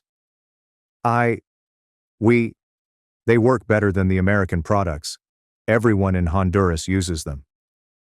even though they contain mercury and other toxic substances? Tiffany asked. Beauty requires sacrifice, my mother replied, and I swear the entire courtroom fell silent. It was as if she had finally expressed her true beliefs. My father's testimony was not much better. He tried to play the strict but loving father character, saying he only wanted us to have better lives than he did.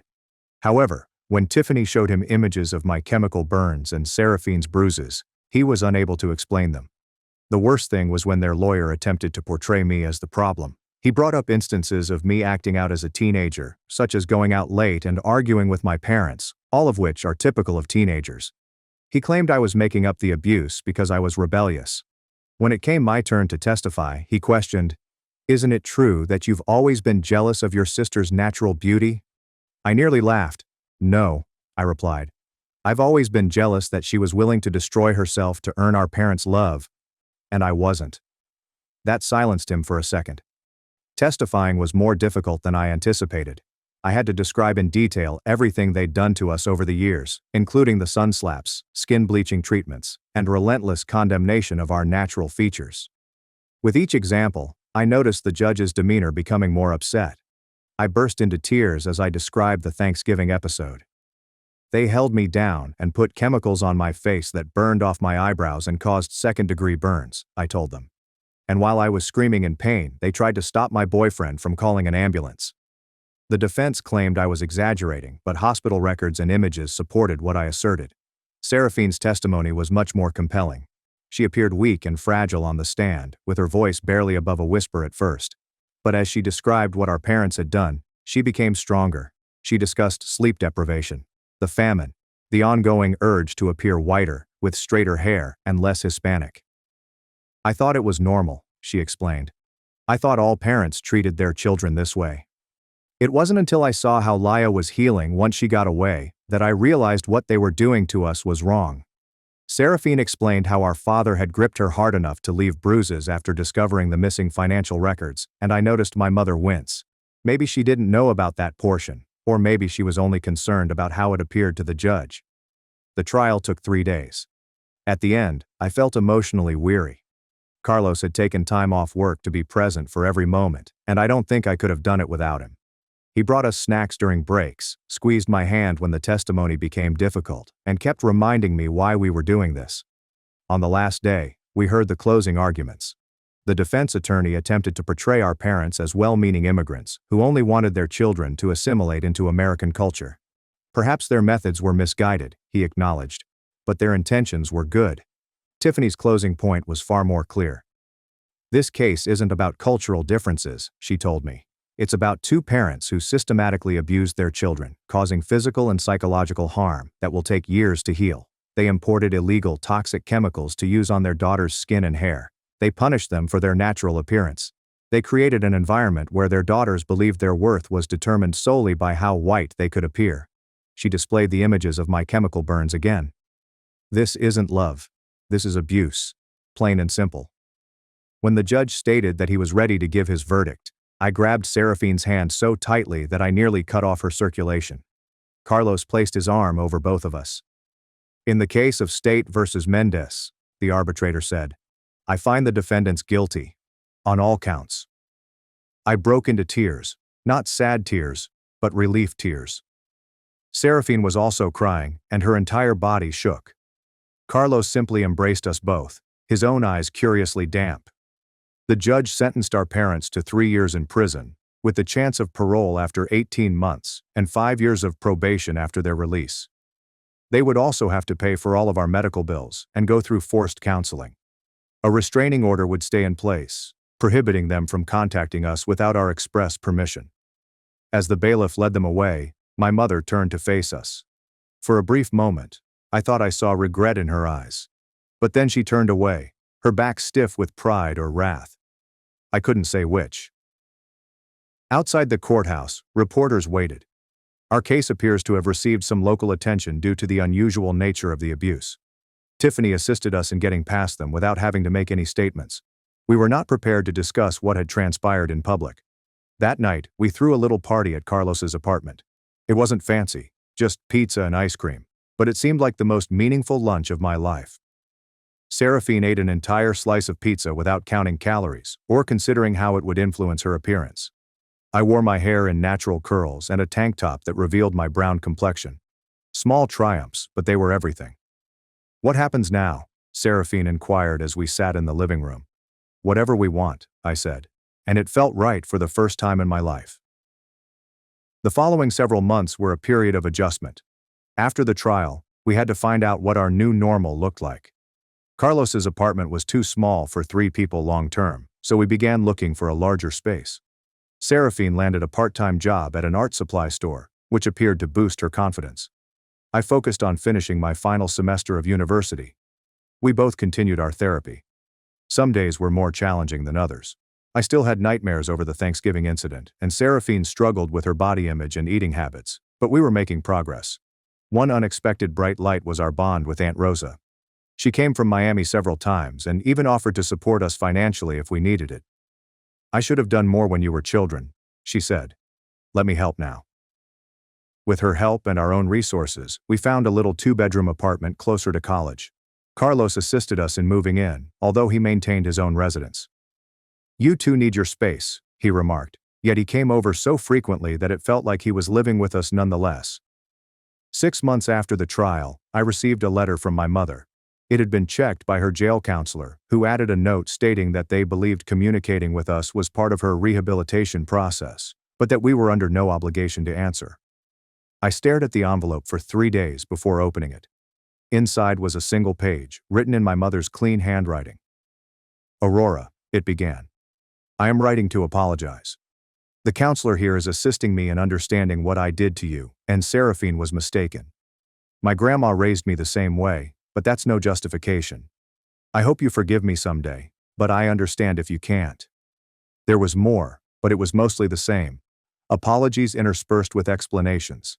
That sounded like excuses. I showed it to Seraphine, who silently read it before returning it. "Do you believe her?" she inquired. I shrugged. "I don't know.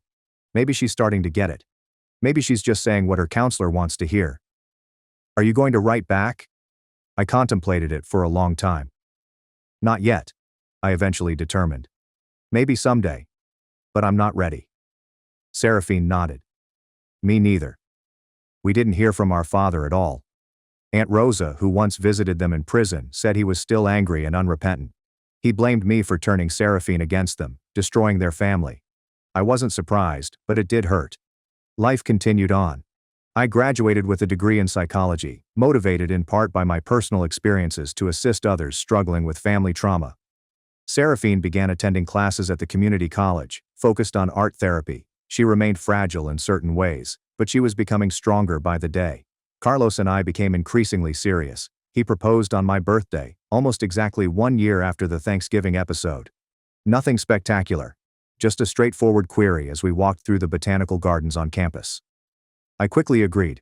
We opted on an extended engagement to give ourselves time to advance our jobs before marrying. 2 years after the trial, our parents were granted parole. Tiffany contacted to confirm that the restraining order was still in effect and that their parole officer was aware of the situation. That night, I had a panic attack, scared that they would show up at our house regardless of the order.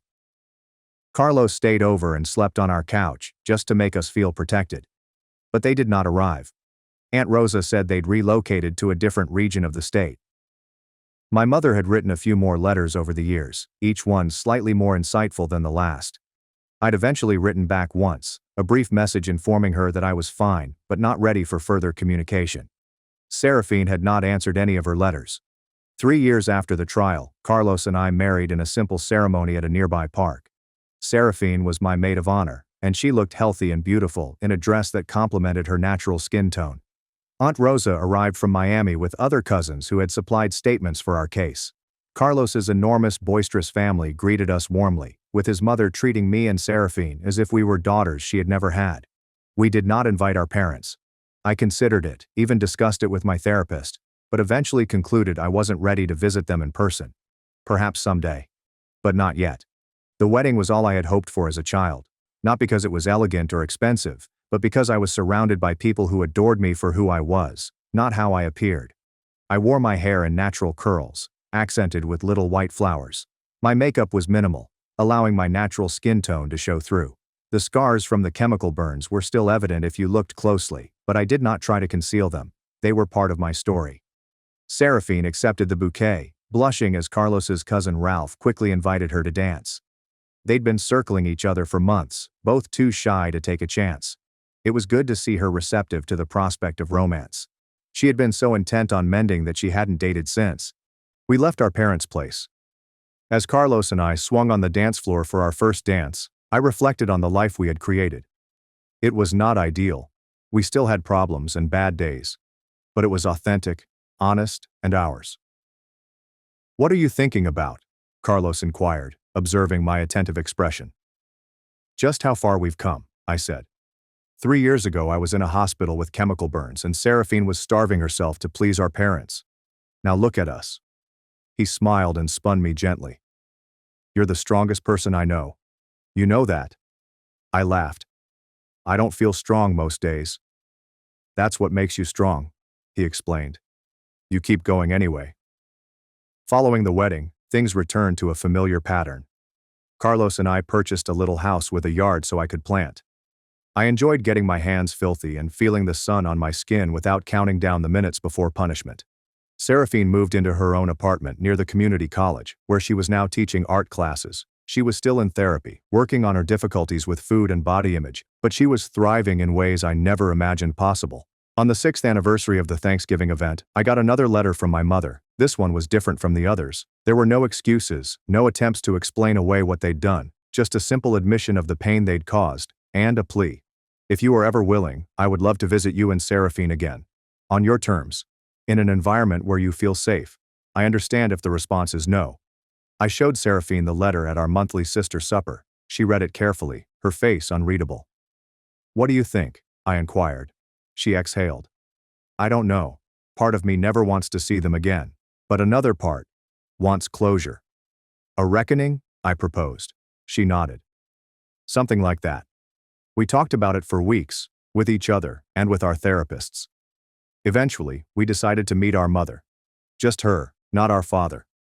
In a public setting, with Carlos nearby for support. We chose a coffee shop near our therapist's office in case we needed a session later. I was so scared the day of the meeting that I couldn't function. Carlos drove us because my hands were shaking excessively. Seraphine was right beside me, her face pallid but resolute. Our mother was already there when we arrived, seated at a corner table with her hands wrapped over a mug. She appeared older, with uncolored gray streaks in her hair. When she noticed us, she rose up but did not approach, honoring the boundaries we had established in our communication. "Thank you for coming," she said, as we sat across from her. Carlos positioned himself at the end of the table, providing a protecting presence without being invasive. Initially, the talk felt awkward. Small chat felt silly considering our past, but jumping right into the serious stuff seemed too abrupt. Finally, our mother took a deep breath and addressed the elephant in the room. "I want you both to know that I understand now how wrong I was," she told them. "The counseling, in prison and after, it helped me see what I did to you. What your father and I did. There's no excuse." Seraphine stared at her coffee. "Why did you do it?" she inquired, her tone barely audible. "Why did you hate how we looked so much?" Our mother's eyes flooded with tears. "I didn't hate you. I hated myself. My own grandmother did the same to me and I thought I was helping you avoid the pain I felt. But instead, I caused it." We spoke for about 2 hours. It was not magical or perfect. There were awkward silences and moments when emotions become too intense to continue. But it was honest, in a manner that our family had never been before. Before we left, our mother asked if we'd be willing to meet again sometime. "No pressure," she said immediately. "And I understand if you don't want to include your father. He's still working through things." Seraphine and I exchanged looks. "Maybe," I said. "We'll think about it." As we walked back to the car, Carlos inquired about our feelings. "Weird," Seraphine said. "Like, I'm glad we did it," she remarked. "But I also kind of want to go home and cry for hours." "Same," I agreed. "It's like, I don't know if I can ever fully forgive her, but I think I understand her a little better now." We did meet with our mother again a few months later, and again after that. We slowly and deliberately created a new kind of relationship. Not the tight mother-daughter bond that might have been, but something genuine and respectful. She never asked us to go meet our father, and we never offered. Life continued to move forward. Carlos and I welcomed our first kid, a daughter named Rosa after my aunt, the first family member to believe us. Seraphine became the world's most devoted aunt, showering her niece with handcrafted toys and miniature paintings for her nursery. My mother's first meeting with Rosa was another milestone in our recovery path. I studied Mom carefully as she held my baby, waiting for any indication that she may critique her appearance or engage in the same destructive conduct she did with us. But Mom merely cooed and smiled, assuring Rosa that she was perfect, just the way she is. She is, I replied, taking my kid back. And she always will be. No matter what she looks like. My mother nodded, realizing the meaning behind my remarks. Yes, she replied gently. She will be. Seraphine and Ralph married on the beach 7 years after that terrible Thanksgiving. She wore a sleeveless dress that revealed her natural skin tone, and her hair was in loose curls down her back. She appeared robust, powerful and happy, in stark contrast to the hungry, sleep-deprived youngster she had been when we escaped. During the reception, I had a quiet moment with her away from the festivities. "Did you ever think we'd get here?" I said, gesturing around at the life we'd created and the family we'd chosen. She smiled, a genuine smile that reached her eyes. "Never. I thought I'd spend my whole life trying to disappear. And now I'm trying to take up space," she blurted out. "The right kind of space." I hugged her, taking care not to mess up beautiful wedding hair. "You're doing a pretty good job of it." As we returned to the party, I noticed Carlos dancing with our now toddler daughter, standing on his feet and moving about the floor. My heart felt so full it could burst. Our journey was not over. We still had scars, visible and invisible. We still had days when the past felt too close, when recollection surprised us and left us reeling. But we had created something that our parents had never given us. Unconditional love. Acceptance of oneself and others. And the freedom to be exactly who we were designed to be.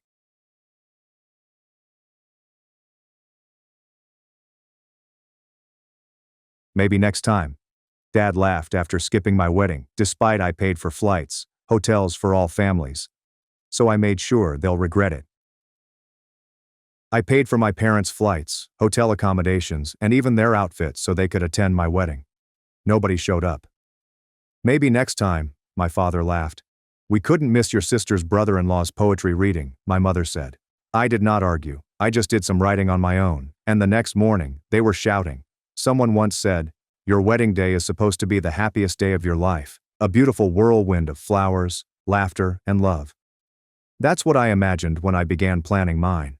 I reserved the venue early. I discovered a little area that wasn't too pricey but nonetheless beautiful. A rooftop garden hung with fairy lights. I carefully selected the meal, making sure there were vegetarian options for my sister and champagne for my mother. I even moved the wedding closer to my hometown to make it easy for my relatives to attend. When they claimed they couldn't afford it, I believed them. Of course I did. I offered to help. When they remained hesitant, I covered everything. Flights, hotels, and clothing. I paid for everything, including my sister's spouse, so she didn't have to fly alone. I told myself it was worthwhile. That family shows up when it counts. I hadn't realized that showing up meant something completely different to them than it did to me. I woke up early on the wedding day. My best friend, who I grew up with and used to trade Pokemon cards with on the sidewalk, texted that he and his partner had arrived safely. They had booked their own tickets and paid for their own accommodations. There was no drama. Everyone was just thrilled to be there. Meanwhile, I was refreshing the airline app for my folks' trip. Landed on time. Good, I thought. They are on their way. I stood in the dressing room, peering out the window every few minutes like a nervous teenager anticipating a date. The officiant arrived at 3 o'clock, smiled pleasantly and said, "Just checking to see if we're ready." I responded, "We might need a few more minutes. Maybe they hit traffic. Maybe their phones died." When I called, it went directly to voicemail. I called again, and there was no answer. My makeup artist finished my hair. The photographer captured gentle images of my bouquet sitting beside the window. I grinned for the cameras. I checked my phone again. Still nothing. At 3:30, my best friend gently knocked and leaned inside. "They're asking if you want to start." I stared at him, my throat tightening. My father was going to walk me down the aisle, he promised. Let's just give it 5 more minutes, I murmured, producing a painfully wide smile. He nodded, waited with me, and pretended he didn't notice my hands shaking. I called again. Voicemail. Finally, at 3:37 my phone rang. Mom's number. I grabbed it so rapidly that I nearly dropped it. "Oh, hi, sweetie," my mother said. "Sorry, we couldn't make it." I blinked, not comprehending. What? What? What happened?" She laughed as if I was acting foolish. "Your sister's brother-in-law had a poetry reading. It was important to him, and she didn't want to go alone. We had to support her. Her, you know how family is." I said nothing. She made the silence brighter. "You understand, right?" My father's voice could be heard in the background, which amused me. "Maybe next time." I stood there in my wedding gown, makeup applied, bouquet in hand, trying to comprehend that my parents had chosen a poetry reading over my wedding. Not even her poetry reading. Her husband's brother. And they hadn't bothered to inform me. They just let me wait. Allow me to panic. Let me assume they were lost, hurt, or on their way up until the moment the music should have begun. They allowed me to pay for everything. Let me reschedule the entire wedding to make things simpler for them, and it's still not significant enough. At 3:45, I put my phone away and took a breath. My dearest friend was still standing calmly, ready to catch me if I fell. "Would you," I asked, my voice shaking, "walk me down?" He smiled, without hesitation. "Of course." And so I went, arm in arm with the lad who used to construct tree forts with me in the backyard, and once sewed a Barbie dress with me when my sister laughed too loudly to assist. The ceremony carried on. The vows were said. The rings were exchanged. People applauded and cheered. Somebody cried. I smiled throughout it all. I smiled until my cheeks ached. I smiled till it didn't feel real anymore. During the reception, I laughed at jokes. I cut the cake. I danced with my new husband underneath the string lights I had strung myself. Inside, something hard and icy settled deep in my chest. Later that night, after everyone had gone home and the hotel room door had silently closed behind us, I approached the small desk by the window, sat down and opened my laptop. My husband slowly crossed the room, still wearing his business jacket. "Are you sure you want to do this?" he inquired. I nodded without looking at him, my fingers already on the computer. "Yes." He hesitated before saying softly, "You know, once you send it, there's no undo button." I looked up at him and smiled for the first time all day. Tomorrow, everything changes. I pushed send and didn't look back. They say you should not worry about the past on your wedding night. You are expected to look forward. New beginnings, fresh begins, and hope. I tried. But, even when I curled up with my husband under the heavy hotel blankets, I couldn't stop thinking about my sister. And what about all the years that have led up to this? My sister was 3 years older and 3 planets apart from me. She was the type of girl everyone gravitated toward in high school. The one with the brand name clothing, the shining hair, and the effortless laugh that made you feel pleased simply to be standing next to her. She was not kind. Not to those who didn't fit. Not for individuals like myself. I used to see that happen in the school hallways. A slight smirk here. A whisper behind a hand there. Sometimes it was clear. A big fake cough when someone walked by wearing thrift store sneakers. Sometimes it was so casual and rehearsed that you didn't notice. But I noticed. I also noticed it when she laughed. At me. Her parents dubbed her selective. They claimed she had standards. "You can't expect her to be friends with just anybody," my mother once told me when I returned home crying after being left out again. "You need to toughen up," my father added. "Not everyone's cut out to be popular," as if I was to blame for not shining as brightly as she did. I was not like her. I had a few close buddies, and that was sufficient. I didn't need the spotlight. Growing up, my dearest friend lived right next door. We spent more hours than I can recall creating Lego towns and making up stories about superheroes who baked cookies instead of saving the world. When we were 8, he proudly brought over a doll he had won at a fair, which we christened Captain Sprinkles. I thought it was the funniest thing ever. My parents did not. "Boys like that usually turn out funny," my father said, loudly enough for me to hear. "No wonder he prefers dolls to football," my mother joked over supper. It wasn't angry. Simply dismissive and easygoing, as if they were discussing the weather. They did not hide their displeasure. Not when I chose my quiet, eccentric friends. Not when I valued books over makeup. Not when I was at home sewing posters for the science fair while my sister went to another sparkly party. At some point, I believe they stopped expecting much from me and started expecting everything from her. When we were teenagers, my sister became their trophy, homecoming queen, most likely to win. Every success she had was celebrated as a badge of pride. Every terrible act she committed was dismissed as a natural part of growing up. When she was discovered bullying another girl so viciously that she switched schools, my parents scarcely noticed. Teenage drama, they explained. Girls are mean sometimes.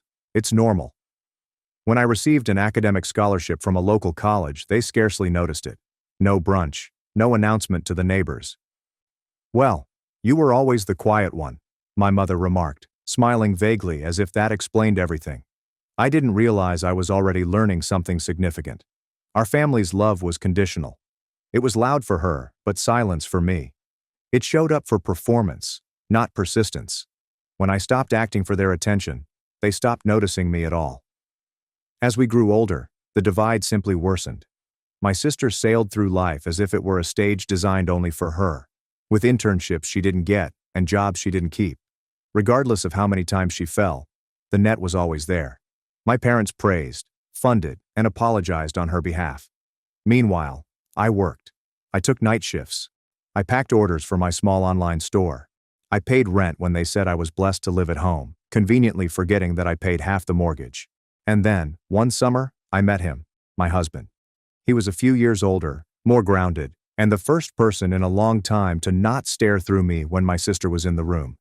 He inquired about my work, not hers. When I spoke, he listened without interrupting. He made me feel as if I was enough, just as I was. I fell hard. When my sister met him for the first time, I noticed a spark of interest, as fleeting as a camera flash.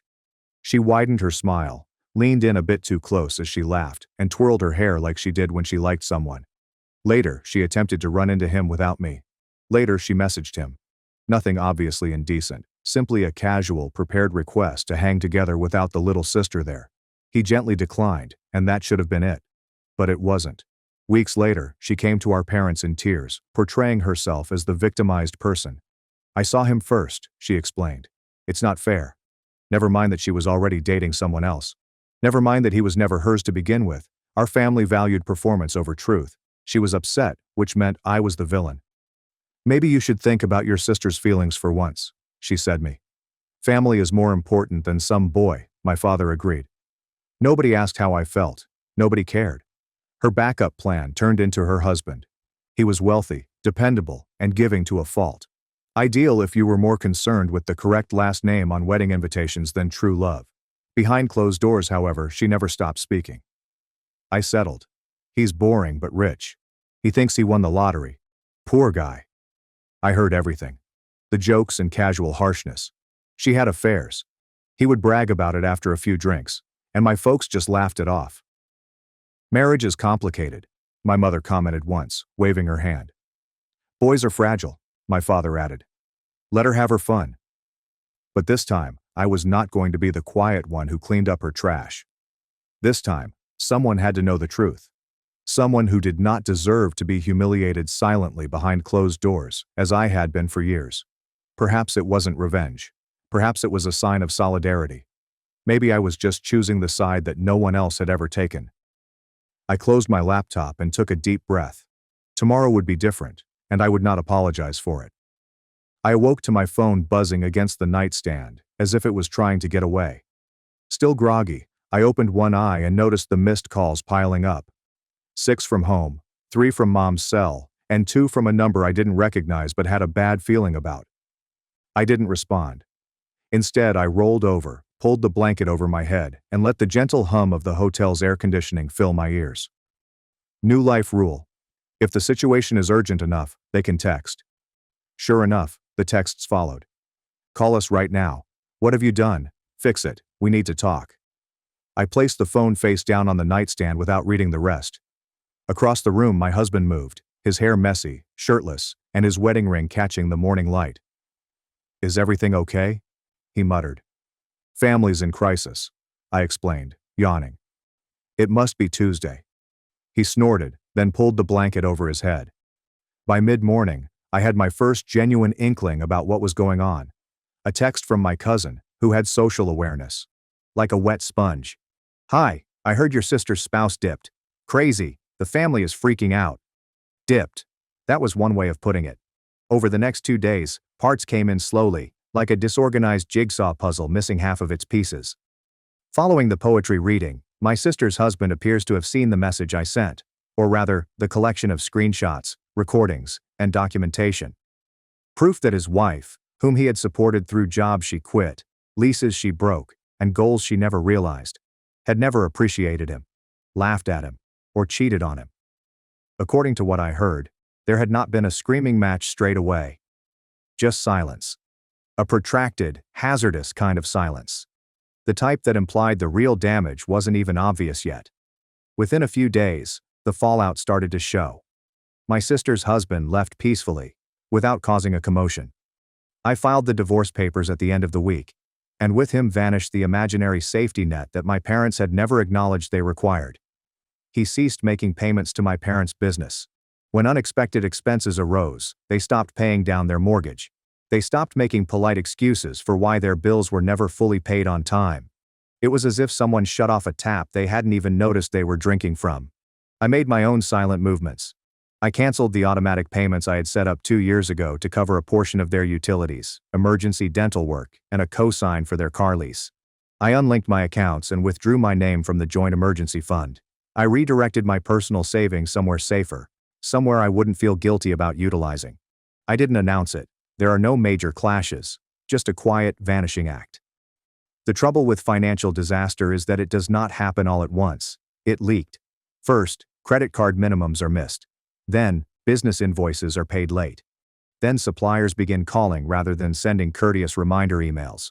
The bank then regrets to notify you that your request for a second line of credit has been denied. It was a lengthy, agonizing process, just as they had allowed their treatment of me to fester over the years. Small neglects, insults, and betrayals continued until the entire foundation rotted through. I spent a lot of evenings simply sitting with it, the solitude, the absence, the peculiar anguish of breaking free from something you'd spent your entire life pursuing. I always imagined that letting go of my parents would be like falling over a cliff. It did not. It was like unclipping a weight from my ankle. I was not falling. I was floating. But that doesn't mean it wasn't painful. There were quiet moments when the pain struck harder than I imagined. For example, when I first started writing thank you notes to visitors, I immediately thought about sending one to my parents before realizing they hadn't been present. Or when I strolled into a store and saw a small Mother of the Bride frame, my palm stretched out instinctively, naively, as if it still believed the appropriate people cared. Or when a stranger smiled and said to my husband and me, "You must have such supportive families." I had to giggle because my relatives simply backed their own egos. When you survive individuals like that, you develop a sense of humor that stays with you, not the laugh-out-loud variety. The dry and fatigued were, of course, kind.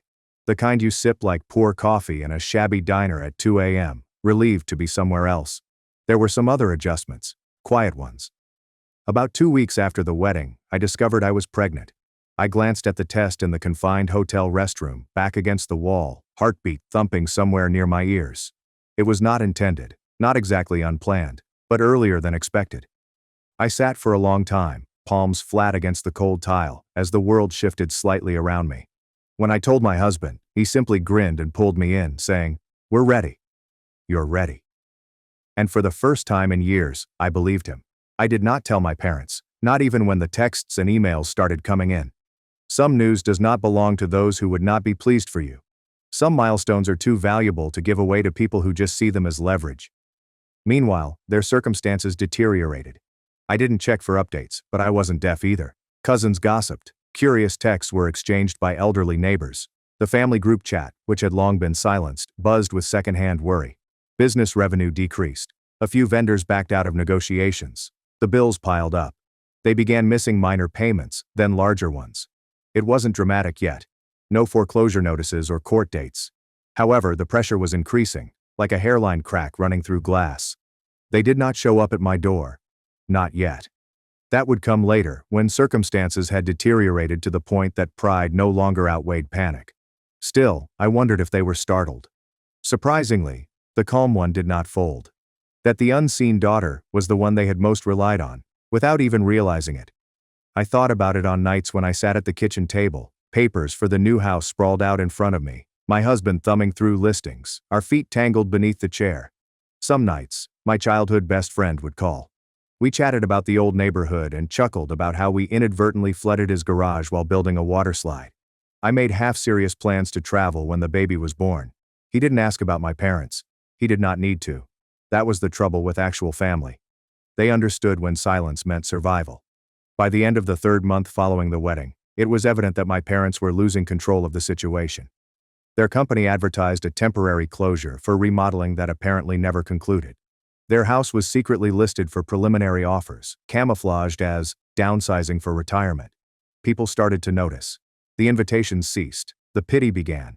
There are no yelling matches or dramatic confrontations, only a quiet, methodical breakdown. The same manner they had eroded my faith in them over the course of a lifetime. Every day I floated further away.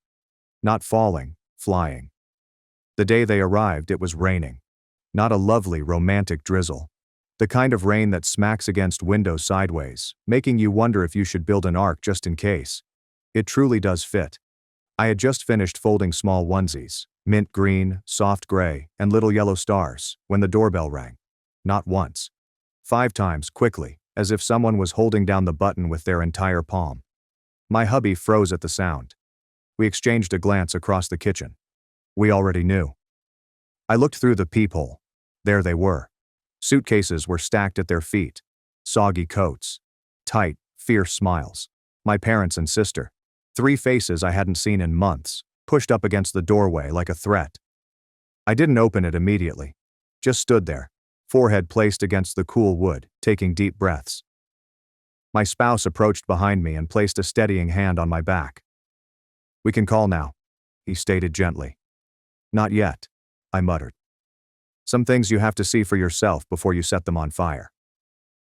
When I finally answered the door, they pushed by me without saying hello. Rainwater dripped over the hardwood floor. My sister dropped her duffel bag in the center of the main room.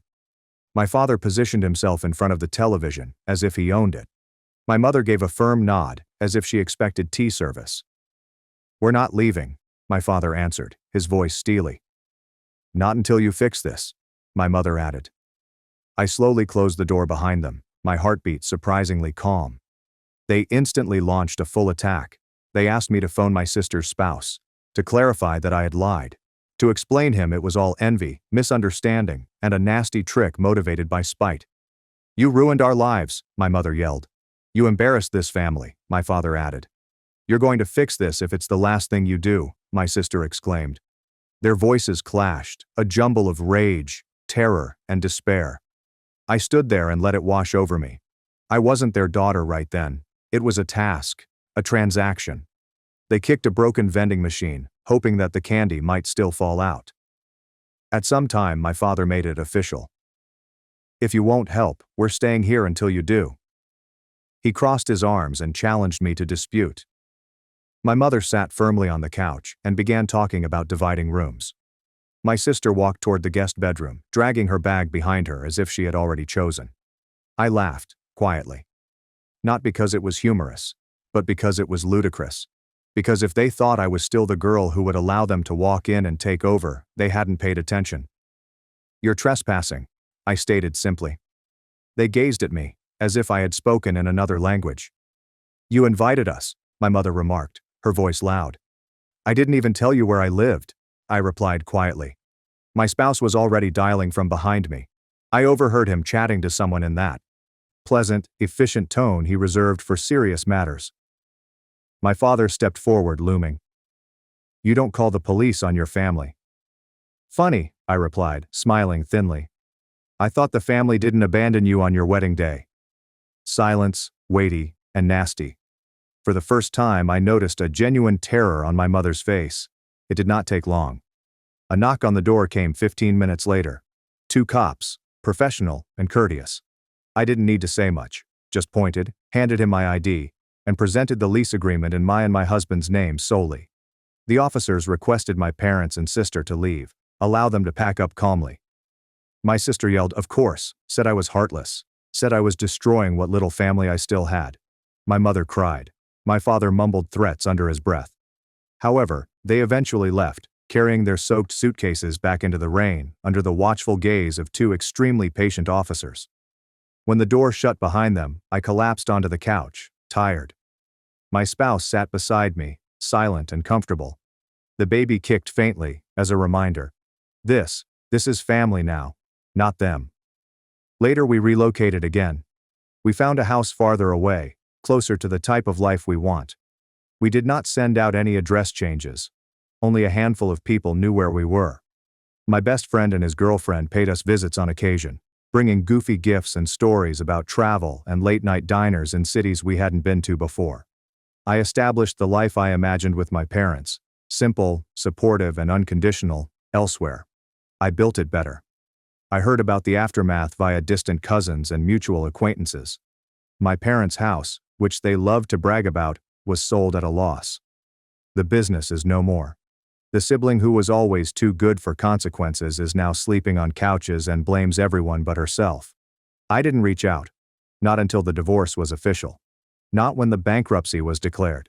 Not when the social media posts were as dry as spilled wine on a dusty floor. I used to believe that cutting them off would be like tearing something out of myself. It's like losing a limb. But it did not. It was like standing up for the first time after understanding you hadn't been broken. You were simply seated in the wrong place all along. I still keep the small mint green onesie folded away in a drawer. The first one I purchased. The one I was too terrified to tell anyone about. The one I understood I didn't need their approval for. My child will never believe that love can only be earned by being useful. She'll never feel small within her own home. She'll understand what family really means. And the best part, they'll never know her name. Sometimes I wonder whether I've gone too far. If sending that message, shutting them off, and calling the police were truly required. But then I remember the girl I used to be. The one who continued to forgive. The one who remained hopeful. And I realized that I did not go too far. They just never expected me to go far. Still, I'd want to know what you think. Sister laughed. Maybe dying will make you interesting. So I canceled the credit cards, shut off their power, and let foreclosure do the rest. While I was fighting for my life in the intensive care unit, my family went on vacation in Hawaii and posted beach photos. Mom texted, "Stop being dramatic. We'll visit when you pay our way." My sister chuckled. Maybe dying will finally make you interested. I took screenshots. A week later, they received canceled cards, shut off utilities, and foreclosure notices. That's when the calls began, non-stop begging. The steady beeping of the heart monitor was the only thing I heard in the sterile ICU room.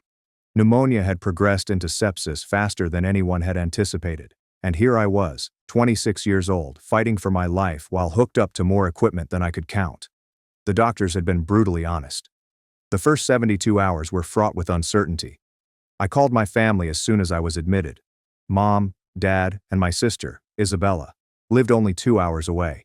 I assumed they would drop everything and rush over. Instead, I received a text from Mom. "Sorry, honey, we're at an airport.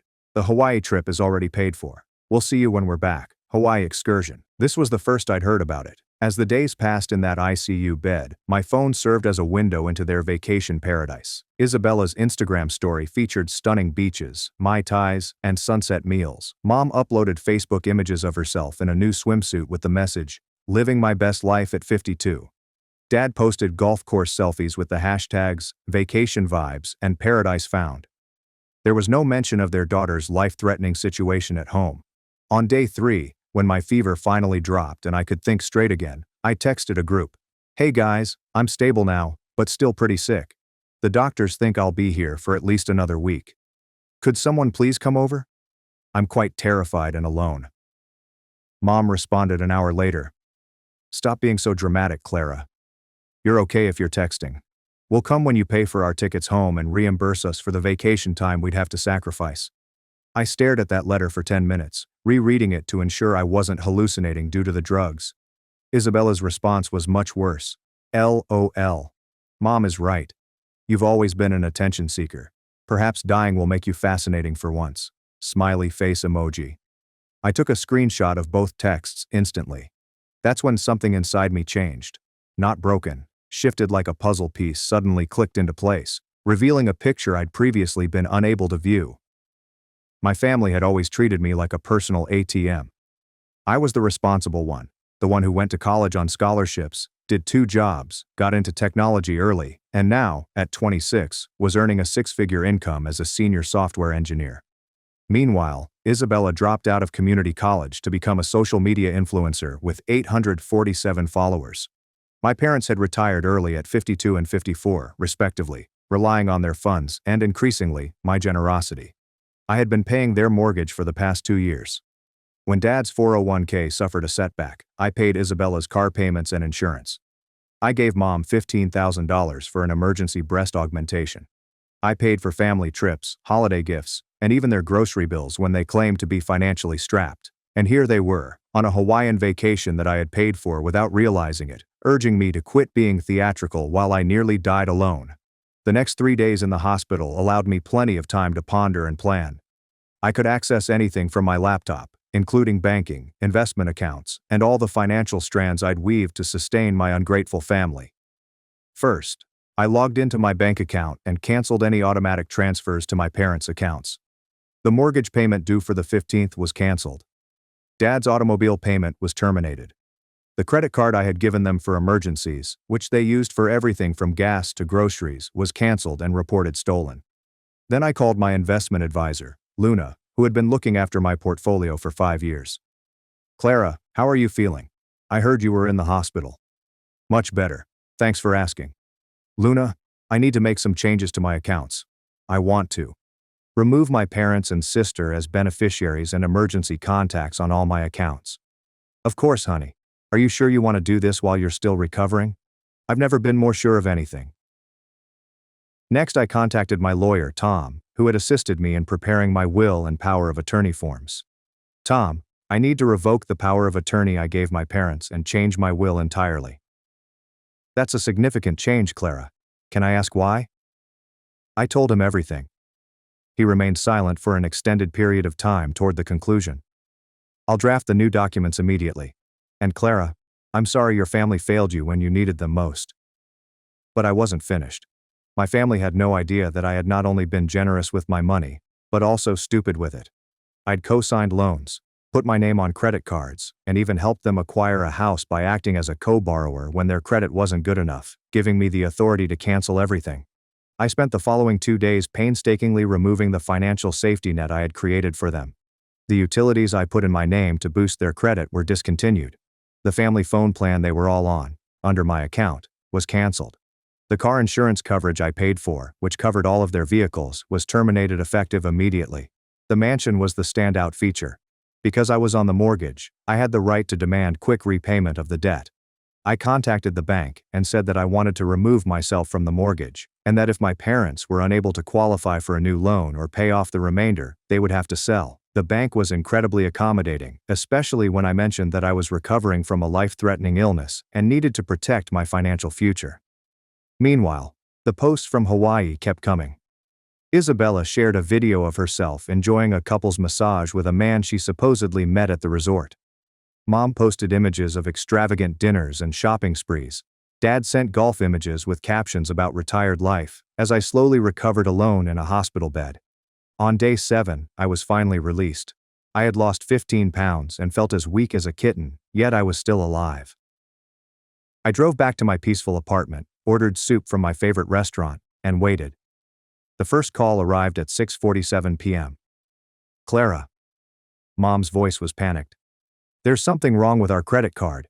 It was declined at dinner." "That's strange," I replied quietly.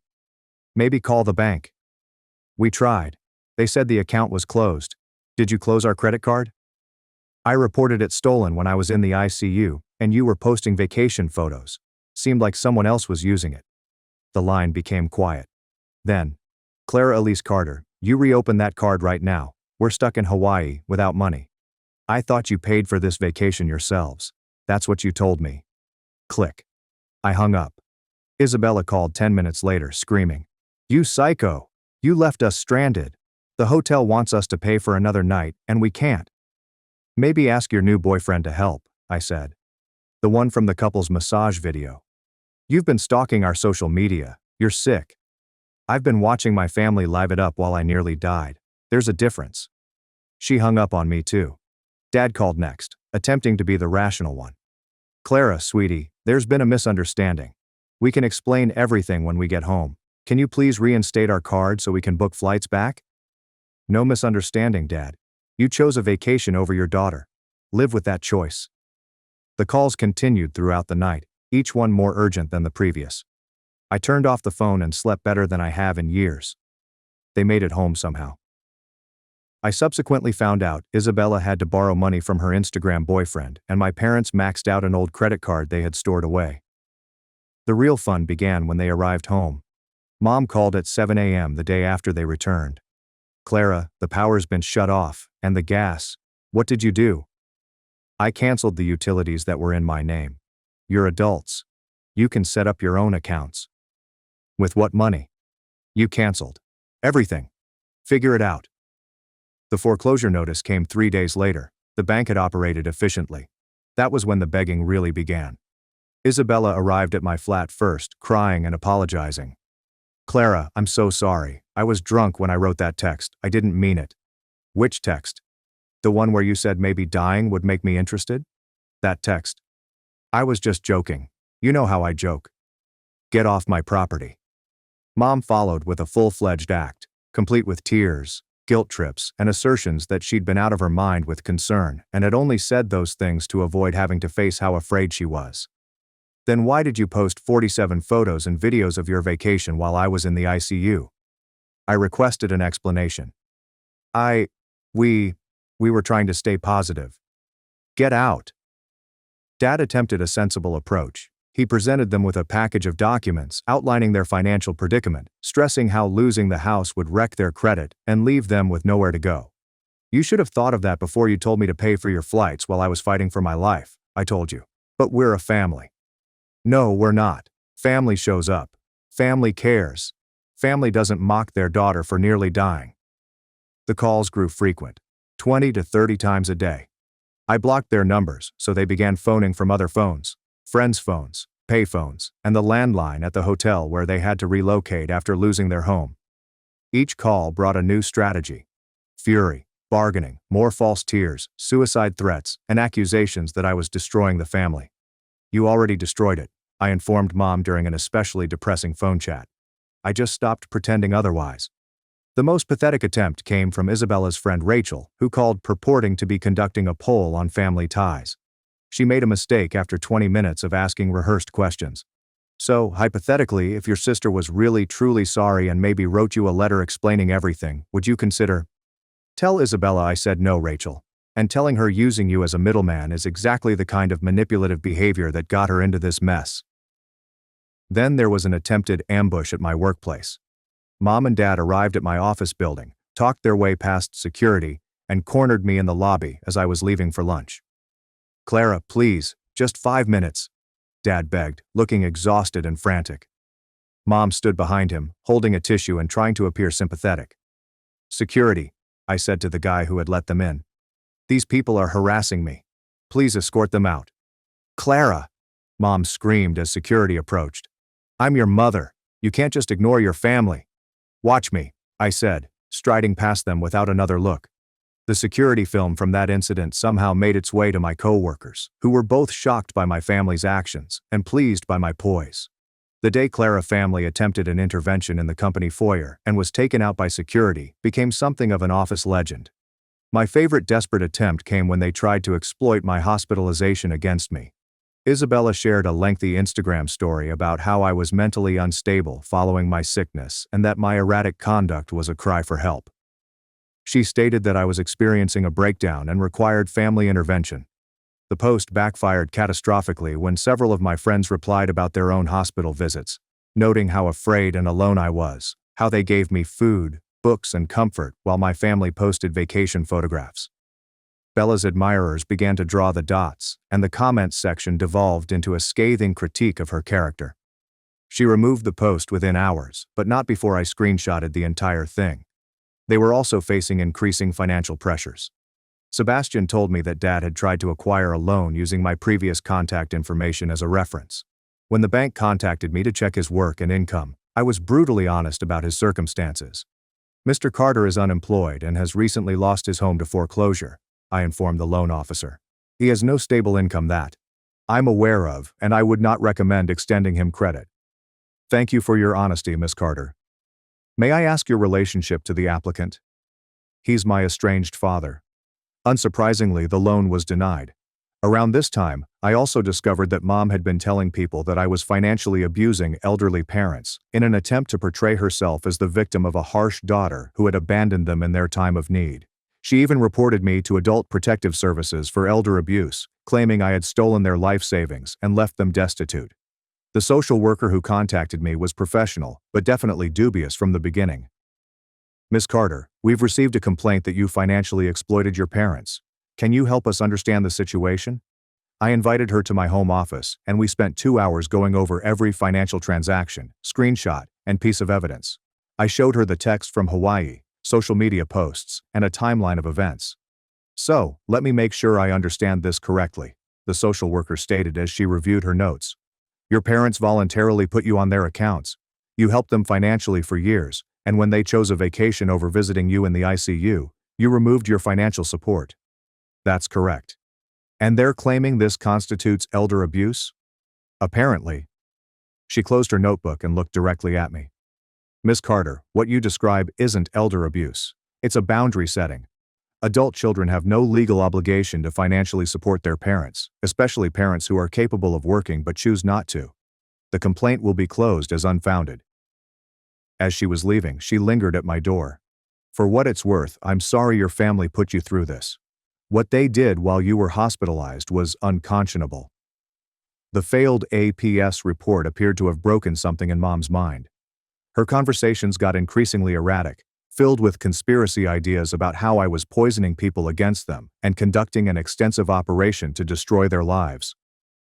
You think you're so smart, she cried during a late-night phone call that jolted me out of a deep slumber. But karma is coming for you, Clara. You can't treat a family like this and expect to get away with it forever. Karma already came, Mom. It came in the form of a daughter who finally realized her worth. The breaking point came when they attempted to contact Tom's family directly, claiming that I was unstable and that our relationship was harmful. Mom had found Carol's Facebook profile and sent her a lengthy note regarding my mental health difficulties and troubling behavior patterns.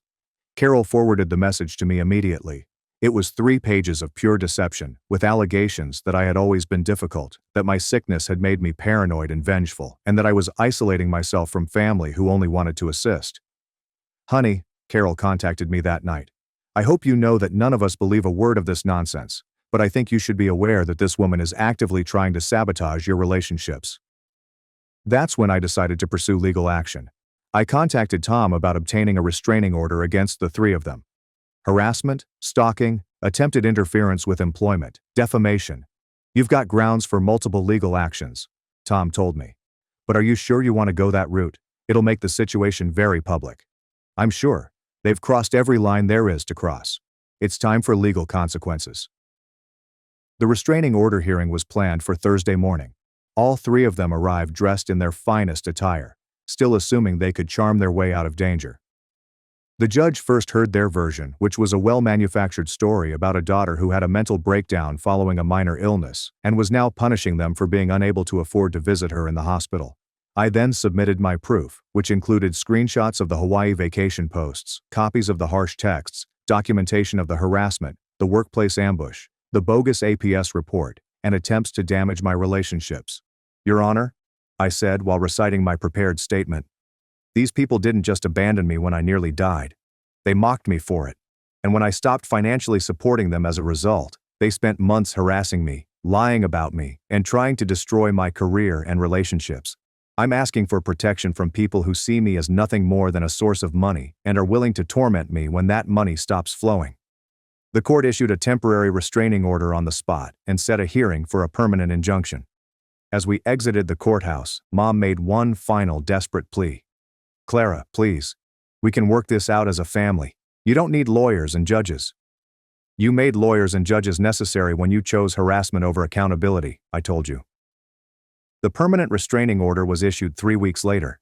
They were not allowed to contact me directly or indirectly, Come within 500 feet of my house or business, or post about me on social media.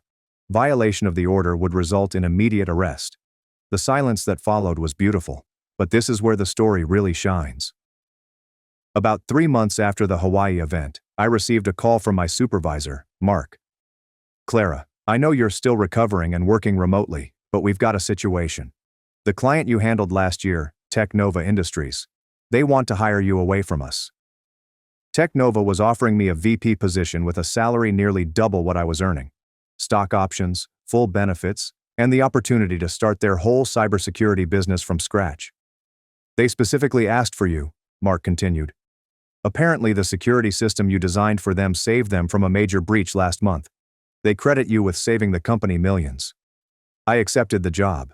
The transition time was particularly noteworthy because it coincided with my family's growing desperation. As I was discussing my new salary and stock options, they were being evicted from their motel room due to non-payment. Bella contacted me from a payphone, crying profusely. Clara, please, we're literally homeless. We're sleeping in Dad's car. Mom's blood pressure medication ran out and we can't afford to refill it. Have you considered getting a job? I inquired gently, examining my new work contract. I have a job. I work at Target now. 20 hours a week at Target doesn't constitute a career, Bella. What about Mom and Dad? Dad's applying for places, but no one wants to hire someone his age. And Mom's too stressed to work. Too stressed to work, but not too stressed to post Facebook rants about what a terrible daughter I am? The line became quiet. They hadn't understood I could still view Mom's public posts. That's different. She's just venting because she's upset. She's spreading lies about me to strangers on the internet while claiming she can't work due to stress. The math doesn't add up, Bella. My first day at Technova was all I hoped for. I had a corner office, a team of 12 excellent engineers, and a budget that left my mind spinning. During my welcome lunch with the executive team, the CEO personally praised me for the work I had completed as a contractor.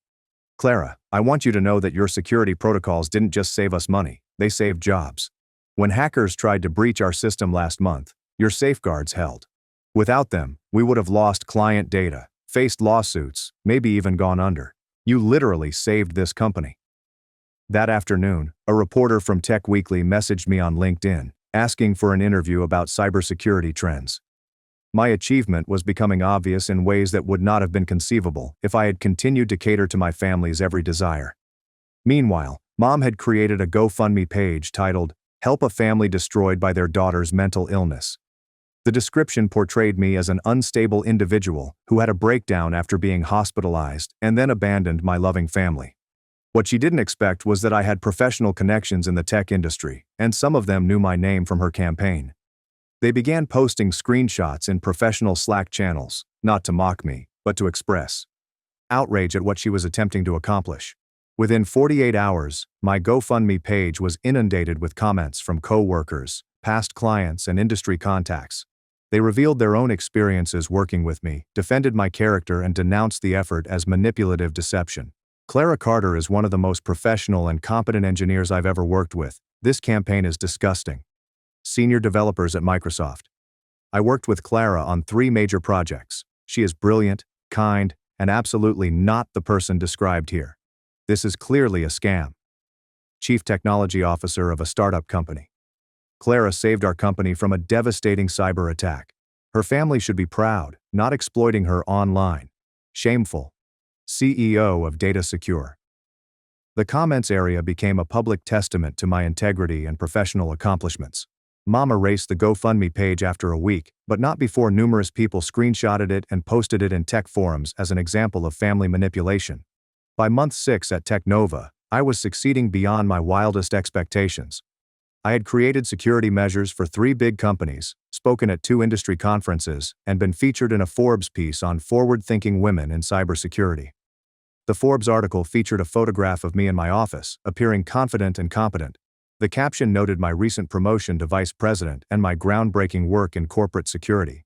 Dad called from yet another mysterious number after the piece was published. Clara, I saw the article. I'm proud of you. Are you calling to congratulate me or to ask for money? A long pause. We really are struggling, honey. Just a small loan to help us get back on our feet. There it is. I hung up. The irony was not lost on me. As my career rose to new heights, their situation deteriorated. It was like seeing two trains on different tracks, one speeding toward achievement, and the other careening into calamity. My social life was also booming. I had more energy for friendships, hobbies, and dating now that I wasn't constantly stressed out about my family crisis. I joined a hiking group and made friends with other professionals with similar interests. I started taking cooking classes and learned that I enjoy entertaining. When Tom and I became serious, I was open about my family status from the start. I anticipated it to scare him away. Most people cannot contemplate fully breaking off their biological family. Instead, he listened to the entire story and stated, "Clara, what you did took incredible strength. Most people stay trapped in toxic family dynamics their whole lives because they can't imagine another way. You choose yourself, and that's not selfish. It's healthy." His family's attitude was equally supportive. When I anxiously explained why my parents wouldn't be attending family dinners, Carol quickly remarked, "Their loss is our gain. We get you all to ourselves." The difference was startling. Tom's family involved me in everything: holiday planning, family photos, and even fights over where to go on vacation. They treated me as if I had always been a member of the family, but my original family treated me like an ATM with a pulse. Around this time, I began receiving stories from various sources regarding my family's ongoing troubles. Sebastian would periodically phone with updates, not because I asked, but because he believed I should be aware of how my decisions were being carried out. "Bella got fired from Target for excessive tardiness and attitude problems," he told me during one contact. "She's trying to restart her influencer career, but with only 200 followers left. Most people unfollowed her after that post about you being mentally ill." "And my parents? Your dad finally got a job at Home Depot part-time. Your mom is working at a call center, also part-time. They're sharing a studio apartment and arguing constantly about money." I felt nothing when I heard this. There is no satisfaction or regret, only utter emotional detachment. They were strangers now, individuals I used to know who had made their own decisions and were dealing with the repercussions. The most telling update arrived a year later. Sebastian called and informed me that Mom had been arrested for shoplifting at a supermarket store. "She tried to steal makeup and some fancy cheese," he admitted, evidently embarrassed to share this knowledge. When they caught her, she had a complete meltdown in the store, screaming about how her daughter had ruined her life and driven her to this. "Did she mention that her daughter was in the ICU while she was vacationing in Hawaii?" "Actually, yes. She was yelling about how you were being dramatic about being sick, and that's why they went on vacation." The store manager's daughter had been in the intensive care unit with COVID last year, and he wasn't sympathetic to her story. The charges were subsequently dismissed, but the story became local news due to her outburst. "Local woman blames daughter for shoplifting arrest" was the headline that several people sent me. I didn't read the article, but the headline provided all of the information I needed. Despite facing criminal charges, Mom continued to play the victim, refusing to accept responsibility for her actions. Within 6 months, I had made more money than I could have imagined. I purchased a magnificent property in the hills with a view of the city, got a dog, a golden retriever named Mochi, and began living my life for myself, rather than for ungrateful family members who saw me as nothing more than a salary. What is the best part? I was very happy. The stress of continuously worrying about my family's finances, being solicited for money, and being taken for granted was gone. I felt lighter, freer, and more like myself than I had in years. I also met somebody. Tom, the lawyer who helped me revise my will, had asked me out after I was fully recovered. We had been taking things slowly, but he was nice, thoughtful, and respected my boundaries. He was equally outraged by how my family had treated me and agreed with my choice to cut them off totally. "You don't owe toxic people your life force just because you share DNA," he informed me one evening, as we sat on my new veranda, watching the sunset with Mochi by our feet. A year after the Hawaii event, I ran into my father at a grocery store. He appeared older and worn down. He was utilizing coupons to shop the sale section. "Clara," he said gently. "You look good. Healthy." "I am healthy. And happy. I'm glad." He paused. "I want you to know. I know we messed up. I know we failed you when you needed us most. I don't expect forgiveness, but I wanted you to know that I understand now what we lost." It was the first time I had received a sincere apology from any of them. "Thank you for saying that," I said. "But understanding what you lost doesn't undo the damage you caused." He nodded sadly. I know. I hope someday you might give us a chance to show we've learned from this. Maybe someday, I answered, doubting it. But right now, I'm focused on the family I'm building, with people who actually care about me. As I walked away, I felt something unexpected. Pity. I do not regret my actions. No remorse for cutting them off. But genuine sympathy for those who placed money and appearances over love and loyalty, and are now feeling the consequences. 2 years later, Tom and I married in a tiny ceremony in front of friends who'd become my chosen family. Co-workers, neighbors who'd given me soup when I was sick, and college pals who'd driven hours to see me in the hospital when my biological family couldn't. Bella attempted to crash the wedding.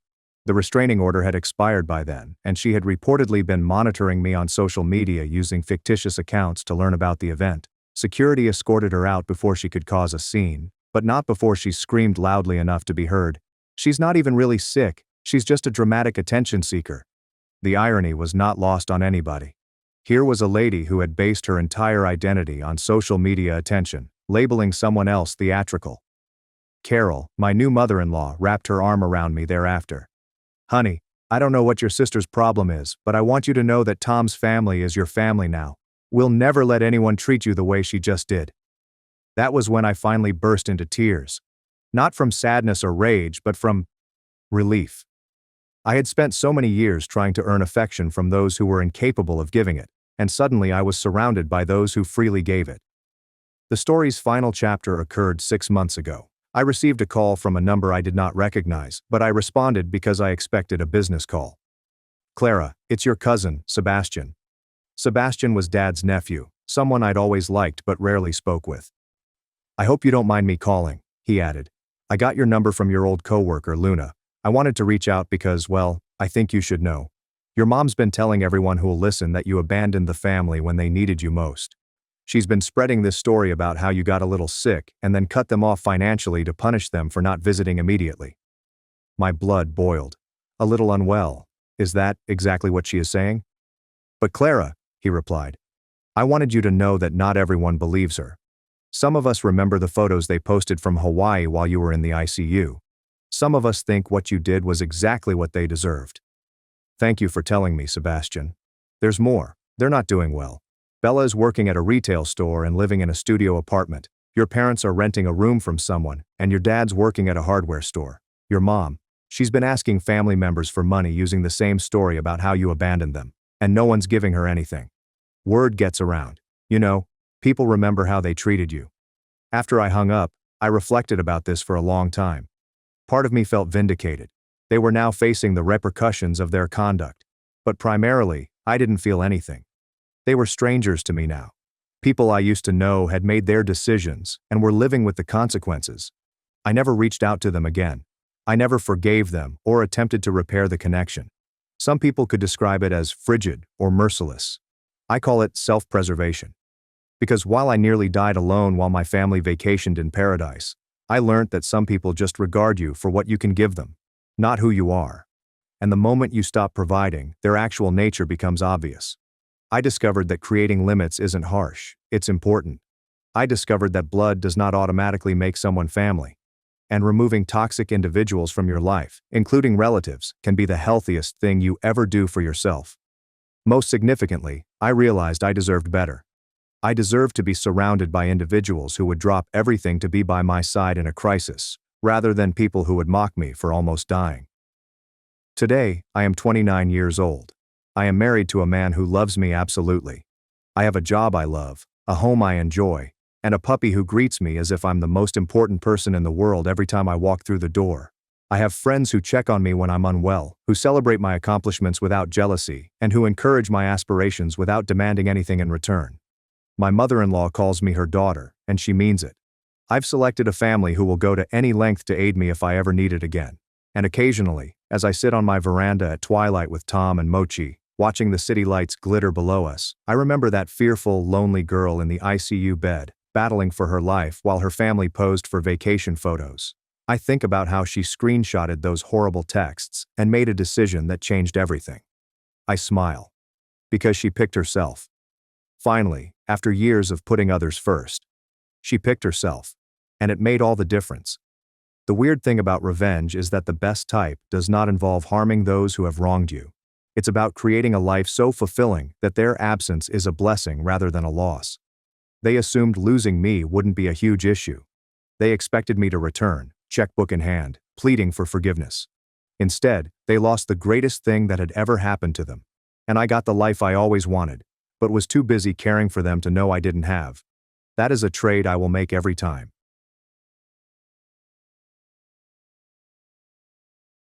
I said no to my brother's request.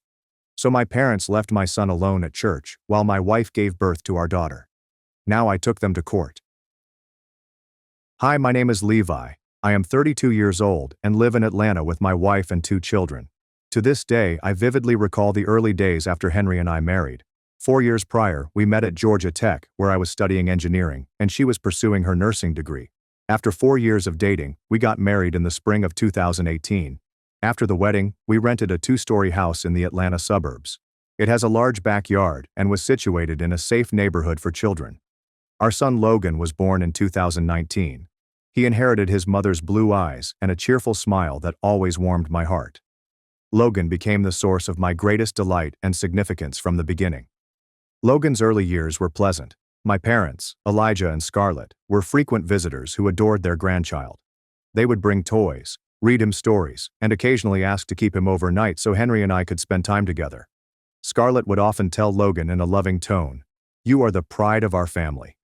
Logan would giggle and run into her arms whenever he heard that. When Logan turned 5, Henry and I discussed having another child. We both wanted Logan to have a sibling to play with and learn how to share. A few months later, Henry informed me that she was pregnant with our second kid, which made me even happier. I honestly believed that our lives were ideal at the time, and I could not have wished for anything more. To help you understand the later dispute, let me tell you about Mateo, my younger brother, who is 4 years younger than me. Mateo was spoiled by our parents in ways that I never had the opportunity to experience. When Mateo was 10 and wanted to study the piano, our parents immediately signed him up for pricey, top-tier lessons that cost thousands of dollars. But when I was 14 and sought to join the school soccer team, they declined because it was too expensive. When I asked why, Elijah just answered, "Levi, you're the older brother. You need to understand and make sacrifices for your sibling." That moment taught me my first lesson about giving things up for Mateo. Mateo was knowledgeable and gifted with words, but he lacked consistency in all he did. He began studying business in college but quit out midway to pursue his passion. After that, he experimented with many careers, including photography, graphic design, and web marketing. When Mateo failed at something, Scarlett would respond, "Mateo just hasn't found the right job yet. He needs more time." When I heard those statements, I felt worried about favoritism. Mateo launched a tiny coffee business in downtown Atlanta in 2020 at the age of 24. He arrived at my place one Saturday evening, his eyes full of excitement. Mateo exclaimed eagerly, "Levi, I've got a great business idea. I want to open a European-style cafe." When I heard that, I asked, "How much do you need to get started?" Mateo responded as if he had rehearsed it, "I need you to loan me $8,000. I promise I'll pay you back within a year." Even though I felt awful about it, I agreed to help, thinking Mateo had finally found some direction. As a result, the coffee business operated for 6 months before closing, owing to financial difficulties. Later, when I inquired about repayment, Mateo responded, "I'm struggling right now. Can I pay it off gradually?" That's when I understood Mateo probably never intended to repay me in the first place. 2 years later, Mateo got into more difficulty, this time with credit cards. He owed $5,000 and was facing a probable lawsuit from the bank. He approached me again with begging eyes. Mateo replied in a panicked voice, "I need your help this time. I swear this is the last time." I realized I was making a mistake at the time, but I consented nonetheless since I didn't want Mateo to be sued. In just 4 years, I had loaned Mateo $13,000 and never received a single dollar back. When Henry inquired about the money, I would respond, "Family has to help each other." But deep down, I was growing bored of playing the part of the decent elder brother that I had been trapped with for 28 years. The family turmoil began a little more than a year ago, and it all started with my younger brother. I recall it clearly. Mateo came to my house on a Saturday afternoon in March 2024, his eyes blazing from having recently learned the secret to becoming wealthy. Logan was playing in the living room when this happened. Logan hugged Uncle Mateo immediately upon seeing him, exclaiming, "Uncle Mateo, I missed you so much." Mateo grinned as he patted Logan's head. "I missed you too. You've grown so much." After Logan returned to play, Mateo sat on the sofa and began discussing his latest idea. Mateo remarked confidently, "Levi, this time I found a real business opportunity. I want to start a transportation company." When I heard that, a shiver went down my spine. I inquired, "Do you have any experience in the transportation industry?" After a moment's reflection, Mateo responded, "I've done my research. This industry is booming, especially after the pandemic, when people started shopping online more." He claimed that he had found a business partner, written a detailed business plan, and begun negotiating with a few possible clients. On paper, everything seemed ideal. At the end of the conversation, Mateo asked, "I need $75,000 to get started. I already have $25,000 saved. Can you help me with the rest?" When I heard the sum and the request, I sighed and said, "Mateo, that's a lot of money. I need some time to think about it." Mateo nodded in answer, but I could see the disappointment in his eyes. Mateo contacted about a month later with some wonderful news. He told me he had received a bank loan and had formally established his business. At that point, I congratulated my brother and silently prayed that this time he would succeed. For the first 3 months, Mateo was overjoyed with his new business. He purchased 2 second-hand vehicles, recruited 2 drivers, and started accepting orders. Everything appeared to be going fine. However, by the 4th month, I began hearing Mateo grumble about issues like his growing gasoline prices, late customer payments, and one of the drivers unexpectedly resigning.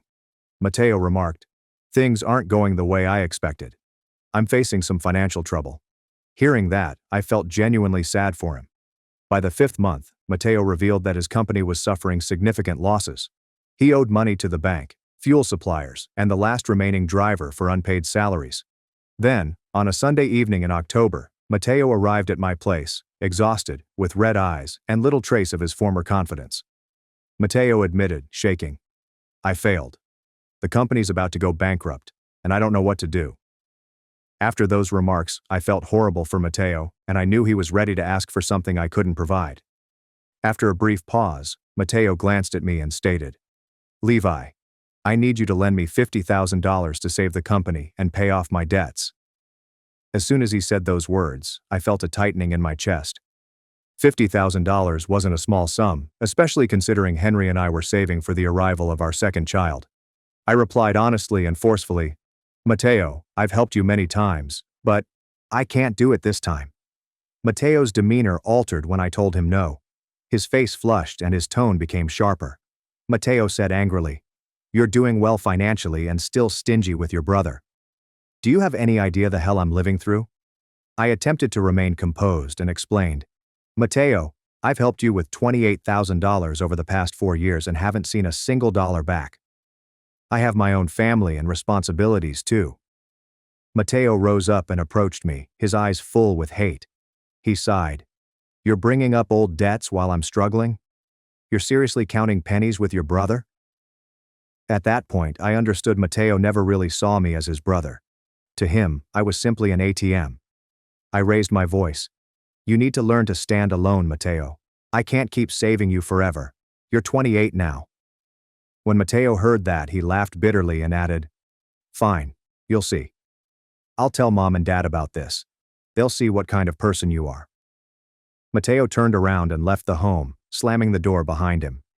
After he had departed, I sat down and held my head. Henry emerged from the kitchen with a troubled expression. She sat next to me and asked, "Are you okay?"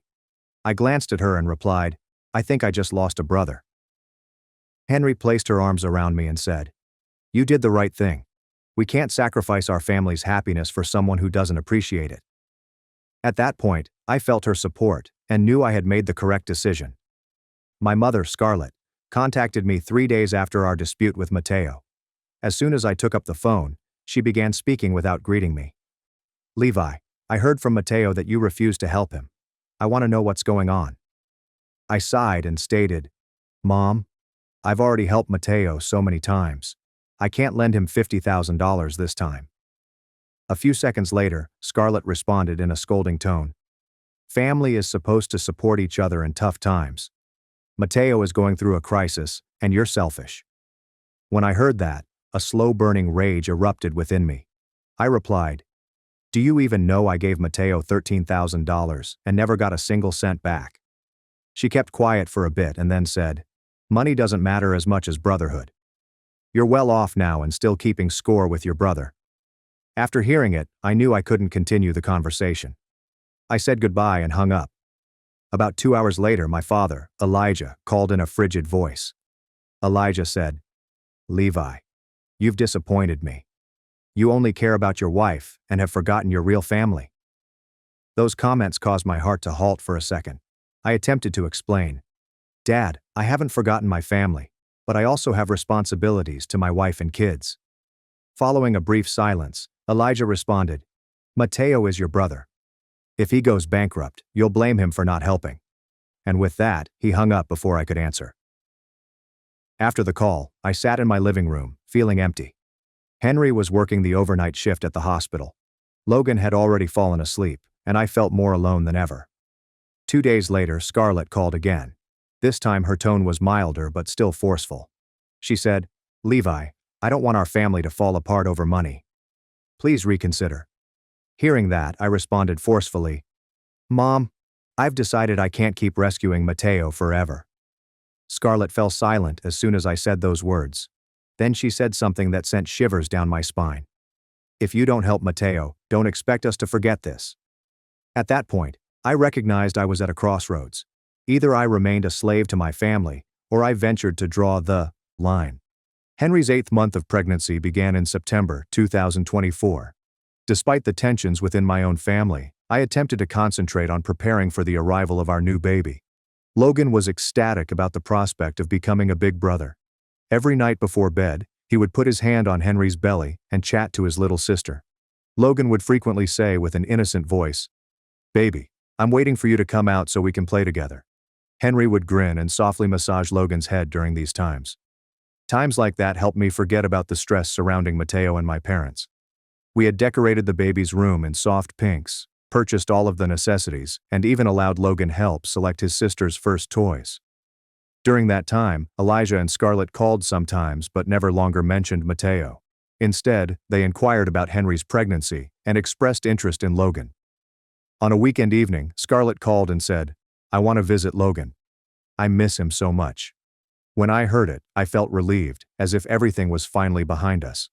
I agreed to allow my folks to visit the next weekend.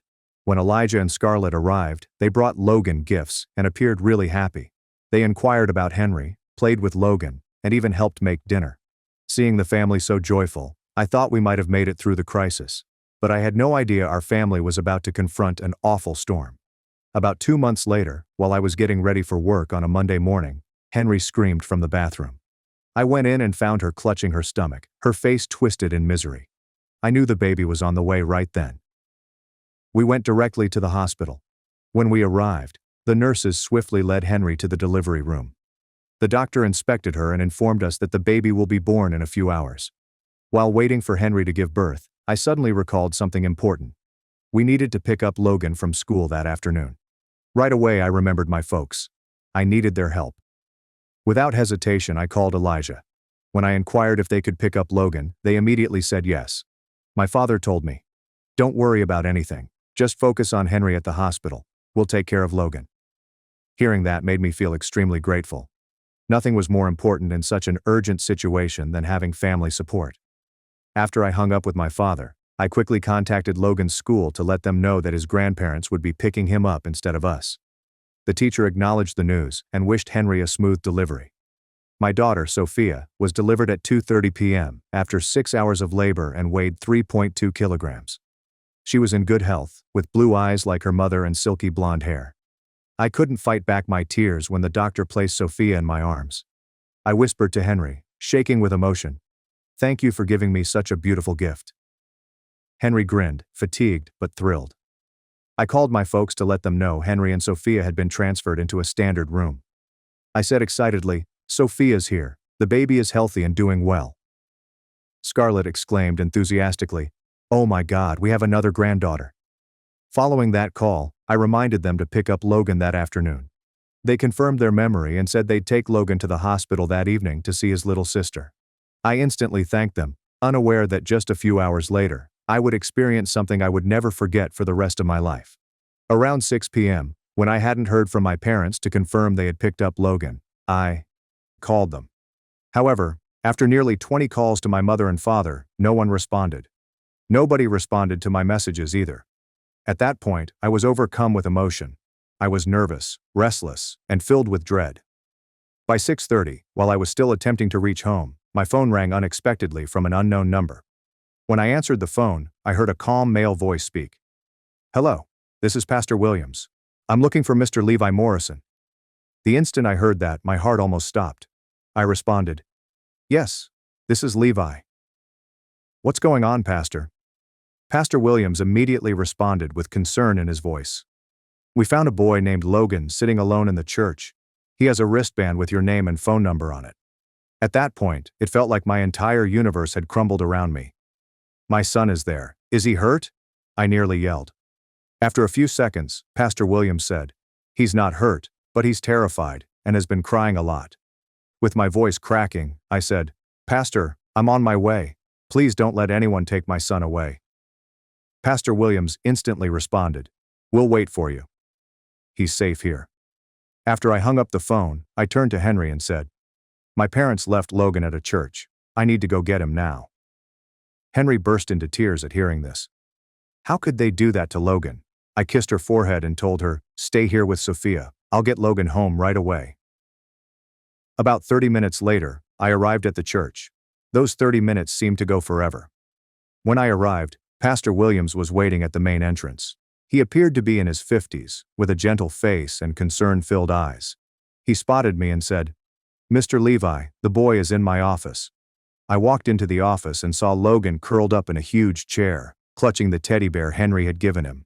His eyes were red from sobbing, his hair was messed up, and his clothing were disheveled. Logan ran into my arms as he saw me and sobbed. "Daddy, I was so scared. Grandma and Grandpa said you didn't love me anymore." Hearing those words, I clutched Logan close and felt my heart break into 1,000 pieces. At that point, I realized I'd never be able to forgive my parents for what they had done. After returning Logan to the hospital and assuring that he had calmed down, I approached my parents immediately.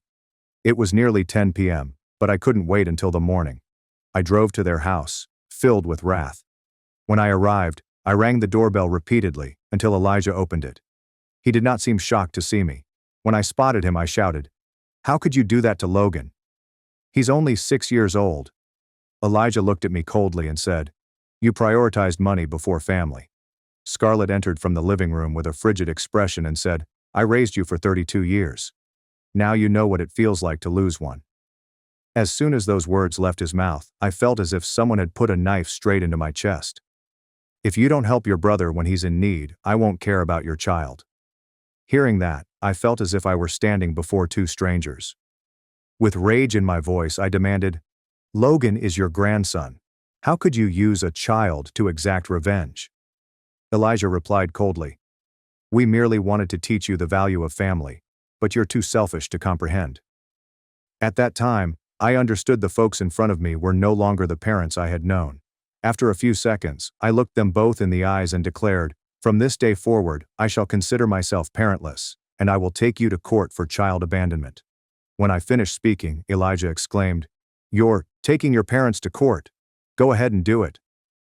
I turned around and exited the house, slamming the door behind me. Inside, I knew I had recently lost my biological family, but I also knew I needed to defend my own. At that moment, I felt both deep pain and a strong feeling of resolution. Logan would never experience anything like this again. When I arrived at the hospital about midnight, Henry was still awake. She sat alongside the bed, cradling Logan while he slept in her arms. Henry glanced up and inquired in a worried tone, "How did it go?" I sat alongside her and told her everything about my encounter with my parents. Henry appeared stunned by what she had just heard. She said nothing. She simply gripped Logan even more. Henry called her parents the next morning to explain what had transpired. Henry's parents, Thomas and Linda, were left speechless after hearing the account. Thomas then stated, "We're driving up immediately. We can't let this go." Thomas and Linda arrived at the hospital that afternoon. Thomas was a retired engineer, and Linda had worked as an elementary school teacher. They were both wonderful folks who cared greatly for their family. When Linda spotted Logan, she wrapped her arms around him and said, "Sweetheart, Grandma and Grandpa will protect you." Logan grinned and ran into her arms. Thomas sat alongside me and said, "Levi, we can't believe your parents would do such a thing to a 6-year-old. That's not something people with hearts would ever do." Hearing those things made me feel better because I knew some people understood and supported me. After that, Linda continued, "We'll support you through the legal process. This can't be ignored." Hearing her say that, I felt like a light had finally broken through the darkness. In the following days, Thomas and Linda stayed in Atlanta to assist our family. They cared for Logan while Henry recovered from childbirth, and I handled the legal matters. With his grandparents around, Logan gradually regained trust. They read him stories, played with him, and made him feel loved. Logan looked at me one evening and said, "Daddy, why don't Grandma and Grandpa love me as much as Nana and Papa?" Hearing that, I pulled Logan close and whispered, "Sweetheart, not everyone knows how to love the right way, but Daddy, Mommy and your grandparents on Mommy's side will always love you with all our hearts." Logan nodded and leaned against me. Mateo called me 2 days after we were released from the hospital, and as soon as I picked up the phone he said, "Levi, I just heard from Mom and Dad about what happened with Logan." At that point, I realized that true family isn't about shared blood, but about the people who stand by you and protect you when things get tough. I can't believe it. When I heard that, I got angry and questioned him. "Did you know they were planning to do this?" Mateo responded truthfully, "I swear I had no idea. I merely complained to them about your refusal to help. I never imagined they'd go that far." Mateo inquired how Logan was doing and checked in on Henry and the new baby, and I could tell he was telling the truth. After the call, I felt a little comforted since Mateo expressed genuine contrition and appeared to accept responsibility for what had transpired. At that moment, I realized Mateo could have finally learnt the most essential lesson of his life. Our actions can have a huge impact on the innocent. The following Monday, with financial assistance from Thomas and Linda, I first met with Jennifer Martinez, a 45-year-old attorney with 20 years of experience in child protection and family law cases. Jennifer had sharp eyes but a deep compassion as she listened to my story. Jennifer stated, "This is one of the most serious cases I've seen. Using a child for personal revenge is unacceptable." Hearing that gave me reassurance, so I said, "Do we have enough evidence to file a lawsuit?" A few seconds later, Jennifer said, "We have Pastor Williams' testimony, and we may be able to obtain surveillance footage from the church. I'll reach out to get the recordings." Jennifer spent the next week gathering evidence, and Pastor Williams agreed to cooperate and provide a detailed statement describing Logan's condition when he was found. At the same time, the church's security camera captured footage of Elijah and Scarlett dropping Logan off at 5 p.m., and they left without saying anything to the church staff. Watching the video, I saw Logan run for them, only to be gently pushed back by Scarlett, who begged him to stay still. That moment shattered my heart into 1,000 pieces. Jennifer also received psychological records from Logan's doctor, which revealed that Logan was experiencing stress and anxiety as a result of the incident. After 2 weeks of preparation, Jennifer filed a lawsuit against Elijah and Scarlett, accusing them of child endangerment, emotional abuse, and abandonment. When Elijah and Scarlett received notice of the complaint, they hired an attorney and attempted to refute all of the charges. Later, their lawyer phoned Jennifer to advise resolving the case quietly, but I declined. At that point, I informed Jennifer, "I want this resolved in court. No one should be allowed to harm a child without facing the consequences." Jennifer nodded in agreement, and we proceeded with the case. The trial was held at Fulton County Court 3 months later, and because of the gravity of the situation, several local reporters were present to cover the proceedings. I sat in the front row with Thomas and Linda that day, and Logan was not permitted to attend to protect his emotional well-being. Henry remained at home to care for Sophia. Elijah and Scarlett sat on the opposite side with their attorney, and I observed that they both avoided looking at us. The case was presided over by Judge Patricia Henderson, a 55-year-old woman with 25 years of experience in family court. Jennifer began the trial with a forceful statement. "Your Honor, this case is not solely about child abandoning. It is about manipulating an innocent youngster to exact personal vendetta." Hearing Jennifer speak encouraged me that taking them to court was the correct decision. Following that, Elijah and Scarlett's attorney attempted to defend them. "Your Honor, My clients merely wished to teach their kid the importance of family. They had no intention of harming their grandson. As soon as the statement ended, Jennifer stood and answered aggressively. Your Honor, abandoning a 6-year-old child in a public place cannot be considered a life lesson. Pastor Williams was asked to testify, and he recounted Logan's condition when he was discovered in detail. Following that, the church's security tape was shown in court, and the scene of Logan chasing after his grandparents only to be left behind moved many people in the audience to tears. My brother Mateo was then called to the stand. He admitted to pressuring our parents but insisted he was unaware of their plan. Logan's psychologist also presented findings on the emotional impact of the incident on him. And finally, Elijah and Scarlett were called to defend themselves, continuing to justify their actions. My mother went on. We only wanted Levi to understand that family matters more than money. Hearing those remarks pained her greatly since she still couldn't recognize the damage she had done. After both sides had presented their cases, Judge Henderson ordered a 30-minute respite before giving her verdict. When the court began, she read the ruling in a harsh tone. The court concludes that the defendants committed child abandonment and caused significant psychological harm. The court sentences Elijah and Scarlett Morrison to 18 months probation each, a $15,000 fine, and 3 years of no contact with their grandson, Logan Morrison.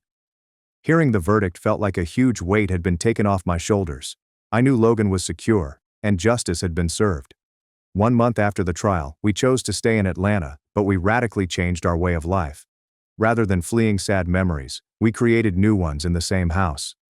Henry quit her job at the hospital to care for our 2 children. Henry spoke gently to Logan, saying, "From now on, Mommy will be home with you and baby Sophia every day." Logan held Henry firmly and shouted, "I love having Mommy at home." Thomas and Linda then relocated to Atlanta to be closer to us. They sold their old home and purchased a new one only 15 minutes away, devoting all of their devotion to their 2 grandkids. Logan spent every weekend at their house, where Thomas taught him how to ride a bike and helped him in the garden, while Linda read stories and cooked Logan's favorite foods. Linda frequently told Logan, "Grandma and Grandpa adore you and Sophia more than anything. You two mean everything to us." Logan smiled broadly and responded, "I love you too, Grandma and Grandpa." Logan adored his newborn sister and was always willing to assist us in caring for her. Every day, Sophia developed a bit more and became the new delight of our family. He would frequently report her minor milestones, saying, "Daddy, Sophia smiled at me." In moments like that, I would tell him, "You're an amazing big brother." Mateo, my younger brother, still called occasionally to check in, but he had become more independent. Eventually, he found a stable job at a logistics company in Atlanta and repaid the money he owed me in monthly installments. I remember the first month, when he paid me $500, he said, "I have learned my lesson. I will repay you, and never cause anyone grief again." After hearing it, I thought my brother had matured. We entirely cut off contact with Elijah and Scarlett. They tried to call and even requested relatives to intervene, but I held firm in my decision.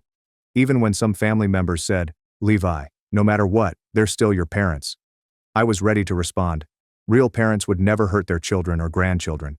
Logan totally recovered and became a joyous, brilliant little boy, while Sophia grew up healthy and brought fun to our home every day.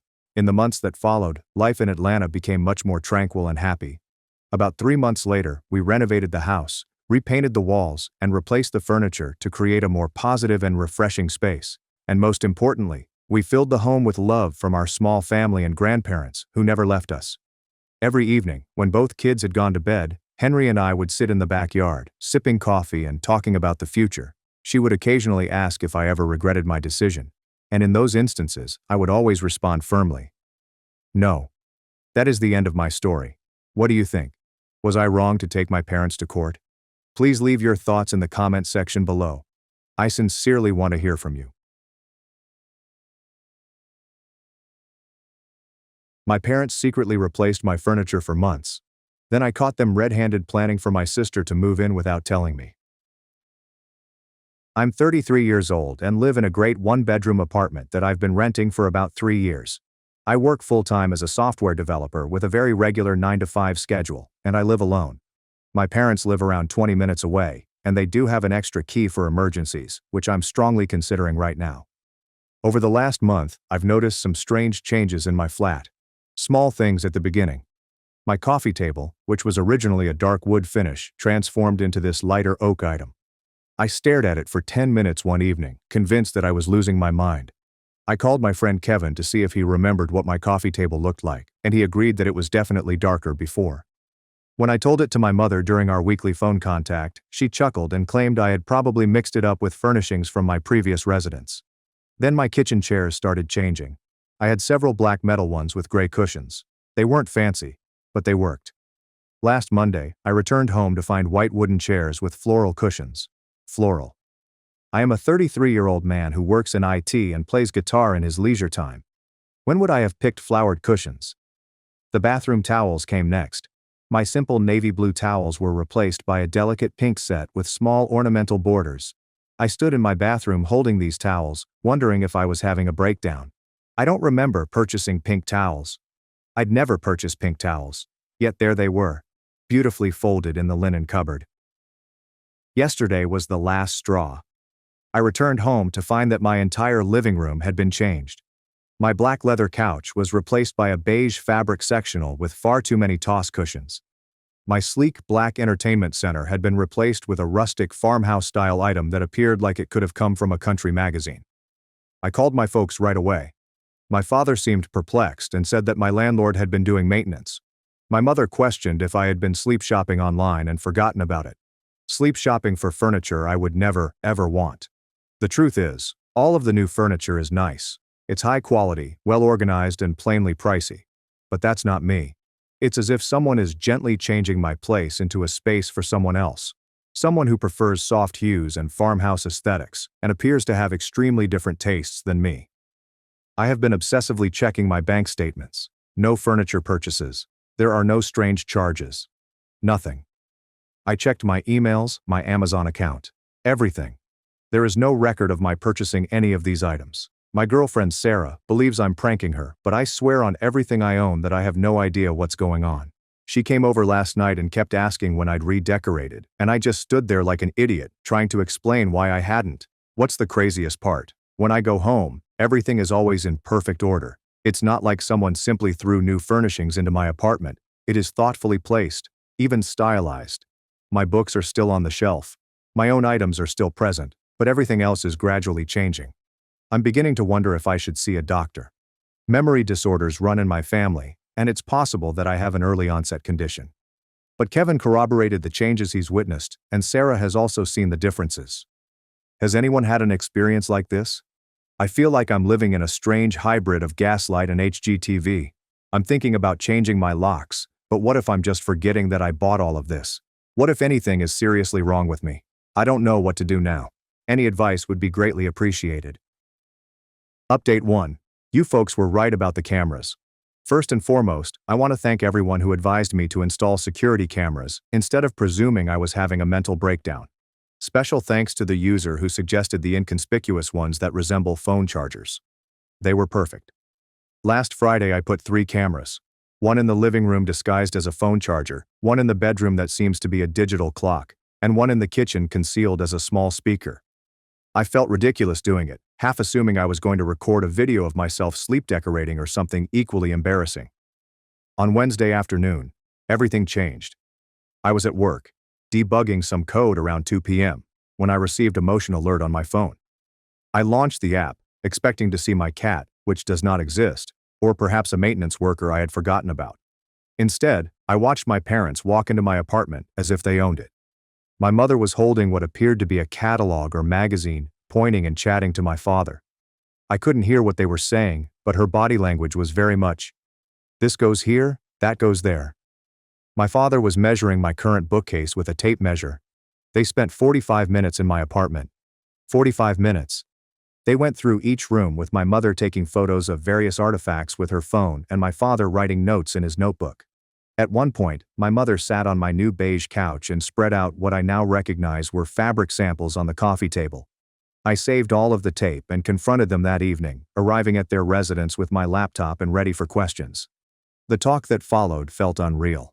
When I showed my mother the video, her first reaction was not one of shame or surprise. It was annoying that I had spied on them. My father inquired about the cost of the cameras, as they appeared to be rather professional. This is when things get crazy, boys. They didn't even bother to hide what they were doing when I caught them. My mother described it as a totally regular family pastime.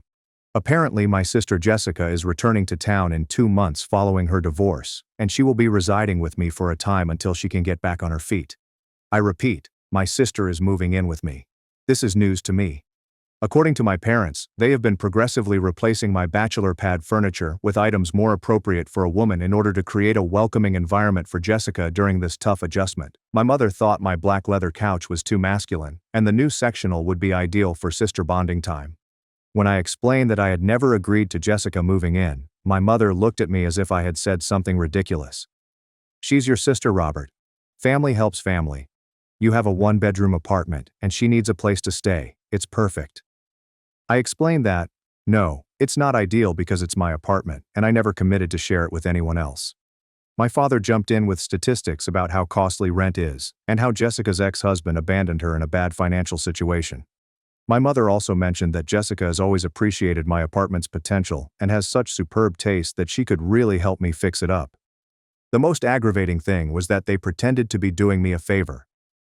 My mother started saying things like, Jessica will help with the groceries, and you'll love having family around again, and it'll be just like when you were kids sharing a room. I inquired about the money. The furniture they've been swapping isn't inexpensive. My father casually stated that they had been investing in Jessica's future and wanted to ensure she had pleasant things around her while she was recovering. They appear to have spent thousands of dollars on the redesigning endeavor. My mother broke down in tears when I informed him Jessica couldn't move in, that I hadn't agreed to it, and that they needed to return my original furnishings. Actual tears. She accused me of being selfish and abandoning my family when Jessica needed it the most. My father expressed disappointment in how I handled the incident, saying that a true man would stand up for his sister. I left without resolving anything, but I made 2 points very clear. Jessica is not moving into my apartment, and they will never enter my area without permission again. I'm changing the locks this weekend. But here's what's bothering me. Has anyone talked to Jessica about this plan? I haven't spoken to her since Christmas, when she said that she was staying with a friend following the divorce. Does she even know about the furniture swapping operation? Is she planning to move in with me? I plan to call her this weekend when I get the locks changed. This entire situation is ridiculous, but I need to know if she's in on it, or just as dumb as I was. I am confident that further updates will follow. Update 2. 3 months later, locks have been changed. Boundaries have been established, and my parents are not handling the situation well. It's been 3 months since I discovered my parents renovating, and I decided it was time for an update after numerous people messaged me to see how things turned up. First, consider the immediate aftermath. I changed the locks that same weekend but did not give my parents a new key. This resulted in what my mother characterized as the worst betrayal in our family history. She called me 17 times on the first day. 17. I know because I took a screenshot of the call log before temporarily blocking her number. My father arrived at my flat the next Tuesday with a locksmith, presumably certain he could just have the locks changed back. To his credit, the locksmith requested that I show him my lease and ID before proceeding. When my father couldn't prove he lived there, the person left. Dad spent an additional hour sitting in his car outside my building, calling my work phone, and leaving more furious voicemails. The furniture dilemma turned into another nightmare. My parents insisted on disposing of my original pieces because they were being replaced with higher quality things. I suspected this was a falsehood, but proving it was another issue. I wound up needing to play hardball. I informed them that they had 1 week to return my original furniture, or I will file a police report for theft and breaking and entering. Suddenly, my old furniture reappeared. It's funny how that worked. They delivered everything while I was at work, leaving it in the hallway outside my apartment in the most passive-aggressive manner possible. My neighbors weren't amused. Mrs. Chen of 4B sent me a message inquiring if I was leaving because a couch was obstructing the fire exit. I called Jessica that weekend. That topic deserves its own post, but the short version is that she was as surprised as I was. She had no knowledge about the furniture swapping or our parents' plans for her to move in with me, and she was humiliated when I informed her what had happened. She'd been residing with her college buddy Amanda and had recently signed a lease for her own place across town. The family dynamics have remained tight ever then. My parents went through numerous stages to deal with their unsuccessful strategy. The first step was denial. They insisted Jessica would eventually see my apartment was the superior option. Then came anger. I was ungrateful, greedy, and clearly misunderstood the concept of family. Then comes negotiating. Maybe Jessica could stay on weekends, use my place as a backup, or store some of her belongings there. When I stood firm on all boundaries, they went on what I can only call a guilt attack. Every family gathering became a chance to remind me of all they'd done for me as I grew up. My mother would say things like, "I remember when Robert used to care about family," while handing the potatoes. My father began repeating anecdotes about how close Jessica and I were as youngsters, focusing on how I used to protect her. The breaking point occurred at my cousin Michael's wedding last month. My mother had allegedly informed various relatives that I was going through a terrible time and not speaking to my family. Several relatives and uncles approached me, asking whether everything was fine and if I needed help getting through whatever I was going through. I recognized my parents were intentionally altering the narrative, making me the problem rather than admitting their boundary transgressions. So I did something I never imagined I would do. I spoke the truth. Everyone who requested got everything. The reactions were mixed, but informative. My Aunt Patricia was outraged and informed me she'd had similar problems with my parents interfering with her children. My Uncle David laughed, saying it sounded just like something my mother would do. My grandma, my mother's mother, grabbed me aside and told me she wasn't shocked and that my mother had always struggled with control difficulties. But the most surprising reaction came from my cousin Sarah, who told me she had always felt sorry for me growing up because she saw how differently my parents treated Jessica and me. She stated that the entire family had noticed, but no one said anything because it was not their place. Learning that others had noticed this pattern for years was both reassuring and irritating. It reaffirmed that I wasn't seeing favoritism, but it also made me question why no one had ever complained. My folks are currently in the sulking period. They attend family gatherings but hardly speak to me beyond polite hello. My mother makes a point of asking everyone but me how they are doing. My father talks about sports with other family members while blatantly ignoring me. Jessica and I, on the other hand, have started to talk more. She's been a terrific supporter of mine when our parents tried to reopen the apartment dispute. She's also recounted some of her personal experiences with their interference in her life, which has been eye-opening. My apartment's furniture has been returned to its former configuration, with the addition of a few new pieces that I personally chose. My black leather sofa has never looked better to me. I maintained the security cameras because trust but verify, right? I have no regrets about standing my stance, but I will not lie. It has been emotionally taxing. 33 years of family dynamics do not shift overnight. And sometimes I wonder if I should have just followed their plan to keep the peace. But then I remember returning home and finding my living room entirely redone without my permission, and I realize I made the right decision. Boundaries cannot be negotiated, even with family, particularly with relatives. Update 3. 6 months later, the conversation that changed everything. I hadn't planned to publish another update, but something happened last week that dramatically changed my perspective on the situation. I think you should hear this. Jessica contacted me last Sunday evening, which is not unusual. We had been conversing more frequently since the furniture incident, but something about her voice was different. She sounded exhausted and furious, which reminded me of how I felt during the weeks when I feared I was losing my mind. "Robert," she replied, "I need to ask you something, and I need you to be completely honest with me." She proceeded to tell me about her new place. She had been staying there for nearly 4 months, and odd things were happening. At first, she replaced her bathroom towels with new ones and upgraded her kitchen goods.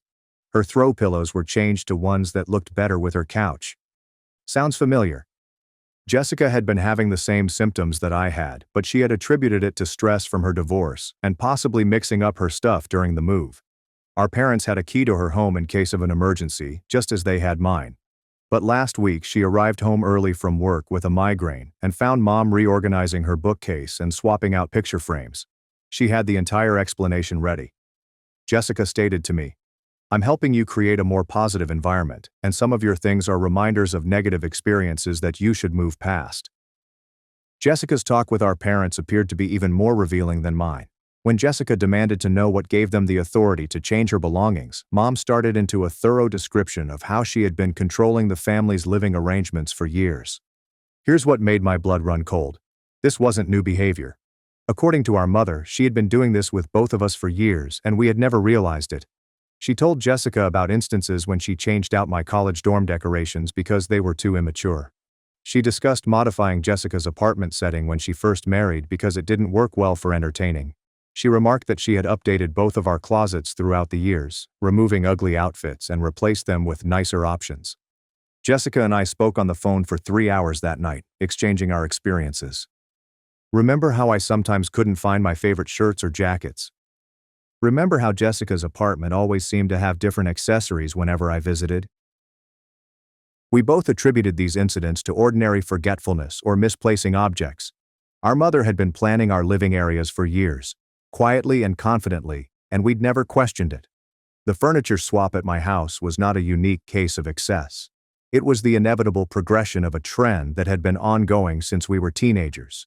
The only reason we noticed this time was that she had become overly ambitious, changing too much, too rapidly. "Robert," says Jessica, "I don't think the plan was ever really for me to move in with you." She had been thinking about it since she found Mom in her apartment, and she had a theory. Our parents had been using the concept of Jessica moving in with me to hide their true goal, totally remodeling both of our flats to Mom's specifications. Jessica assumed they would have extended the temporary stay just long enough to finish both places, then come up with a reason why Jessica needed to return to her own apartment. It would have been an ideal scheme. They'd have 2 wonderfully decorated apartments that fit their requirements, and we'd be so preoccupied with the alleged living arrangement that we wouldn't have noticed the incremental alterations to our surroundings. The longer we chatted, the more we realized how deep this was. Our mother had ideas about everything in our lives: our clothes, furniture, food choices, and even our friends. And she'd been acting on them for years, so discreetly that we'd adapted without ever recognizing it. Jessica made a decision that night. She called our parents and told them she was also changing her locks. She also asked that they return everything they had removed from her flat and produce a record of all the changes they had made over the years. The reaction was explosive. Dad called me the next morning, enraged that I had poisoned Jessica against them, making her suspicious. Mom wrote a series of text messages that began with hurt and confusion and progressed to allegations that we were ganging up on them and being ungrateful for everything they had done to support us. But here's the thing. We were not backing down this time. For the first time in our lives, Jessica and I stood together against our parents' deception. We've agreed to meet with them this weekend, not to bargain or compromise, but to clearly define our future relationship. There are no more keys to our apartments. No more surprises improve our living conditions. There will be no more life-changing decisions made without our input. I know some people may argue we're being too harsh, that there are parents who love us and are only trying to assist. But here's what I've discovered over the last 6 months. Love without respect isn't love at all. It's regulated by wearing a more attractive mask. Jessica mentioned something during the phone call that has resonated with me ever since. How many of our preferences aren't actually our preferences? How many of our choices have been influenced by their changes over the years? I've been thinking about it a lot. Looking around my flat now that I have my original furnishings back, I feel more like myself than I have in years. But I can't help but worry what else I've unconsciously acclimated to. What's the strangest element about this? Jessica and I have grown closer than we have since we were children. It turns out that siblings can be allies when they are not striving for parental approval or being pitted against one another. We're both approaching this weekend's conversation with defined limits and shared expectations. Our parents can choose to accept our liberty and maintain a good relationship with us, or they can continue to exert control over us and have a very limited relationship with us. For the first time in my life, I am not concerned about their reaction. Jessica and I have each other's backs, and that seems stronger than any guilt trip they could hurl at us. I'll update after the chat, but I'm optimistic. Not because I believe they will change, leopards, spots, and all that, but because Jessica and I have evolved. We recognize the trend now, and we will not ignore it any longer. Sometimes the best family ties are built on your own terms. Final update, the conversation that freed us both. I promised an update following our family gathering, and while I'm not sure anyone expected it to go as it did, I wanted to explain how everything turned out. Jessica and I met at a coffee shop beforehand to go over our talking points once again. We chose to show a united front rather than allow our parents to divide or steer the conversation. We each had a list of non-negotiable boundaries, and we agreed that if they couldn't accept them, we'd both severely limit communication. The meeting was held at their home, in the same living room where I confronted them with the cameras months before. Mom had definitely planned for this conversation. She had strategically placed Kleenex, prominently displayed family photos, and cooked my favorite cookies from childhood. Classic emotional manipulation setup. Dad began by saying how delighted he was that we were finally sitting down as adults to straighten out this misunderstanding. He mentioned the word misunderstanding 4 times in his opening statement. Jessica leaped in first, which shocked me. She has always been more conflict-averse than I am, but something has changed in her since learning the depth of their influence. She gently brought forth what we observed, including years of minor alterations, a pattern of boundary violations, and a coordinated furniture swap plan. Mom's reaction was immediate and expected. Tears. She told us how much she loved us, how she had always wanted the best for us, and how she couldn't understand why we were attacking her for caring. But here's where the unexpected happened. Dad, instead of coming to Mom's defense as he always would, went silent. Very quiet. He sat there, listening to Jessica recount particular instances throughout the years, his expression shifting. When Jessica finished, he turned to Mom and questioned, "Linda, did you really take that painting from her bedroom last year?" Mom's composure cracked somewhat. "It did not match anything else in the room, Richard. It was just sitting there, fighting against everything." "But it was hers," Dad explained softly. "She bought it herself." What ensued was the most candid chat our family has ever had. Dad, it turned out, wasn't entirely aware of Mom's remodeling operations. He was aware that she occasionally assisted us in organizing or picking up items for our respective locations, but he had no idea how systematic it was. As we continued to discuss, Dad's countenance shifted from confusion to concern to horror. When Jessica recalled the clothes that had mysteriously vanished throughout the years, Dad looked at Mom and remarked, "That's why Robert asked about his college sweatshirt last Christmas. You told me he had lost it." The facade started to crumble. Mom tried to explain that everything she'd done was out of love and a desire for us to have beautiful things, but even she appeared to recognize how it sounded when presented chronologically. Then Dad posed the question that altered everything. "Linda, how would you feel if your mother treated you like this?" The hush that ensued was deafening. Mom's relationship with her own mother had been poor for years, in part because Grandma had a history of criticizing Mom's decisions and attempting to fix things in her home when she visited. "That's completely different," Mom said. However, her voice lacked conviction. "How?" Dad inquired. "What is the difference?" Jessica and I simply sat there, watching our father understand that his wife had been steadily assaulting their adult children's autonomy for years. It was like witnessing someone complete a puzzle in real time. The conversation that followed was not easy, but it was authentic. Dad listened to our boundaries and agreed to them right away. Mom took longer to come around, but when Dad started backing us up, her reluctance finally gave way. She did apologize eventually, not the staged apology she tried previously, but a genuine one in which she said she was wrong and that our feelings were valid. We introduced new rules. No keys to our flats. No one may enter our spaces without specific permission. No taking or modifying our belongings without our permission. There will be no life plans made unless we are involved in the decision-making process. It's been 2 months since the talk and things have changed. Better, mostly. Mom still occasionally offers unwanted advice about our design or lifestyle choices, but Dad has gotten pretty skilled at deflecting her. "Linda, they didn't ask for suggestions," is now his catchphrase. Jessica and I have stayed close throughout this. We text frequently, hang out without our parents, and have developed our own relationship independent of familial dynamics. It's strange having a sister who is on my team for the first time in our adult lives. What's the funniest part about this? My apartment has never felt more like home. I've added some new pieces in the last few months, things I choose and that reflect my tastes. Every time I look at my black leather couch or dark wood coffee table, I am reminded that I am in control of my own home. Jessica has also been remodeling her home, carefully selecting items that Mom would most likely dislike. She purchased an excellent abstract painting with bright colors and unusual designs. Mom hasn't said anything about it, but I noticed her looking at it with a sad face on their last visit. Some of you have questioned whether I believe our parents will change in the long run, and to be honest, I'm not sure.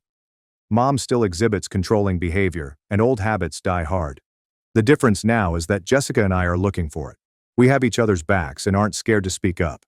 Dad has become an unexpected ally in all of this.